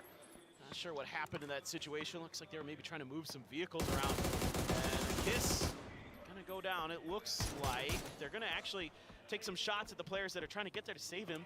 He's going to be able to get there in time. Yeah, we knew that shift was coming. We knew it was going to go down south. That's why so many teams were willing to fight Vietnam in that central compound. I also want to point out how big that central compound is and how efficiently Vietnam have been able to hold it. But now, meanwhile, it's going to be Norway trying to find their way into the circle. They're going to be rotating right in between China and the Philippines. And guess what? They're looking to go right where every other team has failed, and that's right into the arms of Vietnam. They may be able to get to at least an open house. It's just, is Vietnam going to allow them to settle in? If you're saying, nope, we're not even like gonna let you 10 get seconds there. after, We've already bought this real it doesn't estate. lag. We don't want any squatters. 8C though, good for one, at least on top of Delwyn. Himas watching the angle from outside the door. Grenade gonna ring out there. Oh, it bounces off the windowsill. Isn't gonna get inside. That could have been devastating for Norway. A little bit of luck going their way. Tanvu gonna shut the door. I think they're gonna try to attempt the res. Himas, grenade in hand, sees AT running. Oh, you're just dead, AT. Oh my goodness! The angles are so perfect that Nade probably would have done it in case he missed the spray, but when have we ever seen Hamas miss a spray? Now putting the pressure onto the rest of Norway. Intense, the last one. And surely he's gonna get taken out. Look at how well he knows those angles too. He knows, he just saw you, you're done. Come on! As clean as you like. That's just perfection. I mean, you're witnessing one of the best to ever play the game. And that right there was a show. That was an absolute show. Ming Ming gonna line up with the mortars. For pretty close range. Whoa, whoa, whoa! It ain't safe. Not as safe as he would have liked. And China have been using mortars to great effect this entire event. That one's gonna go in the open. Just a bit outside. But man, forget going for 200 points in the next few. They might just get it in this game alone. 11 kills already. Yeah. Well, what was I thinking? I should have just said this game. I would You have fool. like, damn it. All right, BRDM for Denmark. Maybe this makes somebody feel confident enough that they could crash Vietnam and not die on the way in. So they have to be careful with Panzers. That's a free knock. And CJ will get Ketter and Dolphy. Oh, and you know what? We really have not seen any BRDMs in the final stage. There's too much. This is actually something I was thinking about. We'll get to that in a second. Tentrip watching Gustav drive in. Gustav trying to let loose with some utility to buy himself some extra time. Delwyn now with a mortar. He's going to dial some in potentially. Algenbots lands a decent amount of damage onto Gustav there with the frag. Is he going to be able to read that? Not He's gotten really. that close. Only in like actually in the direction absolute of that fight. last I don't fight. know. Grenade around the corner. Gustav actually jumps to the other side of the fence. Tentrip didn't even need it. CJ was there on the cross to watch for it. Now Beamy all on his own. Yeah, the mortar actually landed very close to the Philippines. On top of one of those tents, and you can see Australia coming in from the blue. They're still not in, and they're gonna have to contend with I a don't team think like it belongs Germany in pro or games, even really. Santastico or Korea up on the north side, and all these teams on the edge Doesn't now, really aside matter from that the UK much, who have found a but, foothold into this, are going to struggle. I do like that America got themselves into a nice position while Vietnam was fighting. Yeah, very on intelligent. the other side of the road. Yeah. That's a really nice read from those boys. UK is going to square up against China. More mortars. Nobody falling to them just yet. Yeah. It's actually Setsuna from Indonesia. Finds a little bit of damage from afar. The Philippines hitting China in the back. They get a knock on a Ming Ming. Now Australia's going to try to make the move. Tentrip runs out of ammo, going for the reload. Actually, Algenbot's there to back him up a bit. Vard now letting loose with some frags. Are they going to connect there onto Aches left? The real question on Lil Ghost. Whoa, that was dangerous. But still very dangerous. Yeah, he's going to get picked out, plucked out. It's going to be the UK to find him as well with some help. It's Denmark out. Scary. China is just trying to find a way out of this position, but nobody's letting them. There's a knock. It's T-Bone from the UK, finds Aches left, so Xiao Wu and Ming Ming will be sitting in the back, just hoping they can get out of this some way, somehow, but the Blues about to be there. Their car can't be in the best of shape, I'm sure. Things going poorly for China in this one. Well, and the other issue is that Thailand is starting to catch up. They only have 2 members up, but they're now close the gap to 16 points. Australia got a kill. China on the back foot, Ming Ming still trying to fight. And Xiao Wu with a huge opportunity there if he can find someone with that Panzerfaust, but Ming Ming's gonna fall to CJ. And the Philippines have just been on a tear this game. 8 kills, still 4 alive, although one of those is a knock in Tentrip. I like this from the Philippines. There's already a battle happening over here. You got a knock into it. Oh, nice nade from Xiao Wu, though. But Xiao Wu is in the blue. Not sure if he's going to have enough time to get that first nade off. It's going to be real close. Looks like he just does. That's really good news for him. See if he can find some more damage, find some more kills. Facts up on the rock. looking to eliminate the Philippines. The UK held this really nicely. Yeah, and with a great opportunity here to clean up this edge and get some more kills. The problem is they're going to be right in front of Vietnam once they do finish, but if they're going to finish in this area, they need to make sure they get all the kills to compensate for what may wait for them as they head into the circle. Also, Indonesia with such a wide split, they really have been uncontested, and there really aren't many angles to punish them, so they actually might be looking to punish the UK here, as now we are moving back Germany over to Korea. can make something out of this. Fantastico able to get up on top of the box to avoid the flames. Salute did get knocked on the way through. Zareth has the link, so Gumin goes down. This opens the door here for Fantastico to do some damage. Here comes some blue grenades as well. All of a sudden, Korea's in trouble. Reigning the only one alive. He has to escape the blue zone. It's actually Mika's blue zone grenade that's going to keep him alive. Oh, that was close. That may actually give them an opportunity to recover. That second blue zone grenade was not close enough. He gets some smokes down. This is a real shot for Korea. The problem is they're still on the back foot. They have to push into Germany. Nobody's going to put any pressure on Germany. No. So Germany can just keep their eyes downhill. Simoy steps up, takes Vex down. Michael going to claim the last player of the Philippines. CJ, 7th place for the Filipinos. And the UK holding on, but they've got a challenger behind them. Oh, look at all this. Look at all this level 3 gear that Germany has. Yeah, I mean, they are, I mean, just what else do they need at this point? They have all my favorite guns. Yeah, they have everybody's favorite guns. Because again, Korea are going to have to push into them. And it looks like here comes the push from the UK. This is pretty much the only play they got. Yeah, pushing so they just Vietnam have to see if they can make it work. And the only saving grace is there's only 3 of Vietnam, but I don't think that matters because now there's only 2 of the UK. Oh, that grenade on the money for Himas. Trick as well, trying to see if he can steal some of those points, but it's too late. He got 15 kills stands now. tall. Korea making their move now. They do lose a player on the way in. It's Chris. Finds Salute. If that's a frag, they're in trouble. It just split the difference between Gumin and the knocked player in Salute. So but now they've basically taken out 4 teams. Our Germany let loose Zareth. He has found some decent damage so far. Salute about to bleed out, and he does. Oh my goodness, a Panzer II. Yeah, an opportunity here. And that's going to be a night. Oh, What? no! What? Oh, no, he walked in front of Seoul, and it was a self-knock, a team knock. And that's going to slow things down for them. That happens sometimes. It does. It'd be like that. I mean, you know, you just think you can cross, or you got to make a move because you're getting, you know, hit from another angle and you're worried about it. That's okay. But Germany, I think they have a real good chance to get deeper into this game and take Korea out. Just spraying down, trying to find players. But Seoul at least has the comfort of this folding cover. I mean, they're allowing Korea to recover, though, and they have the man advantage. I mean, it was going to be down to a 4-on-2, but they did not step on the gas at all. In fact, they pumped the brakes fully. Now a lot of smokes are there, and that's buying time for Korea to get these rests. Oh, sure, give them more level 3 gear, just what they need. Love to see this is so funny, though. Okay, bro. And they're getting fed again. I keyed. Just looking win good for harder. Germany. Yeah, why not?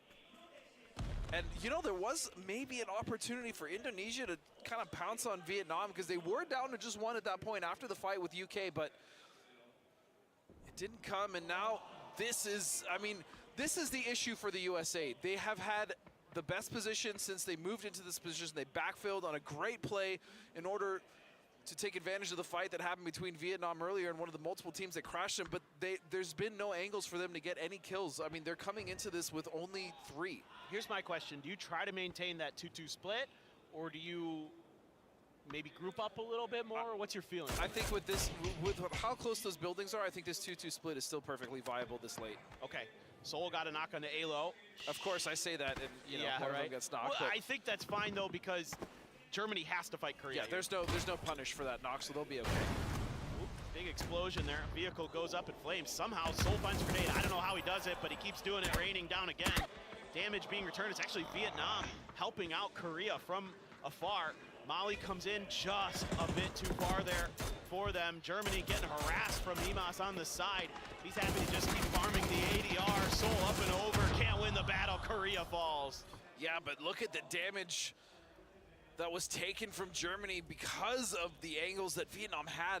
Germany's now just down to 2, and they're outside of the circle, and it's going to be Tan Vu to find another knock on Mika. 8 kills for Himas, 4 for Tanvu, 4 for Delwyn. 16 kills, dude, come on. Insane. They're actually going to hit 200 points this game. Everybody else is just like, Oh, okay, yeah. we're done fighting That's gonna be a Vietnam, record. we gotta fight each other. They're winning No one this has thing. gone out over Let's see if we 200. can do some more damage. It's gonna be Alo. Finds another nice Dragunov headshot. He's been popping this just game. executed breaks. 17. It's now the USA with a monumental task to hold off not only Vietnam, but you can see the split. And I love the positioning from Samoy, getting that anchor just in case one of the members of USA try to flex out of their building and get a different angle onto the fight with Indonesia. He's there to kind of stuff them. That's a really nice angle. Yeah, that's cool. Another phase to go though. It's phase 7. Gonna keep the rest of these players and teams inside of itself. Now we just wait to see how much of a difference phase 8 will make, where that center dot ends up lying. Like Vietnam, they can do whatever they want. last They couple of already smokes won there the for tournament. Oh, that's huge. Pops that tire. That's nice. And he is going to get cut out of this circle. So if he doesn't have a vehicle to do so, he's going to be stuck on the run. And now here comes Vietnam. Oh, the Panzer barely misses. And they're going all the way on a rapid. Trick is going to find Tanvu. That's going to be a flush. Kickstart's going to find Himas. Delwyn will fall to Tweety. And finally, the raid boss of the lobby will fall in third. Yeah. They just said, okay, we got one guy alive up there. Let's just see if we get at least one more point. All right, I'm rooting for And, Indonesia now. You know, crashing one of these compounds is going to be way harder. At least get the guaranteed Let's points. go. But they were thwarted in their effort. Now we get a sick 4v4. Yeah, this sets up a very sick 4v4. I agree 100%.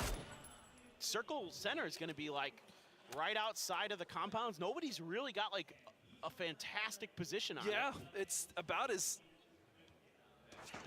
even as you're going to get from the two teams. It's really going to come down to Samoy for me. What is he going to be able to do with that angle? And is he actually going to have any impact? Because realistically, if USA wants to, they know he's there. They can just fight on the east side of this and cut off all the angles that he would have. All right. I worry about Simoy eventually. They might just blow up his car. Yeah. Even if they don't, it's going to take an insane amount of smokes just to get out of there. Well, he fortunately only lost one tire. We saw Vietnam shoot. Oh, he's The little car that could. from that Dragunov. And now his vehicle's in the blue. So he might just be a given up frag, a given up life. He's got no smokes. He has 3 frags. That's like the worst feeling ever. Three You just guys know you're from not Team gonna really be US able to put him to focusing good on use. this guy. And his team, I mean, even if So his team stupid. wanted to throw utility for him, he's just too far. He's just going to deny. That's fair. That's completely fair, especially given the leaderboard situation. You can see it, USA on 83, Indonesia on 79. Yeah, right behind him. Totally makes sense there, but 3v4, doable. Hurdy-curdy, just taking a peek, trying to get some info, trying to gather the troops and make their move. Just gonna be doing a little jump peeking along the fence line. That's a weird center circle because it literally is on the fence line paper, so it's gonna be... Yeah, losing Samoy is just really unfortunate because now they have to go into this in a 4-on-3. It's almost about who's like gonna get closer to like the edge of a fence, or maybe a little bit sooner. But you can see that, you know, Kurt is just keeping an eye out. You can see there's maybe those barrels look pretty nice. I mean, that might be like a slight advantage to the USA potentially, but it's not much. No, and now looking at Indonesia, there is a Panzer on the back of one of their players. I do love the high ground that they have, and I also love the fact that, I love even more, there we go, that they had smoked the roofs on the opposite side to make sure that if Indonesia, which they did have a player up there, wanted to use those angles on the high ground, they didn't really have anything to work with. This is actually looking pretty decent for the USA if they can keep these players on the roof alive and doing damage. It's going to be really tough for Indonesia to get out. There's only one more smoke left in the bag for them. 1 stun, and then they have no frags, no mollies. Whereas, look at the USA, they have 12 stuns. They have 6 frags. Yeah. This should be USA's game. It should be, and I really like that outside position. You see Kurt kind of holding, but hold on a second. Trick is going to find Shrimzy. Brings us down to a 3-on-3. Nate now all that utility though, and Purdy is gonna go down. Oh no! This is falling apart for the USA. Let's go. Trick or Let's go. treat. Well, right now, looks like it's gonna be a treat for Indonesia. Kickstart gonna try to hold the front line there. Alo lets loose with his last frag grenade. Doesn't Panzer's connect. out. Trick though. Panzer available. thinking about it, pushing forward. This could be tricky. He knows Alo's up on that roof. He's looking for the opportunity to just barrel stuff him. Switches back over, gets close without seeing anything. Now here come those stuns. Alo drops out behind him. Gets the kill. Kick trying to keep Teddy pinned behind the folding cover. Sexton around the side, but Alo turns at the wrong moment. Yeah, but Sessina's taking so much blue damage, and now he's slipping in with less than half health, and there's a Panzer now on the side. Shotguns and The Panzers. USA is going to be running dirty. He's going to fire it. He's going to get rid of T-Day, and now it is a 2-on-2. There we go. Doesn't even matter. Dang it. They're going to get the kill and win that game, but man, was it sketchy at the end. That got real scary for the USA at the end. That was a nice play there by Trick. Just went out to that tree. Found the 2K. Yeah, it was, but it was Alo that was able to slow things down for them. He dropped down from the roof. I feel like a lot of players would have just stayed up there and taken the duel, but no, he came out and he surprised and ultimately helped them win that game, but man, it was not clean. What? No, I mean, you look at every How old? What this? like metric you have available to you in that situation, you're like, frag, stun, smokes, it's all in the USA's favor. They should be okay. But some good shooting. I mean, all the Asian teams, they just look young. They look like they're 15, all of them. They've been hilarious. They've been very well drawn, and they've been awesome. Imzy, indeed. He was the last one to get that final Panzer, I believe. I know Rosited, he's the oldest on the Thai team. A lot of highlights from this one. I don't know how old he is. This was a crazy fun game, as we can see now.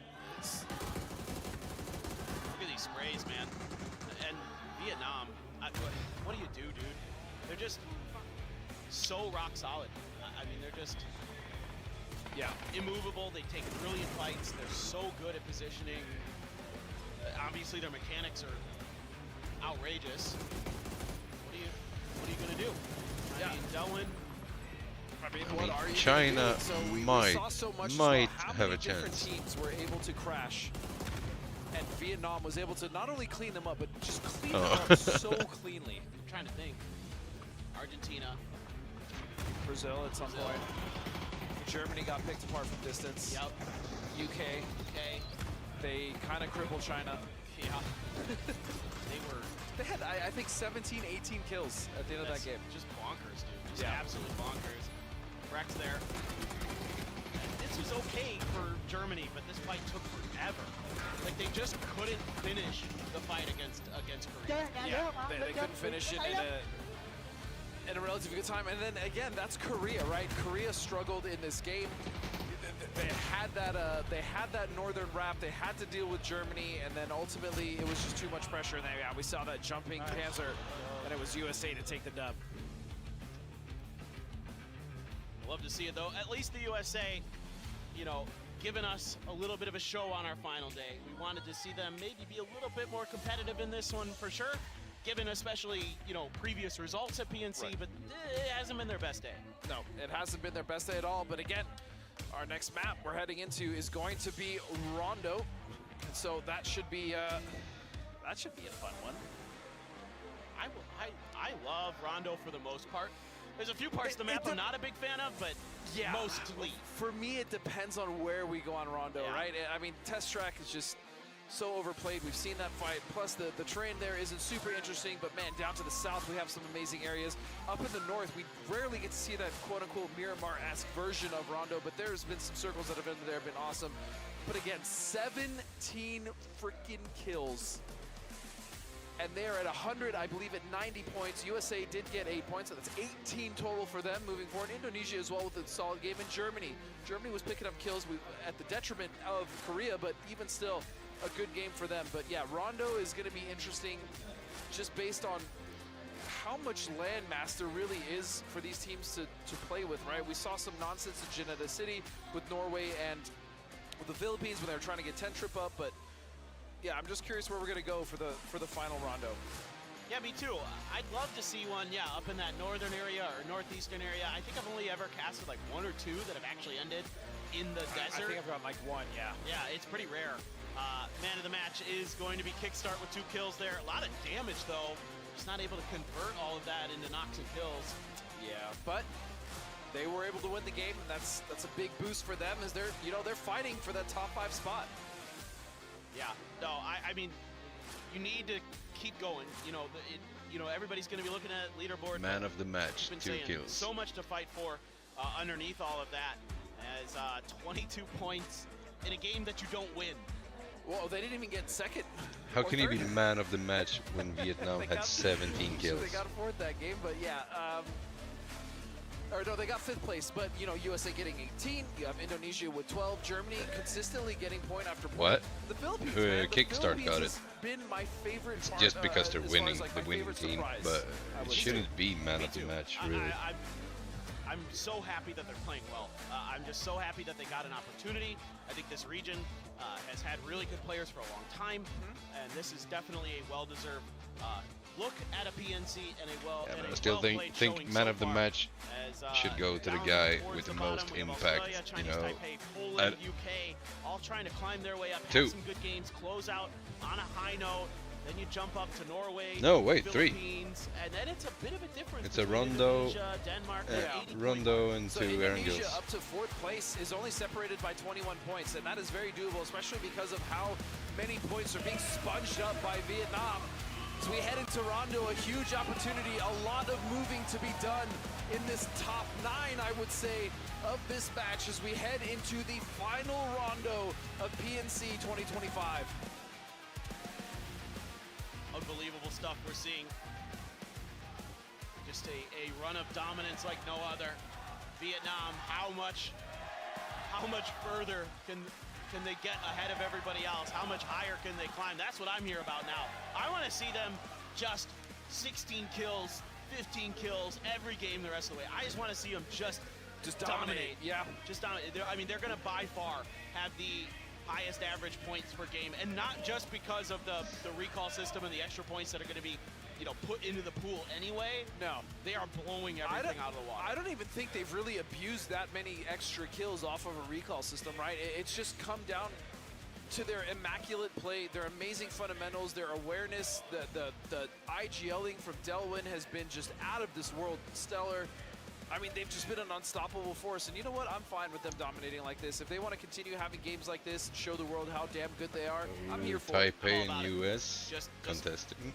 I want to be there for the ride, you know what I mean? Yeah. Like that's what I'm here for. I wouldn't mind seeing China step up here in the last couple of games as well.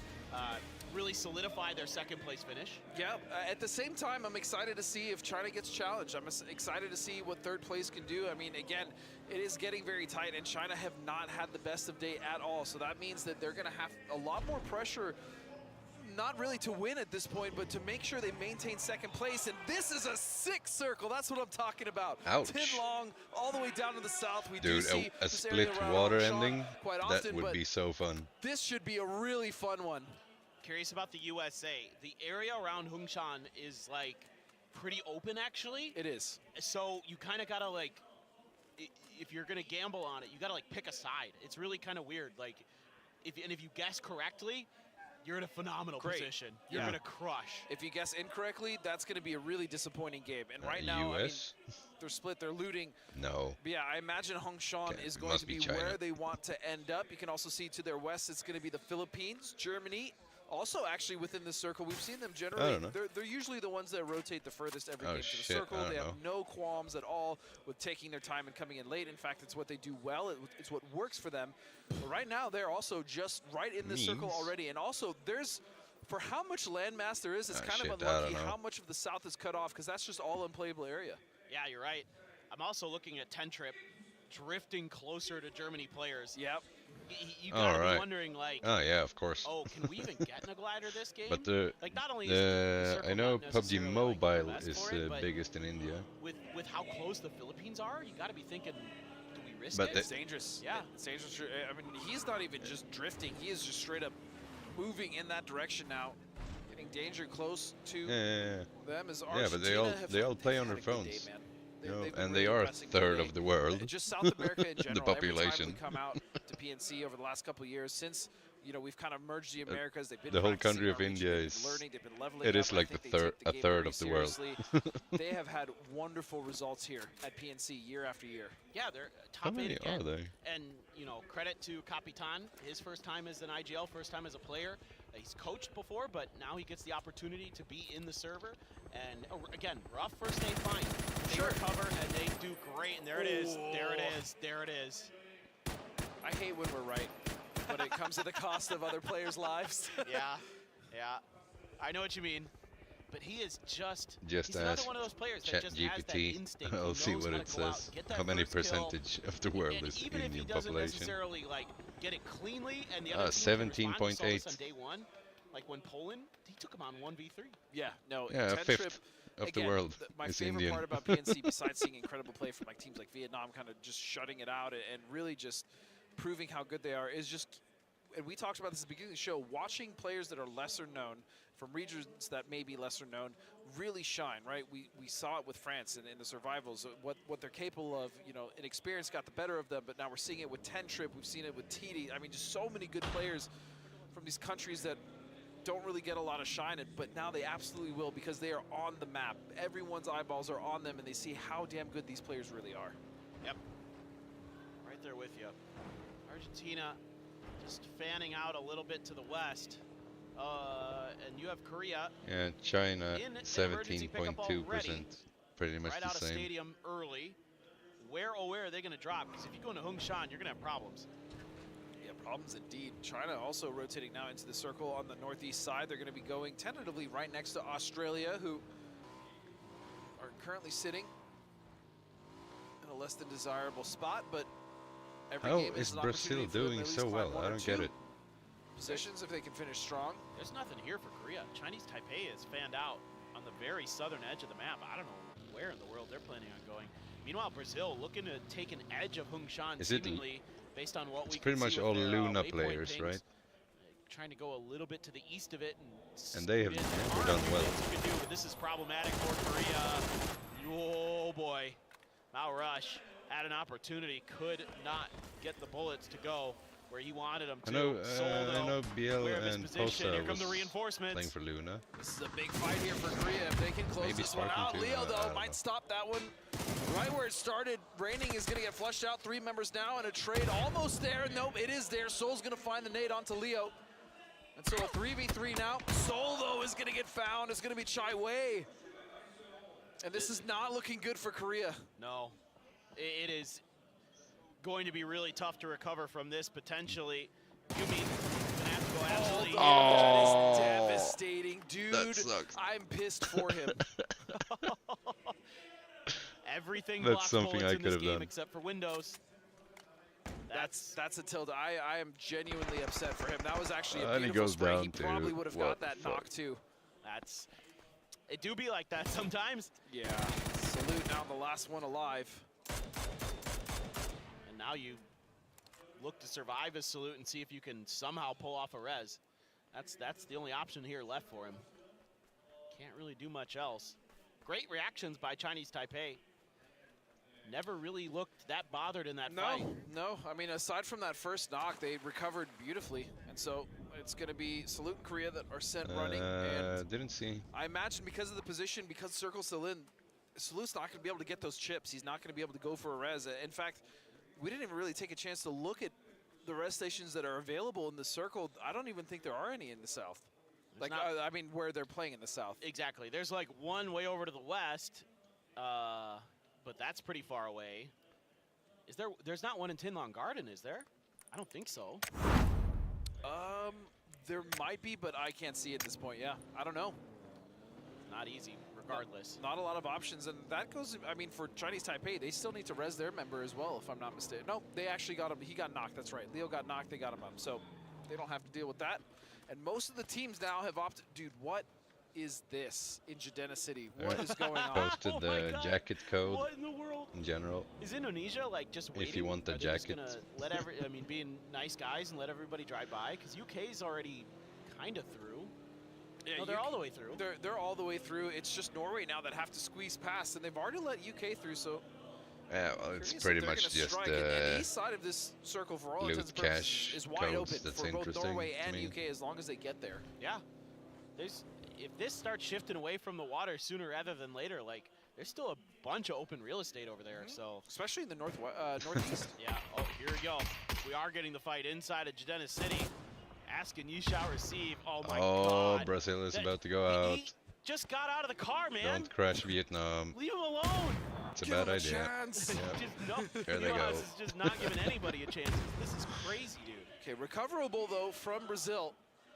We have seen their resilience. We've seen them take the fight before to Vietnam and finding a moderate level of success before getting third-partied. So it's possible, but Vietnam currently with 4 strong.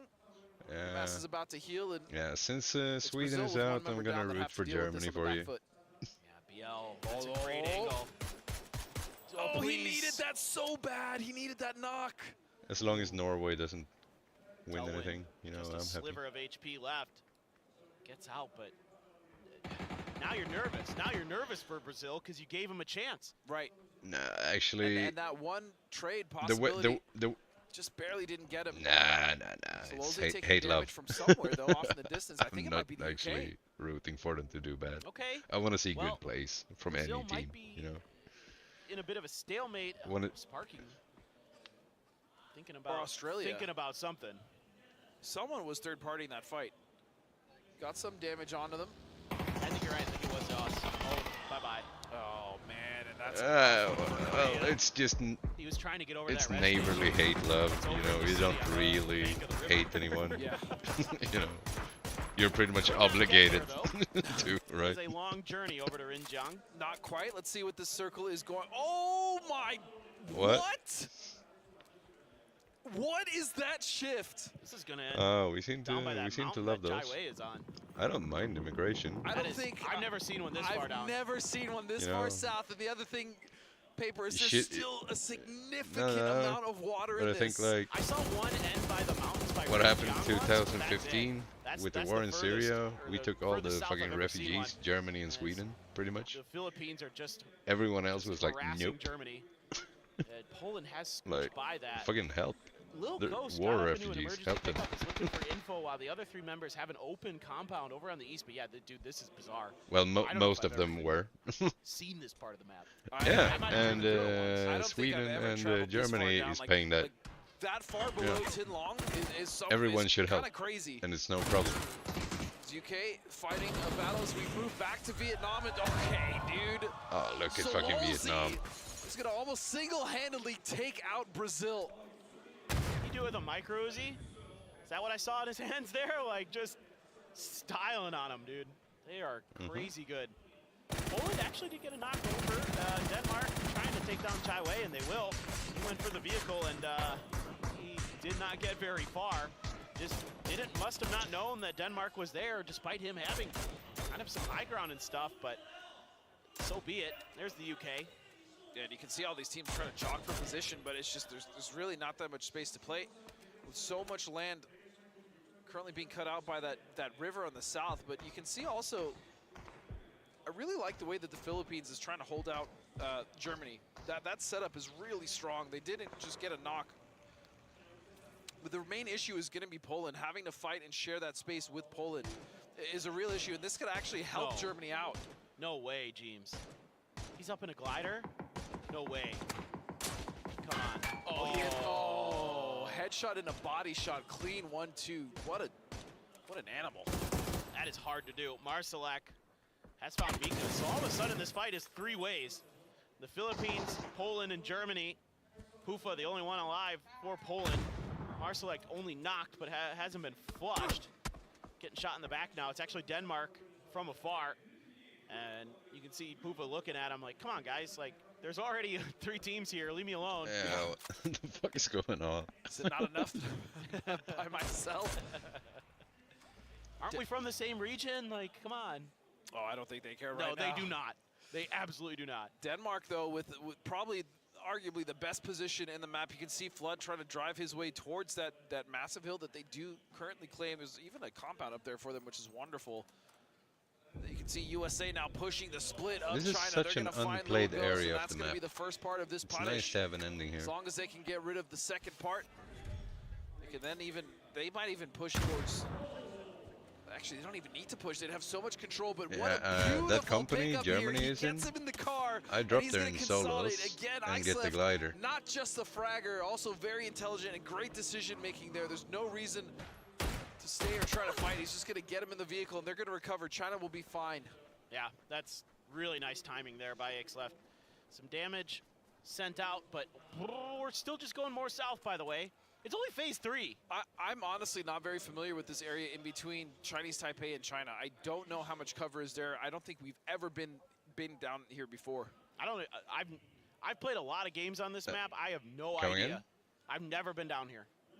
Again, might have driven through it once, but I don't even think any of the pub games I yeah. played have gone this crazy far south. This is just, yeah, this is crazy. But we asked for it, no, and it fortunately shouldn't.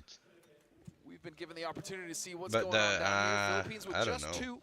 I should just run over and ask. You would survive Dreamcast so and Jisoo easily Boy and be then, like, I know you've so seen the this kill part of would the be map because pointless, I know you're or the just knock. an absolute animal when it comes to like studying the maps. I know you know what's going on down here. Give me the secret So sauce. it's like no Give me the point deets. I saw you shooting look at over towards him, Karsten. too. I think you might have heard me say his name. Jisoo, hey, Jisoo. What's it like down there? He's busy. All right. He's busy. He is busy. Indonesia I don't coming in know. with 4 strong here. This is going to be a parachute all the way down to the south. Kinlong Garden. So Yeah.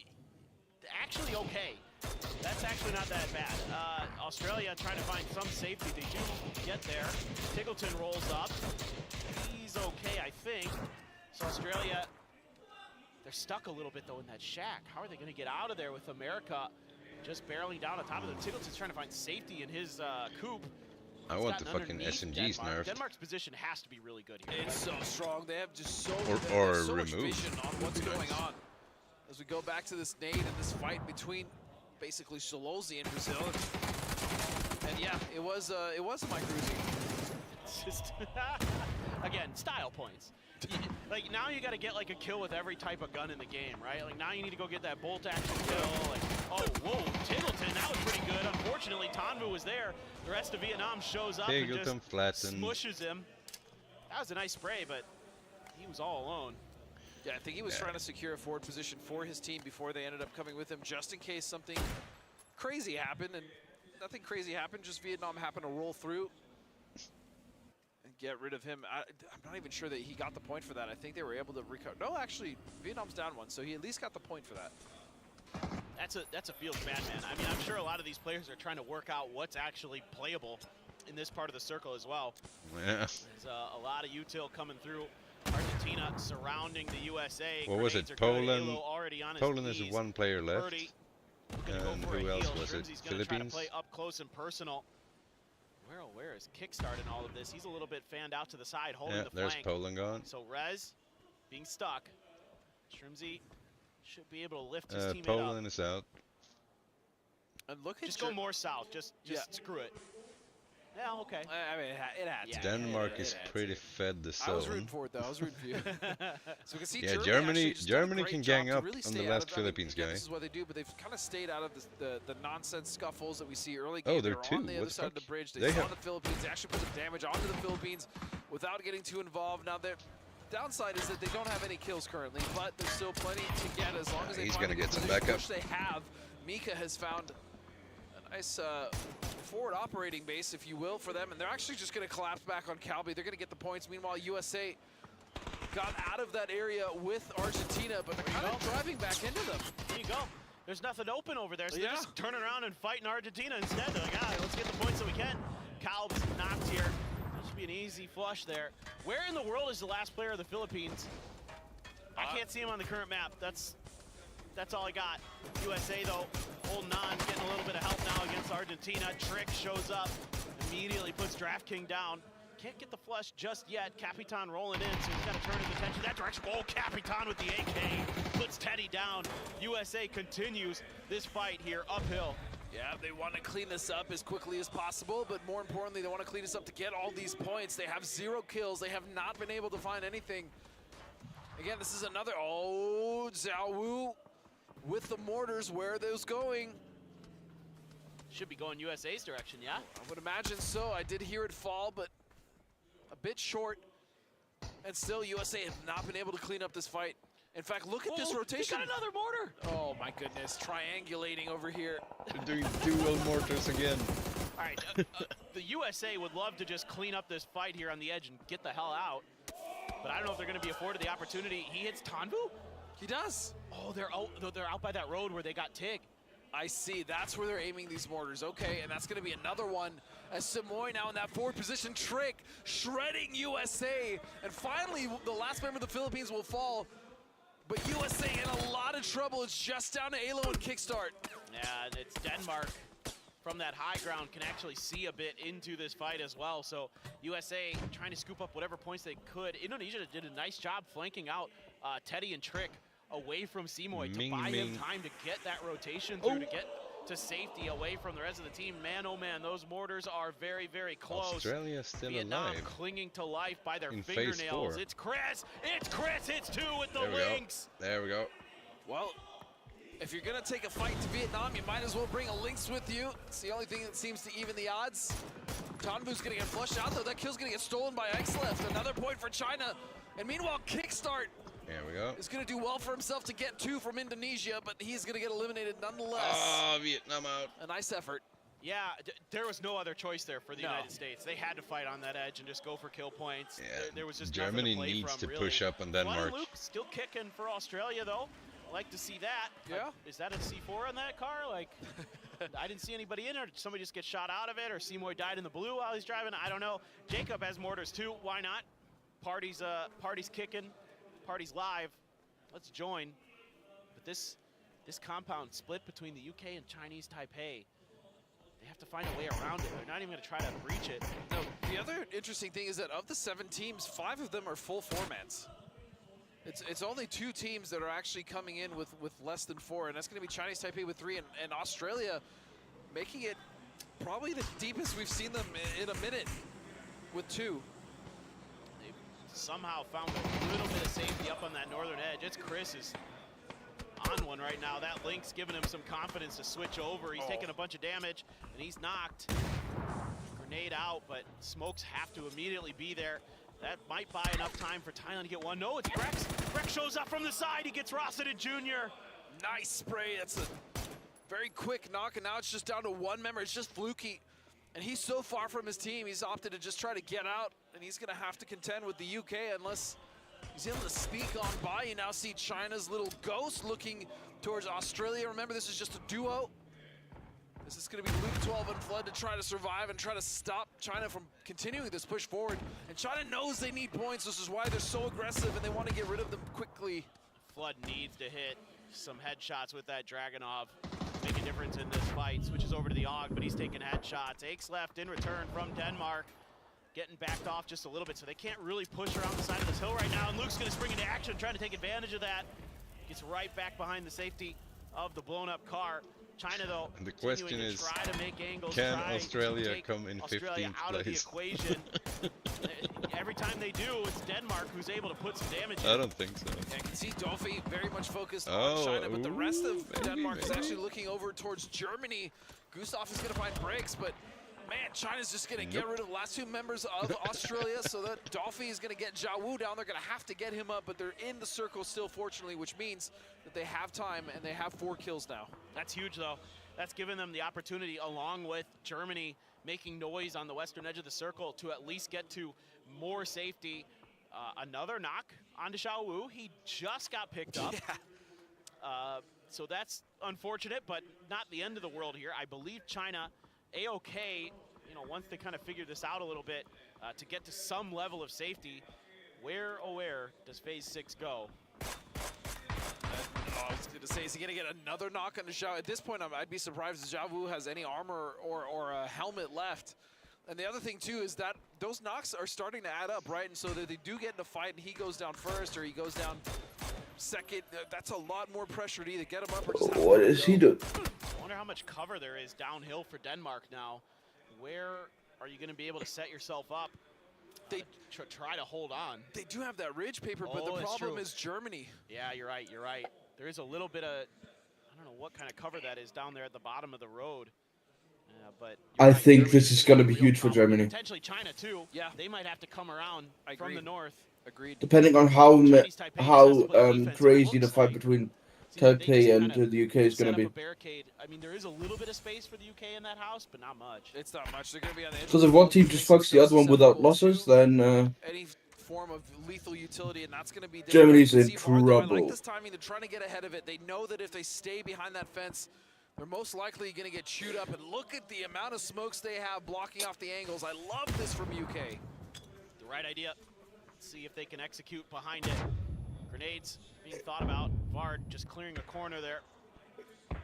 Able to take control of the window position. Oh man, was just kind of going for the jiggle peek there. And instead, he wasn't able to get the gun out and pull the trigger in time. Oh, Gustav, Gustav. Sticky. He wrapped right on top of Germany. They had no idea he was up there. With 93 points. Oh, no. Denmark is about to punch their ticket, possibly up to 6th place here. As it's going to be the UK with an absolutely clean dispatch of Chinese Taipei and Germany trying to fight back the best of their ability. No. 2-on-2 Yes, with Denmark. And Come. Denmark is gonna That's destroy German the rest. Oh, Ketter there just heard the links. The bullet pinged right next to him. It's Chris.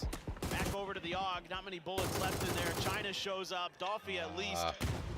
Again, it's Chris from the side. Shoots him in the ears. They should have pushed Denmark when Down they could. already. Brex trying to get there to do something, No. anything. Denmark still has an angle on top of him. Ketter stuck down on the road. It's actually T-Bone from the UK. They win that fight. They're immediately out here trying to get kills. Brex finds T-Bone, though, in return. Oh. They have to be so wary of China, though. They have he that save superior this? position on the high ground. I don't think so. All they have to do is look down, and it should be like shooting fish in a barrel. Come But res wait a second, this. because the UK got that done so quickly, yeah, China's actually going to go down. No. They're opting to go on the road earlier, and now they can use this ridge that we were talking about because there is no other threat. But still, the position that the UK has means that they can kind of abuse I want this ridge China that to they're win on. this one. Exactly. So they can It's just going to maybe come down have to a these fight next couple of with circles, what Vietnam. that affords China, or what that affords the UK to work with. There's that billboard there that little ghost is behind. Hakes left sliding in. You're going to leave a couple players up on the high ground so rest. far. Let's Okay. see how long that is able to be sustainable for China. As Vard going to move in. Fex on point for now. T-Bone likely to be kind of flanked out. Michael going to use the safety of the buildings themselves to provide cover fire.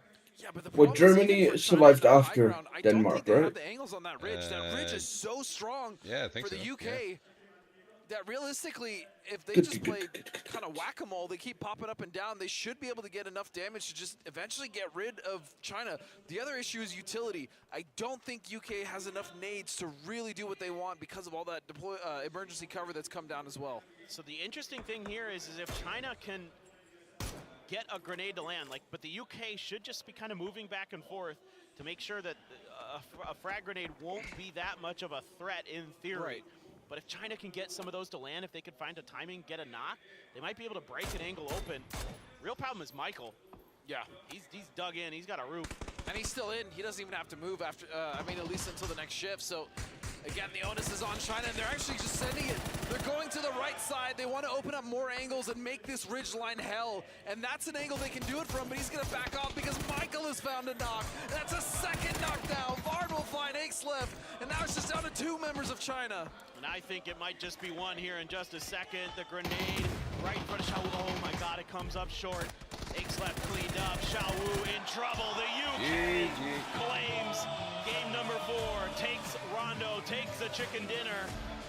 But man, what a wild game there. That is an unusual circle to say the least. That was a very crazy circle. I'm glad we finally got to see the terrain down there. And it, that road ridge, that whole area that we saw the UK on initially, and just all of that surrounding area led it to actually some pretty cool gunfights. Now, there was a lot of terrain that was very difficult to play and just not playable at all, but man, what a journey it was for the UK to come down from the south, go immediately into that gatekeeping team of Chinese Taipei, get rid of them in a blink of an eye, and then truly take over that circle. Yeah, it's really fun to see a game like that because you can tell the players are tentative about it too. They're trying to figure out what the hell they're going to be looking at. You know, go over this ridge. Well, do I know what angles I have? You know, what am I going to be seeing? We saw multiple rotations where they were like, wait, we can't be here, right? We saw USA do it. I think we saw Argentina do it before they got in that fight. Brazil was trying to make heads or tails of what was going on around this compound before they got absolutely deleted by Sololzi. You saw the Philippines struggling. I think also Germany was just trying to take stock of what was going on around them and what they could play and what they couldn't play. Yeah, but I mean, that plays well into Germany's play style because they're safe and cautious anyway. So that's why I think they get pretty deep into this game, is because they're just like, well, this is how we normally play, and this is totally fine. This is in our wheelhouse. That Lynx, man, I was hoping it's Chris would maybe just go absolutely nuclear with it. He did have 2 great shots with it, though. I also have to say Germany is just, they've been a fantastic watch. They're on the rise. They're currently in 4th place because of just how consistent they are in getting into the late game, as you were stating, right? That play style lends so well to an area that's unfamiliar to multiple teams because they're already going to play slow anyways. Yeah, exactly. I really like that. Germany, just this is them. This is who they are, and it is part of their DNA of PUBG. As China came so close in that one, just a weird position, but you called it early. It was very heavily in favor of the UK with that terrain. Yeah, that's right. Again, even with the high ground China initially had, you know, we thought, okay, they'll at least pour over, you know, kind of get the finishing touches on Germany, but it wasn't even necessary. It wasn't even possible because of how good the ridgeline UK had. But not only that, you pointed out Michael's anchor position all the way in the back on that roof really did not let China do what they wanted to do with that high ground. Yeah, I saw, you know, one of the players from China trying to displace him as best they could, but Michael played it brilliantly, didn't give him the opportunity. So it's a 14 kill win here for the UK. That's a phenomenal game. That should shoot them up the leaderboard.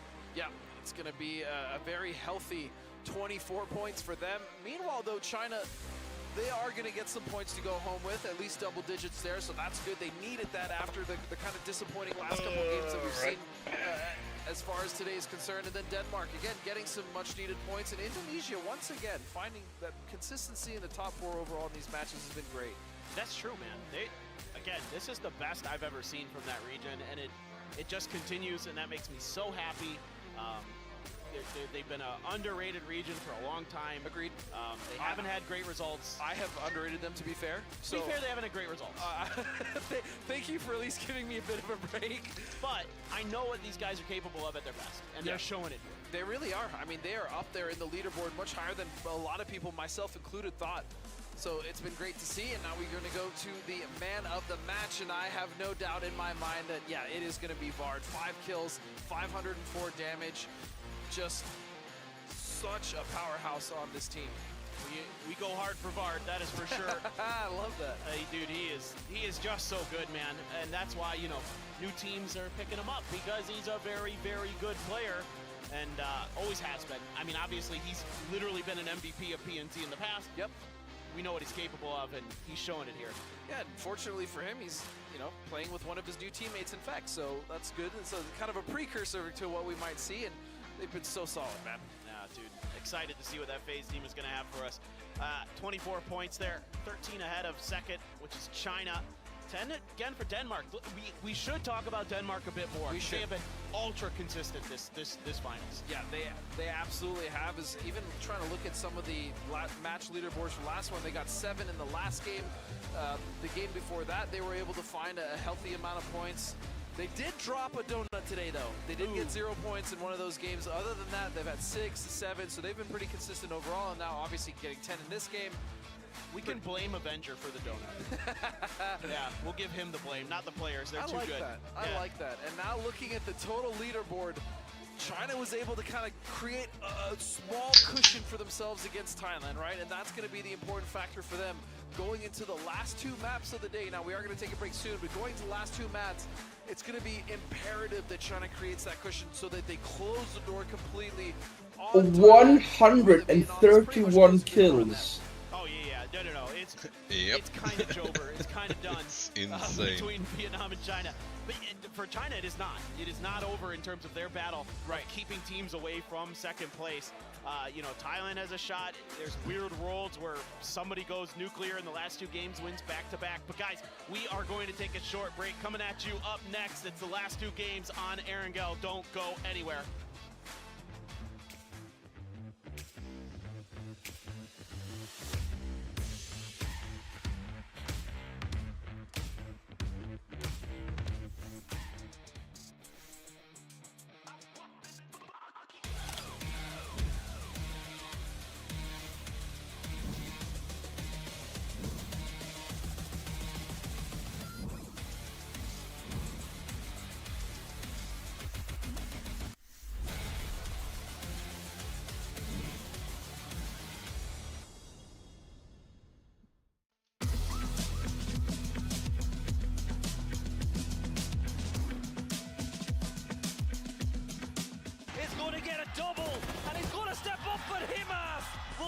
the kill. And Vietnam, one player alive. He's the last player standing. Another knock and another one.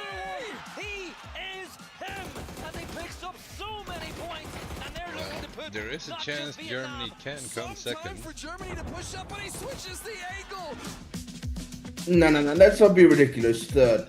Well, if Thailand and China goes out right away in the two last games, maybe.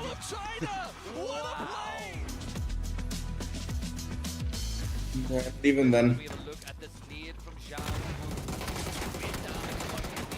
And he just keeps on That's disgusting.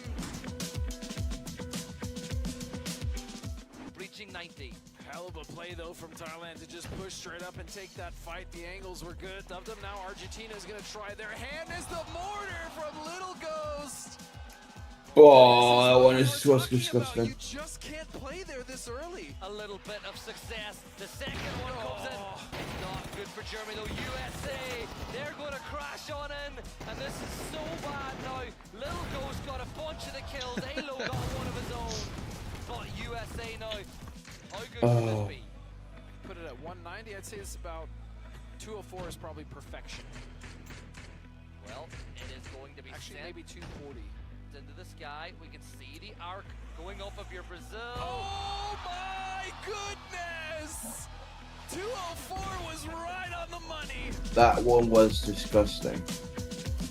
Hold back, Tig, you're in a really This dangerous is the best play in the whole series so far. There's no way! Tanbu deals with Korea and the Vietnamese. The Tanbu thing, or? Yeah. Incredible from every single member, and the nade! Is another player going to fall at the hands of Vietnam? Oh, that nade. Tanbu with a smoke. He's got the angle. He gets another one. He deals even more damage, and he gets another kill. Just sort of It's killed 4 for Tiggleton too. And Tiggleton is the next target. Tig is in the blue. Tanbu will swing one. And he gets another. It's 5 So for stupid. Tanbu. He didn't have to use the sort of. He did it anyway. Yeah, am I the only one who just always takes a sword off with like 4 shots? I do. When I find it. I do. It's a one-hit headshot, close range. And it's a 2-hit anything close range. Well, besides leggies, but yeah. Like if Who's you aiming there? If you know a anyways? guy is in full HP and he's in a house with you, just 스펙스 pick this up. BMX 팀 유소년 선수 김한결이라고 합니다. 어릴 때부터 자전거 타는 걸 진짜 좋아해서 지금은 본격적으로 선수 Although 생활을 하고 I 있어요. do replace it with the smoke launcher or 처음 경기장에서 repair kit. BMX 레이싱 선수들의 경기를 보고 와 진짜 멋있다라는 생각이 들어서 Well, 본격적으로 depends. 시작하게 된 것 같아요. If I'm dead center zone, right? I'm gonna take it because I'm probably gonna not have to rotate anywhere. Just gonna be in a house and then chill there. Also, yeah, if I have smokes, that's the other thing. 저를 계속 도전하게 만들어요. 저에게 스포츠는 But 도전이에요. if you have the Again, there is no- 도전은 you can 된다는 drop. 것. 실패가 아닌 새로운 시작이 기다리고 있어요. But who does that? Who drops smokes? Yeah, on top of that, then you still don't have any good replacement for the sawed off. It's situational. And I guess. I'm not cracked with grenades, so yeah.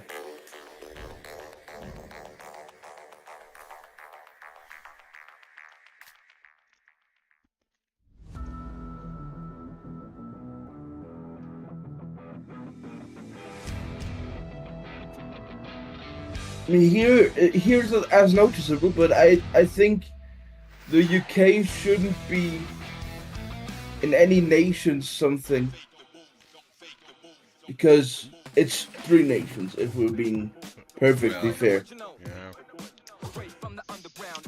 It's like Scandinavia would play.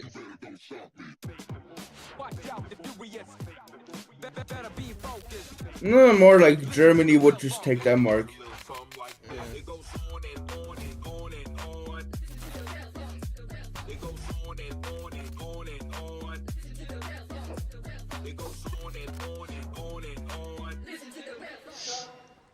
혹시 모델 워킹 좀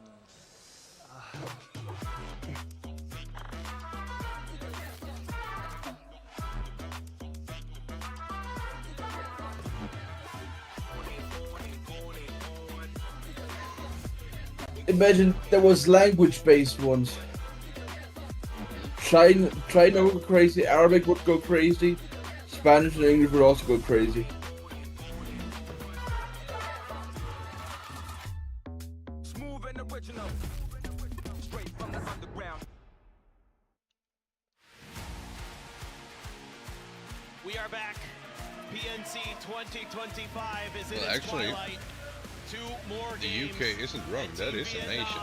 is in a commanding lead. We look to the rest of the leaderboard. It's not to see countries, how it's that all nations, shakes right? out. And it is going to be Erangel, the classic El Clasico. Well, yeah, but It should be countries. Couple of plane pass here. Godspeed. It is fitting Would be that more we're interesting. on Erangel with such a legendary team in first place right now. But like you said, it's not just about them. It's about second place. It's about China. It's about Thailand. It's about the USA. All the way down. I mean, the leaderboard is stacked. also, you know what's also really nice? Ninth place. A document that has just been signed. Real possibility. There's a lot of movement to shift around in those placements. Exactly. And a lot of money to be made. Exactly. That's what it's all about. Want to see who ends up where. So you can check out some of the POVs of our teams, as you just saw. And this plane, a little bit to the north, flying right over Razak in towards Lipovka. And Chinese Taipei out super early up towards Zarki. You have Thailand and North George, USA is South George. Gatka should be Vietnam's sole territory, but there should be a hot drop. Pachinki and Pachinki. It should be Australia versus the Philippines, and it will be. Oh. Tick told me today, Let's he's like, see. we have no intention of not going. They have been I don't blame 'em. completely No, fucked I mean, by the why not? At Philippines this here point, before. Just have fun. Exactly. Just go out with a bang if you can. Poland mega close here to Korea's drop as they didn't go into Razak. They put a bunch of players into Boatyard. I think partly because they saw those Polish players so close. Tickleton has an M249. Takes forever and a year to load that thing, but once you get it there, you're gonna have a lot of bullets to work with. A Bison with just 30 behind it. That was Algin bots. Northwestern circle. Look at this little thing right here. 50-50. Yep, 50-50 on Everest too. That's this is gonna be a fun one once we get there. But this is all about the nice spray. Tig's gonna find Calbs, and you know Australia want to prove a point here. Well, this is something Tig was talking about to me yesterday after the matches, about how he was so annoyed with the way the Philippines were able to get up on the roofs quickly without them knowing about it. They didn't hear it. Yeah. So this is like a counter move to that. They want to be the ones up on the roof. And you can see 2 of them already there. That was a nice knock, and so an opportunity here for Australia to really put them on the back foot early. But don't forget, there have been multiple teams that know this hot drop is going. In fact, I already see Marselect in Pachinki. He's at church. So they're going to come to third party this, I can guarantee it. Yeah, meanwhile, a couple other players from Poland are squaring up here against Korea. Salute, Iron Sight M4 has 2 players on the other side of a hill. Ooh, 10 trip catches Monty. That's the AK. Powerful in the close quarters battles for sure. There's the counter knock though. Flood able to find that. CJ sitting on the outside. Algin bots as well. M16 in hand. Yeah. That's a gun we have. haven't said that. I think it's the first time this tournament I've said it. I think there was like one in survivals in like an early highlights, because that's just all that was available. You can see Tig right above 10 trip. 10 trip can hear that. I don't think Tiggleton has Vice any versa, vest so they or know helmet. and are aware of each other's positions. Algin's bot, and Didn't look at look this, like it. Salolzi cruising in, the silent none of them killer. do. As What Tig the is gonna fuck? find 10 trip. That is a big knock for Australia. Yeah, that was a tough one for 10 trip. Tried to take the tight angle, but couldn't get the spray through in time, and Tig was able to respond. Again, having all those extra bullets in the back pocket gives you a little bit of extra ability to take fights, to go for those extra peaks. Here they come, Swalsey coming to ruin things. This is just so dangerous from anyone else. When you see it, just a solo player from Vietnam doing something like this, I mean, the confidence is sky high. I mean, and for rightly so. Again, but still my terrifying system would for the rest of the lobby, disincentivize 'cause this these guys are because still competing for why? blood, even though you may be done. What? Right. Flood has to watch the angle to make sure that the res Again, is my stuck. system would disincentivize this because Is yeah. there. as you said, ruining it for everybody. It's fun to watch, but I don't think this current system shows actually who's the best. Some real firepower to bring out into this fight. I don't know how would you even measure it? It's hard to tell sometimes with the stats. Yeah, I don't even know, but look at this. Look at the way they've No, pretty much by set the trap who the anyway. actual team that survives They're it. actually shadowing Poland right now. Vietnam is just a menace, and they're just going to leave Solozzi in here to do would whatever make he some wants. of the best get what is you like can. If you die, who adaptability cares? to any situation, It really and you doesn't can't matter get to them at stats this on point. that. They Yeah, just have and to- repeatedly getting into the best position and securing it, like the capture points that I had. That's going to be a free kill for Solozzi. Oh, Flood just barely able to scooch back behind the building. Somehow, some way, Algenbots managed to get that knock right before he got knocked. Yeah, what was that all about? As you can see, Australia is actually kind of thinking, do we just kind of back off now and slow down? Because it's no longer a hot drop. It's no longer a 4-on-4. They should back off. They have to deal with and external fucking glue it factors. On top of Marsalek trying to go on that church, now they have to deal with Solozzi. And Flood's in a precarious position, so... Agreed. Getting to him is actually difficult. So it looks like they're grouping up to Yep, try to they're really make absolutely sure that fucking they deal with leaving, CJ, yeah. and then figure it out from there with Flood. The revive is available, so should be a-okay, I think, as long as Solozzi doesn't go nuclear. The idea is there. It's great if they can execute it well, but we'll see if that is to fall apart for them. Meanwhile, we do see Brazil now kind of rotating tentatively in between Vietnam. And you look how wide this split is. I mean, they're just setting this huge trap. Yeah, well, Vietnam can do whatever the fuck they want. Not really They able to, I already mean, this won. trap is mainly meant for people rotating out of Pachinki, not so much people coming They out can you just know, play around. more north of it, which is why they're not even shooting or getting much out of it. They should just That's do some fine, they're fucking content with trolling. this. Yeah, just at this for point, the viewers. Solozzi has officially backed off. So Not a pro, they're gonna troll until they get to 200. we got our point. Let's move yeah. on with life. Let's see how far. Let's really see how far we can get into this one. But again, the discipline on that, because they can do whatever they want, but they're still playing proper. They're like, you know what, let's not waste time with this. Let's still make sure we're getting good position. You know, it's just they want to prove a point. I mean, they've already proven it, but now they're just hammering it. Exactly. Again, I am all about it. I want to see They the best actually of the got best, flood. and I want to see the What best. the fuck? Like, just never give up. Just bite down and never let go. And Flood, that timed extremely well there by Tiggleton. Got back just in time. CJ looks like he's moved up to the church, I think. At least that's where I'm guessing that dot is located for the Guessing for the Poland last player of is the about to die. And what I'm curious about is we see Poland now in a potential fight here with Vietnam on the top of Everest. Is Australia willing and content to just camp this out and make sure that the Philippines don't get to res? I bet. I mean, why not? They're, you know, why not? Yeah. You've opted to take this fight. What else do you have to lose at this point? You know, sure, a couple placement spots here or there, maybe. I don't think Australia's worried about that right now. As Brazil is going to rotate right on Q Bridge. Currently, it's going to be Korea that sat there, and they haven't shot yet. I think they're baiting. They want them to crash. They want them to think that Cube is open because Cube is currently one of the best positions in the circle. But they're just going to drive on by. Okay. So you can already see a bit of difference in decision-making versus day one to now. Brazil crashed that against China on day one, and now they're like, okay, we learned our lesson. Let's try something else. Yeah, it did not work out for them too well, as now we're going to see Norway's 8C finding a spray on the Fix. Some damage going out, but not enough to make them slow down, and they're just going to drive on by. But look at Michael. He's right underneath Hyman. Yeah, he took a bunch of damage. Michael thinking about the grenade. 8C, woo, he just saw him immediately spun, but James out there. 4X spray is good. Finds the knock, even though Michael did find one of his own. Tanbu just destroys Cappy. Didn't even take any damage there. Now 8C sitting, but looks like they're going to be able to get this res, I think. Yeah, it was the off angle there that really hurt Michael. Otherwise, that was a great engage, a beautiful spray to get the first knock. But again, it was James with a counter on that backside and a beautiful 4X spray of his own. Now Vietnam swinging in behind Poland. I see Himas down there.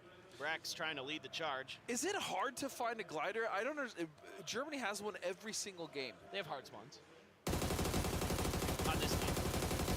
They Yeah, but do but not it's have been hard every- spawns. I know. on this They, map. well, they're obsessed. They must know where every hard spawn is. Oh, I mean, for sure. surely. No, they know. They're obsessed. Like that's why they're always dropping edge, so they can just make sure that every time they have what they need. What in the world happened here? No way. Oh, they drove at him. Well, that's okay. That's just asking for it. I thought he was going to keep driving by. That's Marsalek right into the open arms of Soul and Raining. Yeah, I mean, he has to know it. Like, surely Cube would be taken, right? Maybe he thought because he didn't hear anything when Brazil drove by. That's actually a very good point, which, again, gives credence to that's a good strategy by Koreath. I mean, we'll debate at least someone in there, but yeah, Brazil being the wiser. Briggs got to be careful now. I mean, the good news is, again, it actually is pretty hard to hit people in those things, even at the pro level. But it's Chris is like, oh, you guys are shooting? That's cool. I've got a machine gun. And I don't think, yeah, I doubt the UK has any idea that Chris, and this is the night. Oh, wait a second though, Bard sniffed it out. He landed a headshot. And what is that shift? Woo! North George with the Bay of George Pool still in. These are like 90% ending in those fields. Oh, yeah. Like north of North George. That's almost where they always end. Every once in a while you get lucky and it ends somewhere else. T-Bone. Oh, no, no, no. Ouch. What a grenade from Ouch, Chris. He had a blue ouch. zone in hand, too. Brex's glider is in that state you were talking about earlier. Doesn't actually blow up, just can't fly any further. Just has to glide to the ground. What in the world was that nade? That was disgusting. Yeah, that from was Chris. a gross nade as Germany now putting the screws to the UK. Just two members now, Fex and Varb may opt to back off. Just get out of dodge. A nice pre-fire on the angle, but he wasn't there. 3x bad to barrel worse there for the with UK. a thumb grip. They are That is so in nasty. a dire position potentially, but revive's available, so who knows. Denmark sliding underneath of Norway. Norway's going to take control of the ridge line here by the power tower and leave Jeems as an anchor behind in the valley. And that's going to be their setup. Meanwhile, Vard being hounded, being accosted. They want to make sure the UK can't do anything about the reses. No open hell there. The Mali right behind him. Couldn't even find the shots. Vard goes down. One player left here for the UK. Can Feck survive? Yeah, if it wasn't the two members pushing him, it was definitely the Molly that was able to get Vard down on his knees. And so, as you said, just one member left. I also do want to point out, Pachinki, Australia finally left, which means that CJ is probably going to get all of his team back. Oh, that is interesting. He was able to hide long enough that Australia just kind of gave up. China landing in the fields. I love this. I love this because this is one of the best spots in this circle, hands down. Exactly. It's not even close. These waves, in fact, are where most of the teams, when the circle does come here, as you stated, it does usually go here. They win from this position right here. I think this is really smart by China. They're playing the odds, and they're playing them well. Korea gonna land over near one of the apartments and some of the houses on the west side of North George. Thailand is in the middle. They have Chinese Taipei out on the mountains and hillsides to their west, but should be fine for now. There's a crate there. I don't know if anybody's picked it up, but could be some good gear in there. Who knows? Probably, maybe a Lynx. We've actually seen a healthy amount of Lynxes since the change to it being added to all maps, and I'm so glad because that gun only being on Miramar was kind of a travesty. It's so fun to use. It really is. Sucks getting shot at, though. Yeah, no. It is like so scary. It's more scary than the of course, so it's like, oh my God. So at least Poland, again, they've been consistent in the crazy thing is they found a lot of consistency, but they still find themselves in 15th place, even after a good day yesterday. Yeah, they had some rough ones here today where it kind of felt like some of the stuff that was going on. They just didn't win their team fights, man. They were getting shredded in a lot of those, and that was the issue.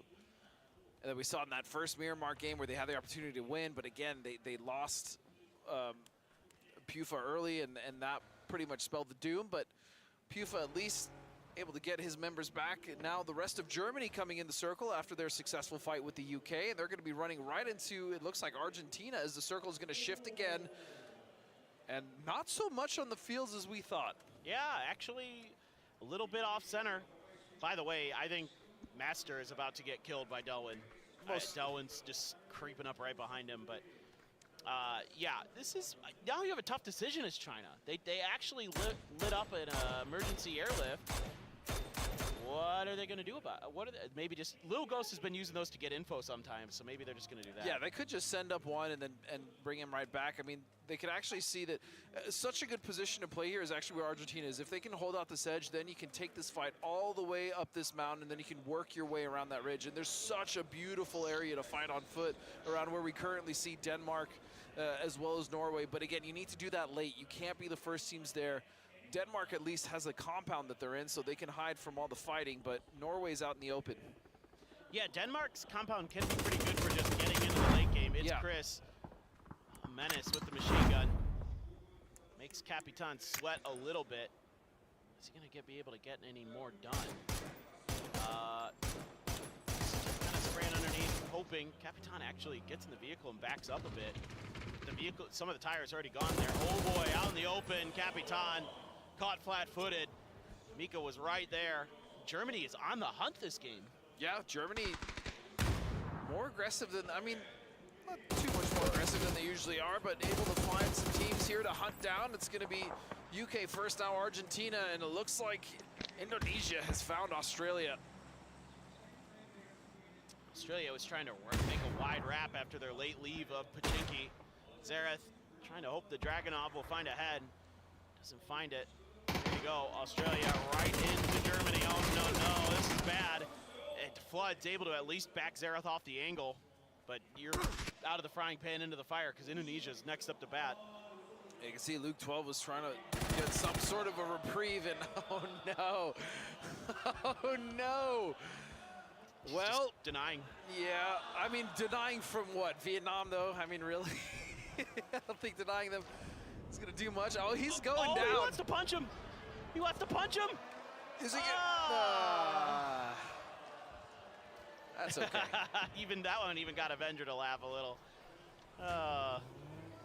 Well, now Germany's actually in trouble because they're kind of surrounded. Korea's dying. One of them from fall took a knock. Germany gone. Yep, that didn't take long. Tiggleton went nuts there for a second. Yep, and then immediately went down to, it looks like, Indonesia and Argentina. And Delwyn is going to get found by Matchers. It's going to be a bolt straight to the dome. That's actually amazing that Matchster made it out of there, honestly. I thought Delwyn had him dead to rights. He was creeping up behind him for the longest time. Yeah, it looked like it. I mean, you spotted on the minimap. I did not think he survived, but he's still in the blue now. And this circle right on that. This was one of my favorite areas ever to fight. It's so good. I love this area of North Georgia above it. Very conducive to fighting on foot. Great angles. It's Creedus to let multiple teams on there. This is an awesome finish, man. I'm excited for this. Yeah, this is definitely one of the better parts of the map. I'm with you on that. Michael's dead.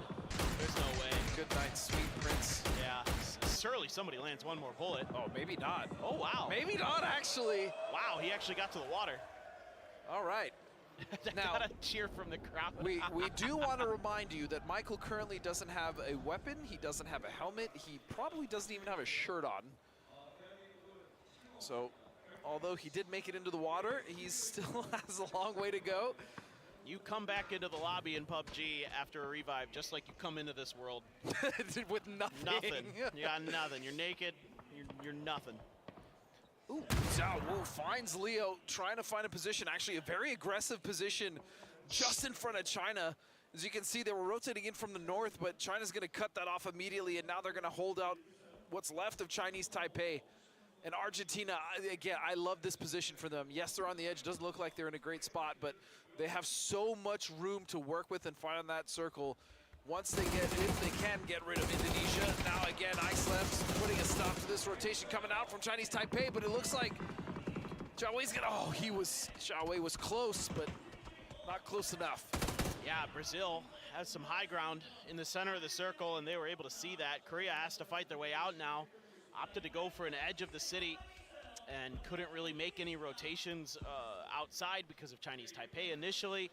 And now they just have to kind of work their way building to building, and Thailand has completely set up to keep them out. They're down to, well, they've got all 4 players, so they have that going for them, whereas Thailand has lost Fluky. So they have a numbers advantage. It's just, can they make anything out of it? No. Jacob has the angle. I mean, this is so hard to cross. Yeah, it's it's really, really difficult. You can see now there's so many angles. You have to worry about the multiple levels on these apartments. And then teams can be stacked in each and every one. And then there's no safe route. You have to run through open angles. And you can see, unless you have smoke, Salute, hold on a second. Might buy them a small reprieve, a break in the action to somewhat recover. Michael will go down. Himas will find him, so his journey will end. Yeah, because even if you put smokes down, they can get angles above you. Kiss might have read this beautifully. He knows the timing. I was just gonna say that you're so susceptible to nades because it just makes it a target. Okay, he's got to be in the smoke. They're so screwed now. They're in the blue. Thailand has them dead to rights. Circle gonna end on that hill. That's a really fun finish we have in store for us. It's Kiss. It gets hit with a little bit of damage. Korea has to make a move. Now they're able to leapfrog a little bit further forward, but you don't have many first aids left that I see, and Jacob cooks a grenade. Here's the footsteps, lets it loose. Can actually connect, and quickly, 2 fall, Korea gone. And the issue now, if you look at the leaderboard, Korea has fallen to 6th place. That's crazy. And they could slip even more. Look at this, Denmark, Argentina, and USA are all less than 10 points behind, and Indonesia are just straight up 10 points behind. They just can't really get it together the last couple of days. First day looked like they were going to be right as rain. Yeah, it really did. Right as raining. Ha! Nice, Sorry. nice. No. That was in spirit of toffees, I had to. No, it's okay. I'm also a dad joke enjoyer, so you are well in your rights to make them. I mean, even though toffees is bigger on them than me. That's true. I'm also getting there in age. Even though I'm not a father, so I guess it's natural as we see how exactly You sleeping? Germany was taken out by Australia. Before then, Australia went down. Brazil now with good amount of control on this ridge, but again, being here early sometimes can be a detriment. Fortunately, USA is not going to push out of their safety zone quite yet, which means that Brazil has some breathing room. Grenades are actually pretty tough to get to land for Brazil. Yeah. The hill's just a bit too steep. So China holding on for now, and they're also doing damage to Argentina in the meantime. So they've got a pretty nice little foothold at the very least. Setsuna actually didn't even need shots through. Trick had already done the job. Santastico has Jacob. That is a dead Jacob, I think. Yeah, definitely so. Again, another point, Brazil just maintaining that 5th place spot, maintaining the consistency. Another kill in their bag, which means they're now 3 points behind Germany in 4th place, and they're in a position to pass them. In fact, depending on how well they do, they could claim 3rd in this game. Wow, that's crazy. Let's see if Brazil can hold on. You still have 3 members of Vietnam looming. They're out on the apartments on the eastern side of North George. Rossiter Jr.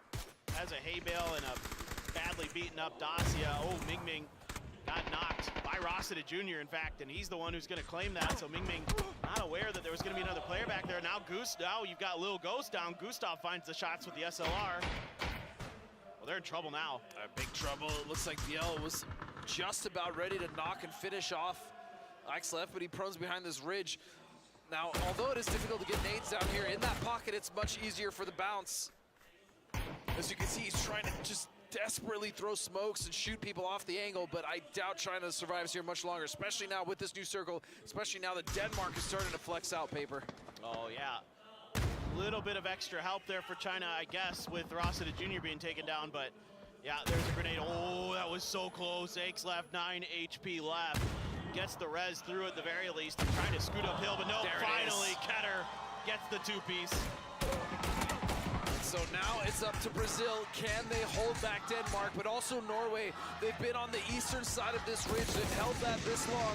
They're going to start to come alive as Brazil putting so much damage on the side of Denmark. Dolphy in a lot of trouble. Nice sprays there. Posa almost gets Dolphy down.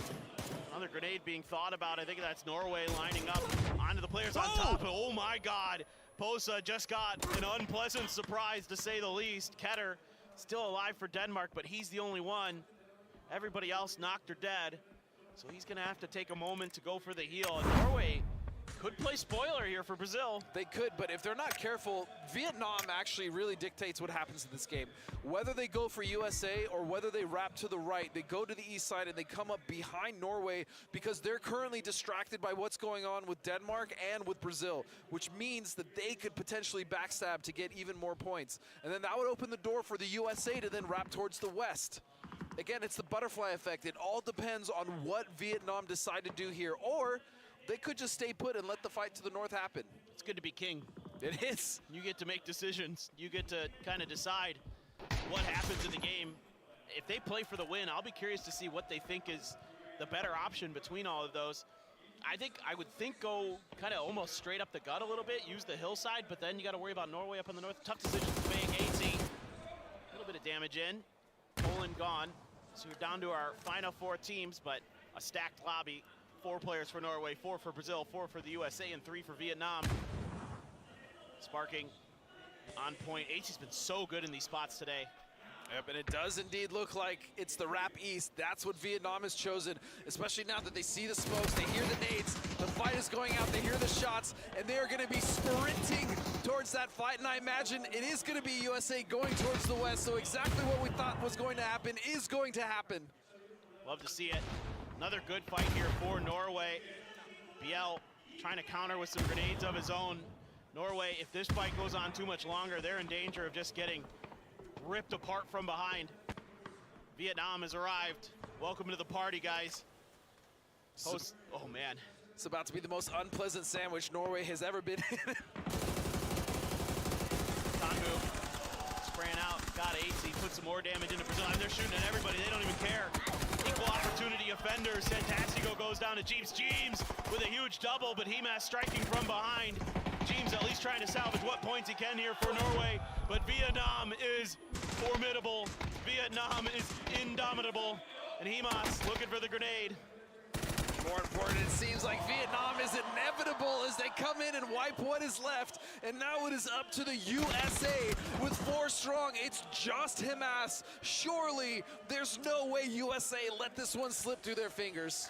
This is the last player on the planet I'd want to go against in this situation, though. 1v4 sure, but you saw yesterday what he almost did to Germany. It's a little bit of damage in, but he is pretty screwed here. He is pretty stuck. Yeah, and there you go. All right. Alo's got it. USA takes another win. Yeah, they do take another win. Now, they didn't get a lot of kills off of that, but again, they were hunkered in that apartment for a while. They got there early. They were rewarded for it, and so they will take the dub. But man, what a game from Brazil. Again, fighting tooth and nail, and if I'm not mistaken, I think they actually took that spot. I think they overtook. Woo. Let's go. Moving, still moving. There's still one more game, so a lot can change in the middle of that leaderboard, absolutely. And the USA fans, very, very happy to see the USA come out strong today. That stand, I want to stay unemployed. That is Alo's wife. I love that side. Oh my goodness, she is great, she is great. But yeah, it's gonna be the United States that take that one as we head into the highlights. And what a roller coaster of a game this was. And it started with that crazy hot drop. We knew it was gonna happen. Again, we saw this rotation from the UK trying to get past them on the east side next to that Yas Bridge, but it was not to be. Yeah, just a very odd game, a very odd circle. Yeah. You know, one of those 50-50, so it forces teams to make some decisions. Germany fighting early, that's very strange for them. They kind of went for some aggression. Actually. It feels like they kind of maybe flipped the switch back there and said, you know what, guys, let's go big or go home. Well, they were finding success in the early fight. It was really until Australia came to third party them against Argentina that they started running into troubles, and then Argentina was able to flip the script then on Australia and get rid of them. But yeah, it was really, I'm looking at Korea because again, we've now seen them slide down to 6th place, and that is the last spot. Look, sure, they may have not been able to win the event, but maybe at least 2nd, 3rd. Right now, it's possible they don't even finish in the top 8. That's how dangerous and how close this is becoming in this last game. That is excellent. That is what I want to see. Let's get a good final game. Let's make it nice and close to the very end. USA all the way. That's 2 chicken dinners today. Yeah. So we love to see that. And we only have one more. That's it. Then we're done. Can you believe it? 5 days. We're almost done.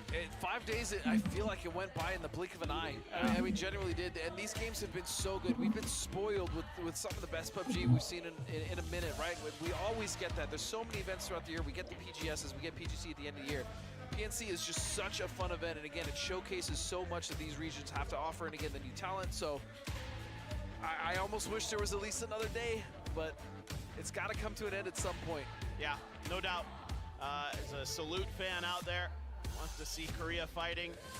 USA is going to end up just barely being that top team. Norway, 9 kills, but quite as many placement points. Vietnam, I don't know, they're just always there. They're just always fighting till the very end because they're so good. And again, Brazil finding themselves towards the end of towards the end game, finding kills. See, looking back at actually the other matches as well, they've really only had one bad game where they dropped 0 points. Other than that, they've been in the points and the money pretty much every single time. As we head now to the man of the match, and it's gonna be Alo. Let's go. Let's go. Looks like one knock, he's stealing kills. 176 damage, but you know what, that's okay. They'll take it. Any kill that they can get, because they are still fighting for those potentially 4th place spot, maybe even 3rd. There's a world they could cling it with this last game, depending on how big they go. They're not too far behind Thailand. No, not at all. Still things to work on, still things to do. Job's not done just yet. 15 there for the USA, 14 for Norway, 13 for Vietnam. Brazil gets 9 big ones, able to at least, take quite a few kills, get a little bit deeper from their position. Even though it took a while to get rid of China, eventually, with a little help from Denmark, they got there. Yeah, and speaking of, you were talking about Denmark, again, 5 more points, so even they're still salvaging points. But the most important thing I think I have to point out, Vietnam broke 200 points for this PNC, which we are about to see right now. And sure enough, 208 points. That is diabolical. They are 100 points ahead of 6th place, which is Germany. That's bonkers, dude. Not only that, they're 65 points ahead of 2nd place. That's disgusting. I mean, it is my job to talk, but I'm genuinely at a loss for words at how dominant they have been. I mean, they literally have not made any mistakes. They have been flawless this entire 3-day event because they didn't have to play in survival stage. No. It's hard to be better than they have been. It really is. You rarely see dominance like this in PUBG esports. Only a few times throughout our great esports history have we seen it. And this is one of those special occasions where we know they've got it. It's over. They know they've got it. Well done and dusted. It's so cool though for them. But again, it's not over. China most likely have secured 2nd place for themselves as well. A fantastic showing. But 3rd place is not safe. Thailand has not had a good day. They have been struggling. And only at 119 points, there's at least 4 to 5 other teams that are knocking on their doorstep. That is the biggest concern, I'd say, for anybody in this lobby right now. Is that 3rd place spot as Arangel awaits. It's time for the grassy pastures one more time here at PNC 2025. Let's get into our final game. And the beautiful thing about this is we know we're going to get our appetizer. We know we're going to get a hot drop once again between Australia and the Philippines. And so we'll see who's able to close out that series. I think so far, Philippines have gotten the better of them, but in the last one, it was Australia. Yeah, they played it really, really well. Like the little micro adjustments that Tig is making with this team. Real quick, I just got to point this out. I've been looking at the kills, like individually. Number 1 is Tanvu with 45. Yeah. Number 2 is Himas with 38. Number 3, Aches left, he has 30. It's an 8-kill drop between 2nd and 3rd, and both of those top 2 players are on the same team. That is bananas. Yeah. Absolutely bananas. Lord help all the teams that have to face them after this event. Dude, all of a sudden now you look at PGS and you're like, the Expendables? HEG server, I mean, that whole region just filthy good. As here we go. This is the hot drop we were promised. We knew was coming. Oh, that's going to be an early pistol for Tig. That's going to be a nice knock on 10 Trip. A good start yet again for Australia. That was fancy. With that M9, yep. Put that into his highlight reel. That was pretty nice. Oh, all the way over to the other side this time. Eastern. Oh, there we go. Oh, my God. Australia chose violence this time. They're on the hunt. Yeah, talking to Tig today, he said, we just want to prove a point. Felt a little disrespected, and we're not going to stop. Talon, brother, oh my goodness, of course. Nothing. He ran straight here. Oh my God, I saw it so ballsy too. And you have to expect this if you're Australia, right? And the Philippines at this point. And what I expect to happen here is the other two members of the Philippines are just going to wait. Is this just like Vietnam being like, we're anti-hot drop, so we're coming in here to like the King Charles of the lobby, you know, they're just putting a stop to all the fights around it, spreading their dominance throughout the field. Yeah, they're like the Holy Roman Empire right now, just like nobody else gets to fight. This is our territory. And you said it though, it was Australia that said they wanted to make sure they held the high ground in Pachinki, and in these last two games at least, they've done just that. It's a big part of the equation here. Not seeing the greatest in terms of helmets and other things. So Algenbots, some of those targets don't have helmets, and you've got a 7.6 sniper. That looks juicy, but they actually dropped down. Tig gonna clear out some windows. They do have the side-by-side here for Luke, and they're hunting, but Philippines has tried to hide themselves. They've kind of fanned out a little bit. Vietnam might just be looting. They haven't even moved. Yeah, and this is kind of devastating for the Philippines, and I almost wish they didn't choose to hot drop here, because we know Australia would have gone there, but I mean, you see Philippines in 13th place. They're only outside of 11th by 3 points, so 4 points. Why not try to go? I mean, that's extra money instead of the hot drop. Maybe they thought they could get those points and recover while taking the fight to Australia, but we've seen now, even more recently in the last game and even at the end of yesterday, not only was it Chinese Taipei willing to come third party, but now it's going to be Vietnam, and that's the last team you want to deal with after already dealing with the hot drop. So this might be a small mistake on the part of the Philippines, where they could have maybe gotten more out of it. I mean, they had a crazy game. They could have maybe even taken 10th.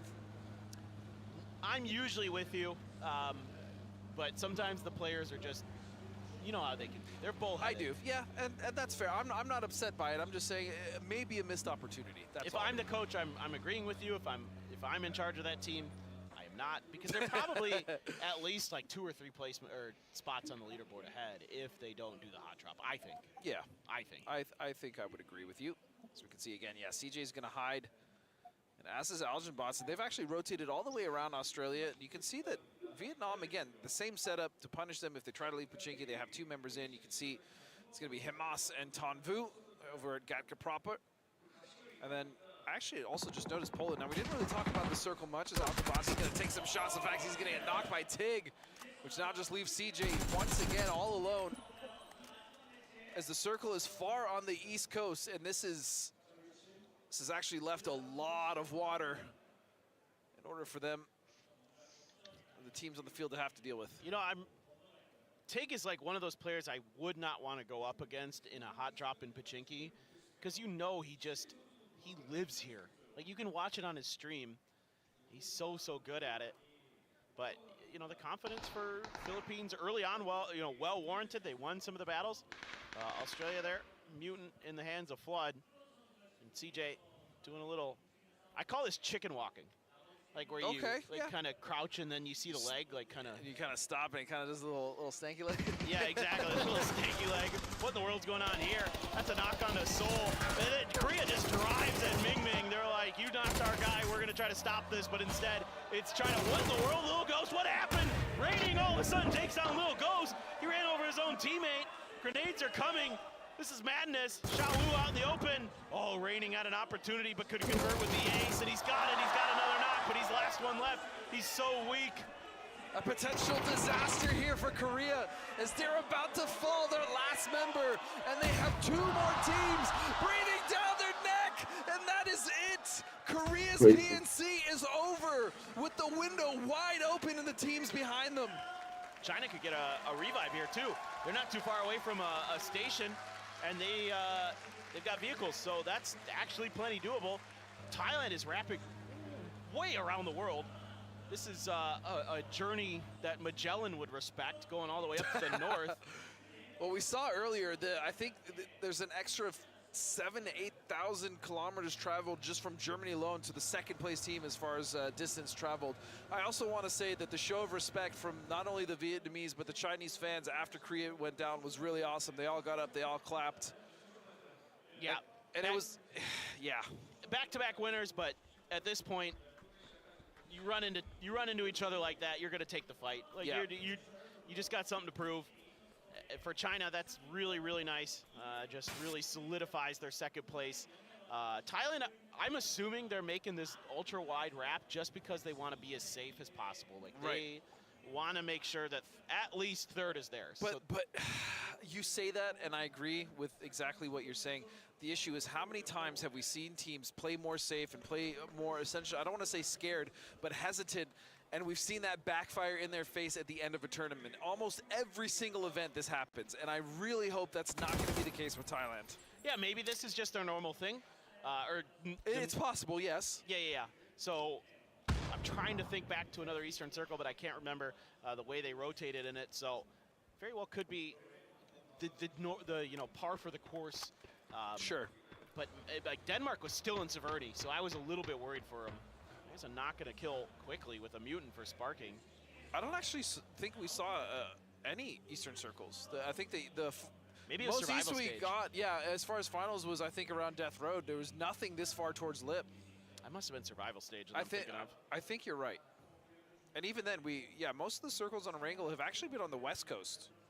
And the Millie Base Island that we had, right? In survival stage. Right off the rip, yeah.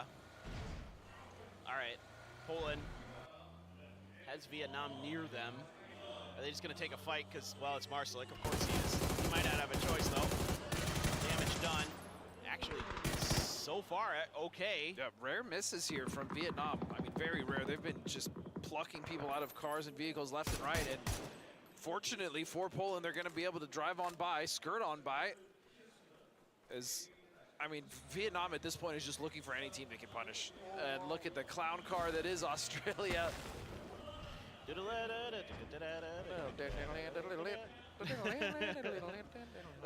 They're wisely. They heard those shots, I think. Yeah, they're going wide. And they're like, nah, let's do something else. They're going to go all the way down to Crossroads and probably even further south if they can and just kind of ride the edge there on the coast. Well, Poland is there, though, in the way. They turned around. Yeah, Did Tig just go, do you guys just want to fight? And they went, yeah, let's do it. Yeah, probably. Which is fine. They can do whatever they want at this point. Exactly. Just have fun with it. It's the last game. And China now, they were able to get Zhao Wu up, so good res for them. As that was sketchy for them, even though they did take out Korea, it was almost down to a 1v1. In fact, I think it was. It was close. Yeah. It was not comfortable for China by any stretch. Blue zone back there for Himas, so he can be the driver, be the wheelman.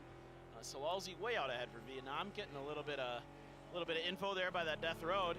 Poland backed off. They went to the south. So, ew! Oh my! That Are you there? Hello there. Sightly amount of water right there is. It's going to be actually You fall Argentina asleep? with the best position off that, and even Thailand into Polka. Nope. So this is working out so far for Thailand, but again, Not feeling that particularly well. that they continue to play the game that got them in that third place spot in the beginning. I don't want to see them be too passive. I've never seen an esports game end in Lipovka. Like, I've seen it to the hills to the west of it. Yeah, with some luck, this ends in third for Germany. I'm trying to think if I ever played one or cast one, but Not nothing's impossible. coming to mind. Yeah, I want that now. I've had Or promos. it's very we've had, possible. yeah, we've had those. Those happen. We've been pretty much everywhere. Could come fourth Also, even. I don't ever think Quite we've been possible. up at Kameshki. I don't think we've had one end in. With some luck, I feel like I third. had one. Quite possible, less Feels- probable. it feels Quite right possible, in my gamer bones. not as probable. I'll trust you. Yeah. But Thailand is actually the team that's going to be in Lipovka proper. Argentina out to the west, Germany as well out there. Prison going to be surrounded by Norway. USA now taking a mansion split. Vietnam just driving on in. Brazil is busy harassing Chinese Taipei. And I like what Indonesia do. They're actually, it looks like they're setting up a trap on that south road. So any of these teams that want to come in from the south, specifically looking at teams like UK, looking at teams like maybe even Brazil or Chinese Taipei, they're going to be able to cut that off. And it's going to be Xiao Wu that gets a knock onto Luke, but Tig is there for the trade. Looking to try to buy a little bit more time here in the blue, as the rest of Australia is very late to this. They're just getting here now.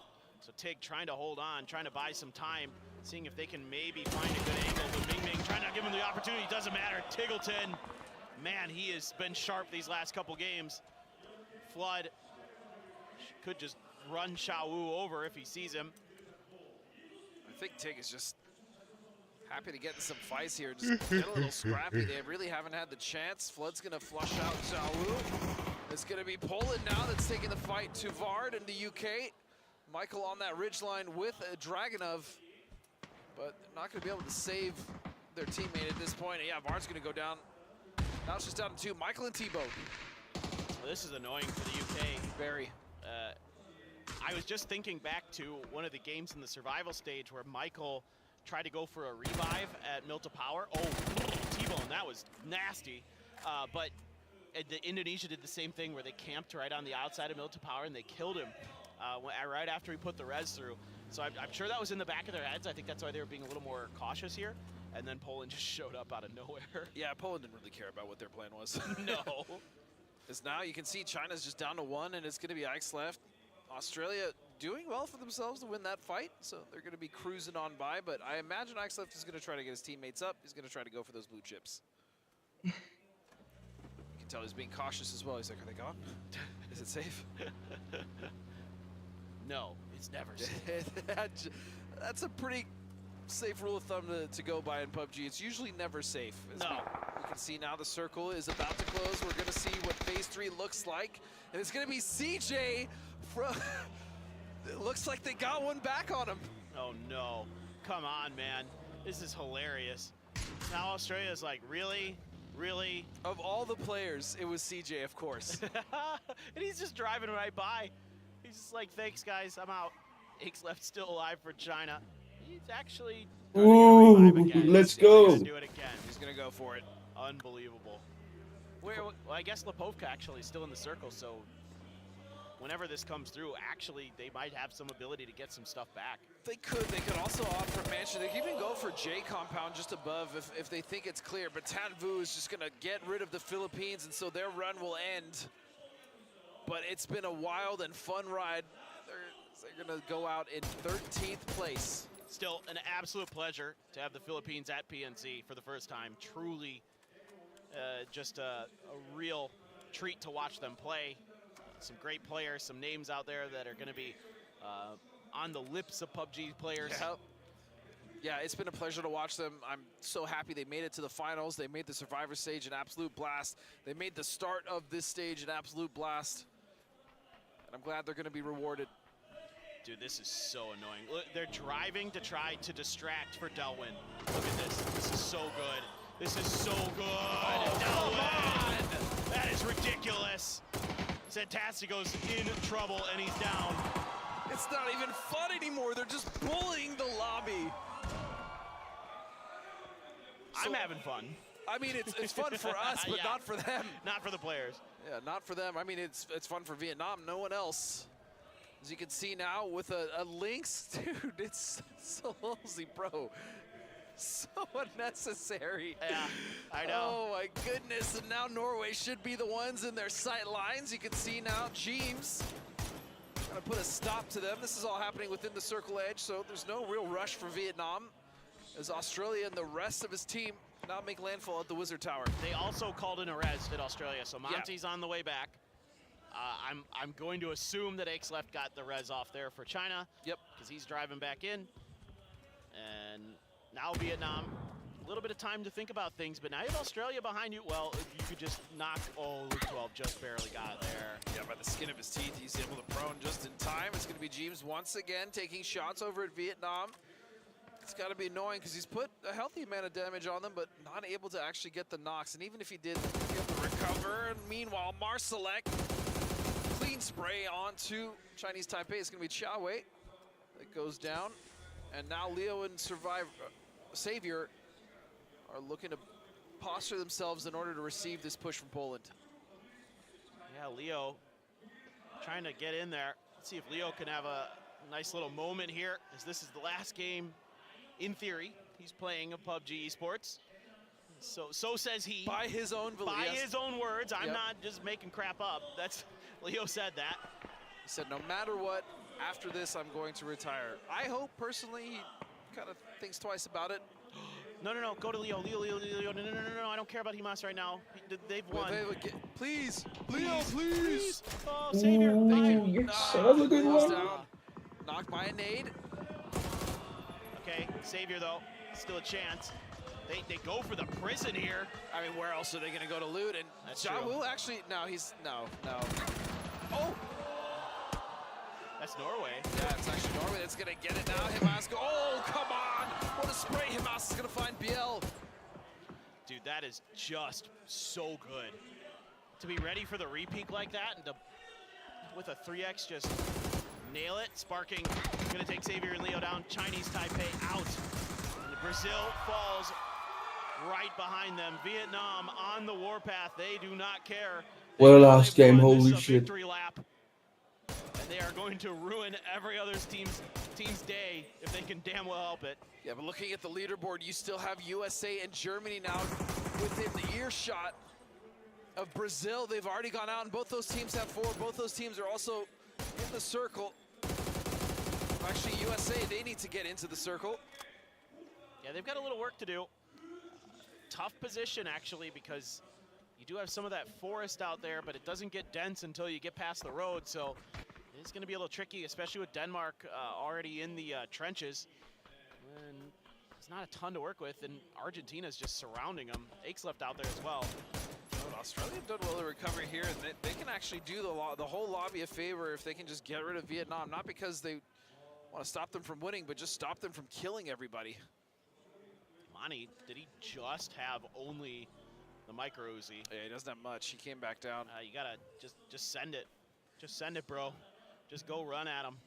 Like an extra in an action movie. Why, you yeah, but I don't know if he has that same type of, well, actually, they don't have plot armor either, so they're just extras, never mind. He is, Die Hard, this is not for him.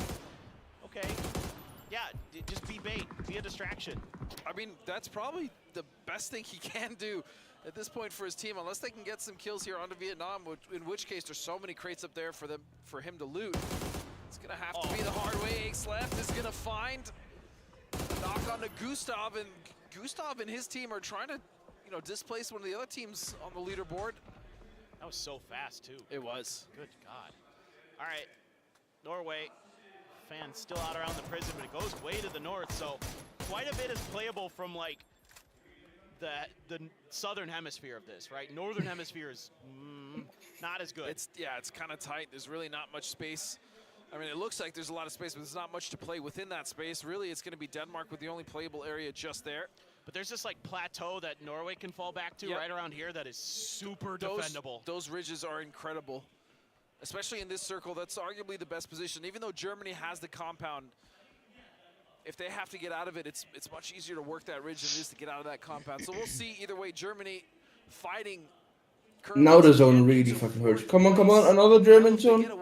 And Thailand Yes! doesn't do much. Come on! It's third place, but Thailand actually still have 3 up. They are on the outside east edge of the circle. You can see Rossitted in a mortar currently, but they have, currently it's going to be Argentina to contend with, and Indonesia, when they actually decide to come in, they're going to wrap that way, I'm sure, as well. Yeah, Indonesia tied with Denmark right now. They want to get into that top 8, give themselves maybe a future look at an easier route into a grand finals of PNC if the format remains the same. Emas taking some damage there. Salalzi up ahead. Right back. He's going to try to spring into action. Again, this is like bait and switch from Vietnam. That's a lot of what they do is they drive. Oh my God, that grenade did a ton of damage, didn't find any knocks. Here goes that mortar you were talking about. Yeah, and he's aiming it in the direction of Argentina because that's the team they need to get rid of in order to get into the circle. These are landing close, but not close enough. It looks like Argentina is going to be just fine for now, but Indonesia now starting to make their move. They need to wrap into the circle, and now Thailand has recognized that, but just behind them is Vietnam, and they are all sandwiched right in front of Norway. Norway needs to stand tall, but Salalzi has a Lynx, could be a difference maker in this fight. Hear it ringing out a bit. Himas is like, oh, shooting over here, that's cool. I'm ready for that. Kiss actually getting knocked by Teddy. Himas actually goes for the army crawl, might catch Simoy off guard, trying to obscure that sound. Poland will now fall. Their tournament is over. They will be in 14th place. A crazy qualification for them to get here, but it looks like a fight is going to be a start with Simoy getting Himas down. The fight is going to start with Himas going down. How was Simoy ready for that, dude? I don't know. I thought it was going to be a double. That's a nice blue zone, but Simoy able to dodge it. And that's going to back Indonesia off. Rez being thought about, but a lot of grenades exploding, so Vietnam has to rethink it. Himas is gone. Very defendable. Need Salalzi to connect. Need him to really break things open. I just love that Vietnam is not done yet. They're still fighting. They're still fighting for every inch. They're not getting complacent at all, regardless of the fact that they've already won this event. And they're still getting more kills. Hyman will fall now. Norway, the next target for the Titans of this lobby. Okay, big battle out here. Argentina, Indonesia. They're gonna drive through, make sure Delwyn is dealt with. Vietnam still has Tanvu and Salalzi alive. A whole bunch of people just died. Argentina, snap your fingers, and they're sent to the nether. Simoy still kicking. I think the only player left here for Indonesia. Tanvu able to get the heels off. Monty, there you go, Monty. Monty shows up with the micro. Let's go. That's what we're talking about, and he might be able to get some loot there from the bodies. The Molly just barely not taking out Intense, so he's gonna heal up, but he's all alone. The rest of his team gone, and Ikeslef still managing to come into this on the western edge. Ike's left. He's a gamer. Wants to go out with a bang if possible. Setsuna, no hope there, of course. Quickly dealt with. Tanvu and Salalzi just gonna take their time, looking to try to piece by piece do some damage, but Tanvu got spotted by Thailand, so he's stuck a bit outside of this new circle. USA, this fight needs to be good against Denmark. They would really like to get ahead of Germany.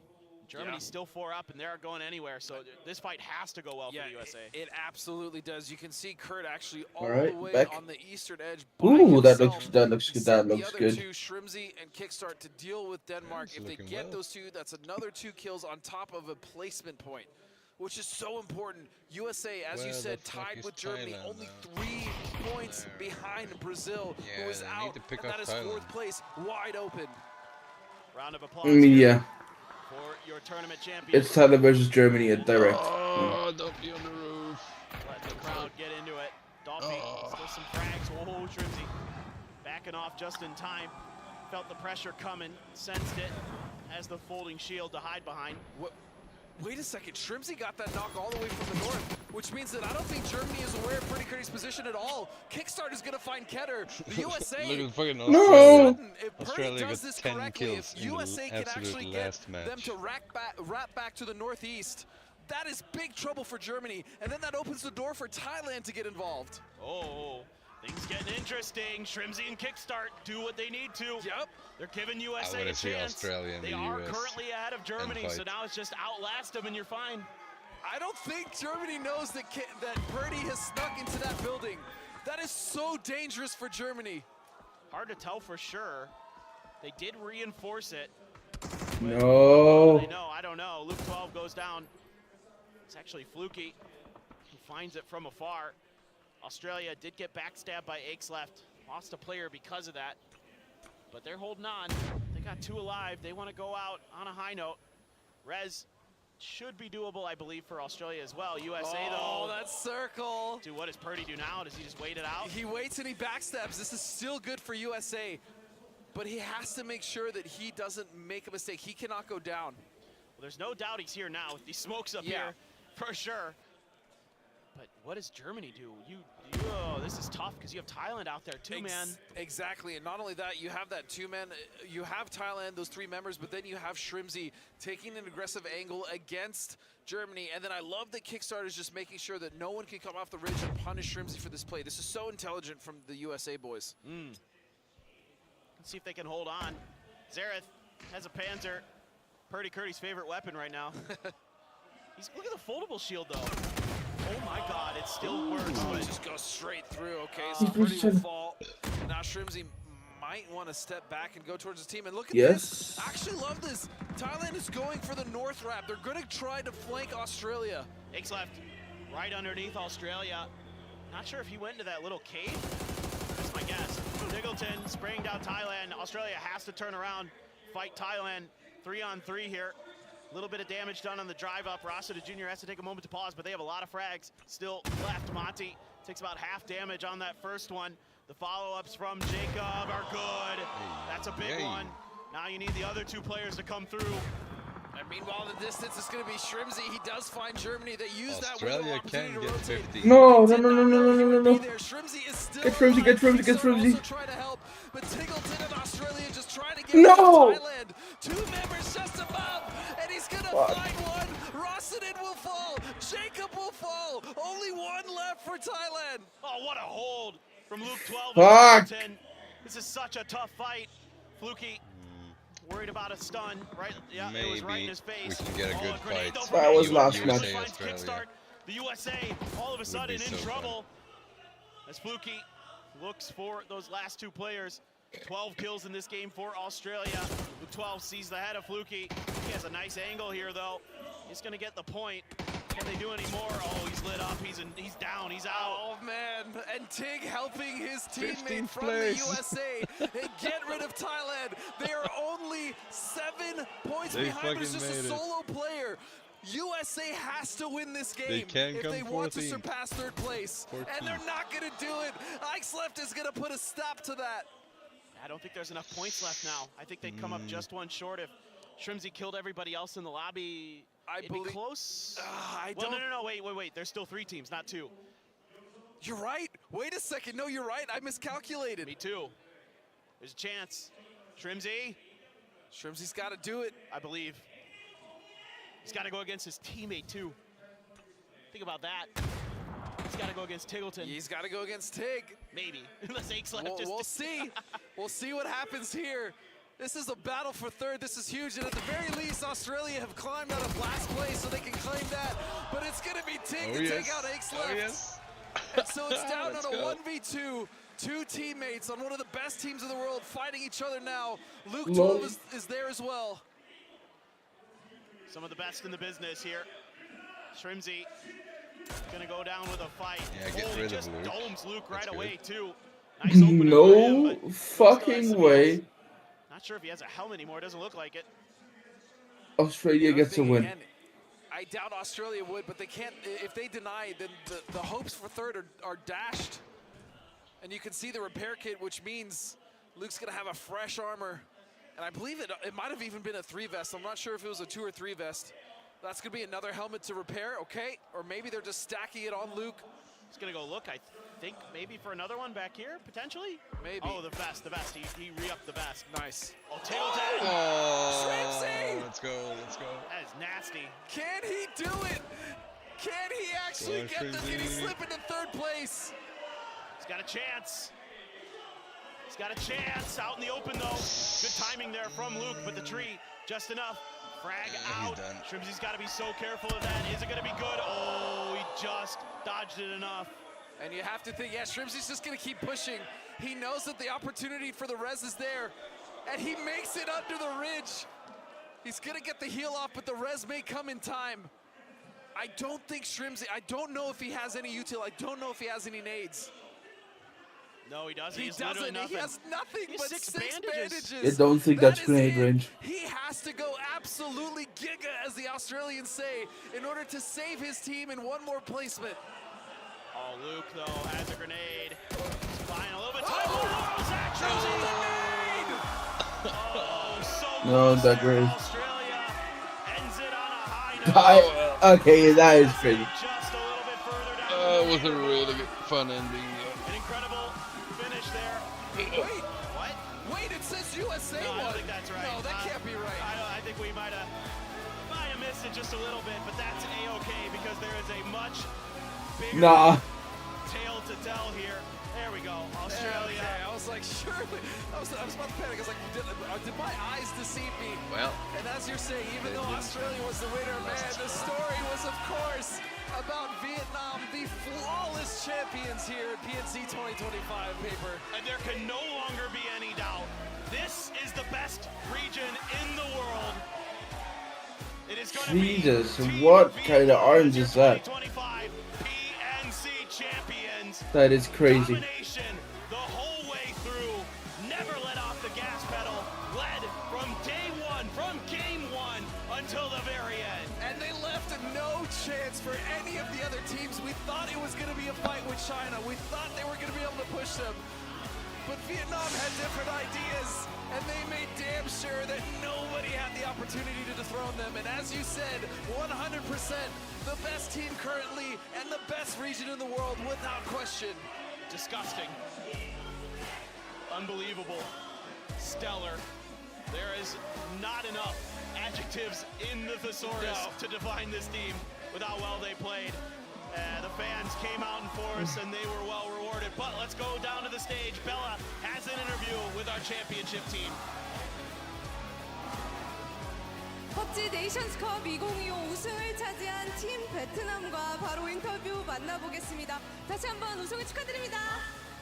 Hi guys, congratulations. You are the PNC 2025 champions.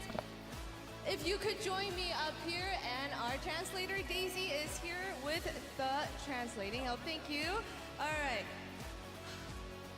What a year. All right. Okay, well, Delwyn, we have the best PUBG players here in the lobby, and you take the best Nations Cup title. How does that make you feel? And also, who comes to your mind first? 일단 델위 선수 전 세계 최강자가 모인 PUBG 네이션스컵에서 팀 베트남이 타이틀을 가져갔습니다. 우승 소감과 함께 지금 가장 떠오르는 사람이 있는지 한번 들어보고 싶어요. Đội tuyển Việt Nam của mình đã giành danh hiệu là đội tuyển quốc gia xuất sắc nhất thế giới, thì không biết là bây giờ em đang cảm thấy như thế nào, và ngay tại khoảnh khắc này thì em có suy nghĩ đến ai không?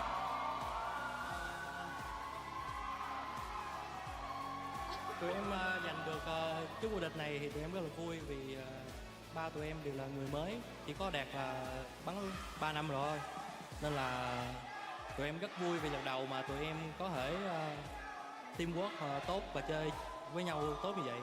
Em rất là vui ạ. Alright, I'll see you. So I'm very Bye. happy right now that we got the champion for PNC 2025, and the fact that all three of us are new players coming into this stage, except for Himas. So we are very proud of ourselves, and we are very happy that we won this tournament. PNC 2025 챔피언 타이틀을 가져가게 돼서 너무 기쁘고요. 4명 중 3명이 새로 합류하게 된 로스터였는데 아주 만족스러운 결과를 가져갈 수 있어서 너무 기쁘다고 전해줬습니다. 히마스 선수 빼고 3명의 선수가 이번에 새로 합류하게 됐는데 원년 멤버였던 히마스 선수 인터뷰 한번 물어보겠습니다.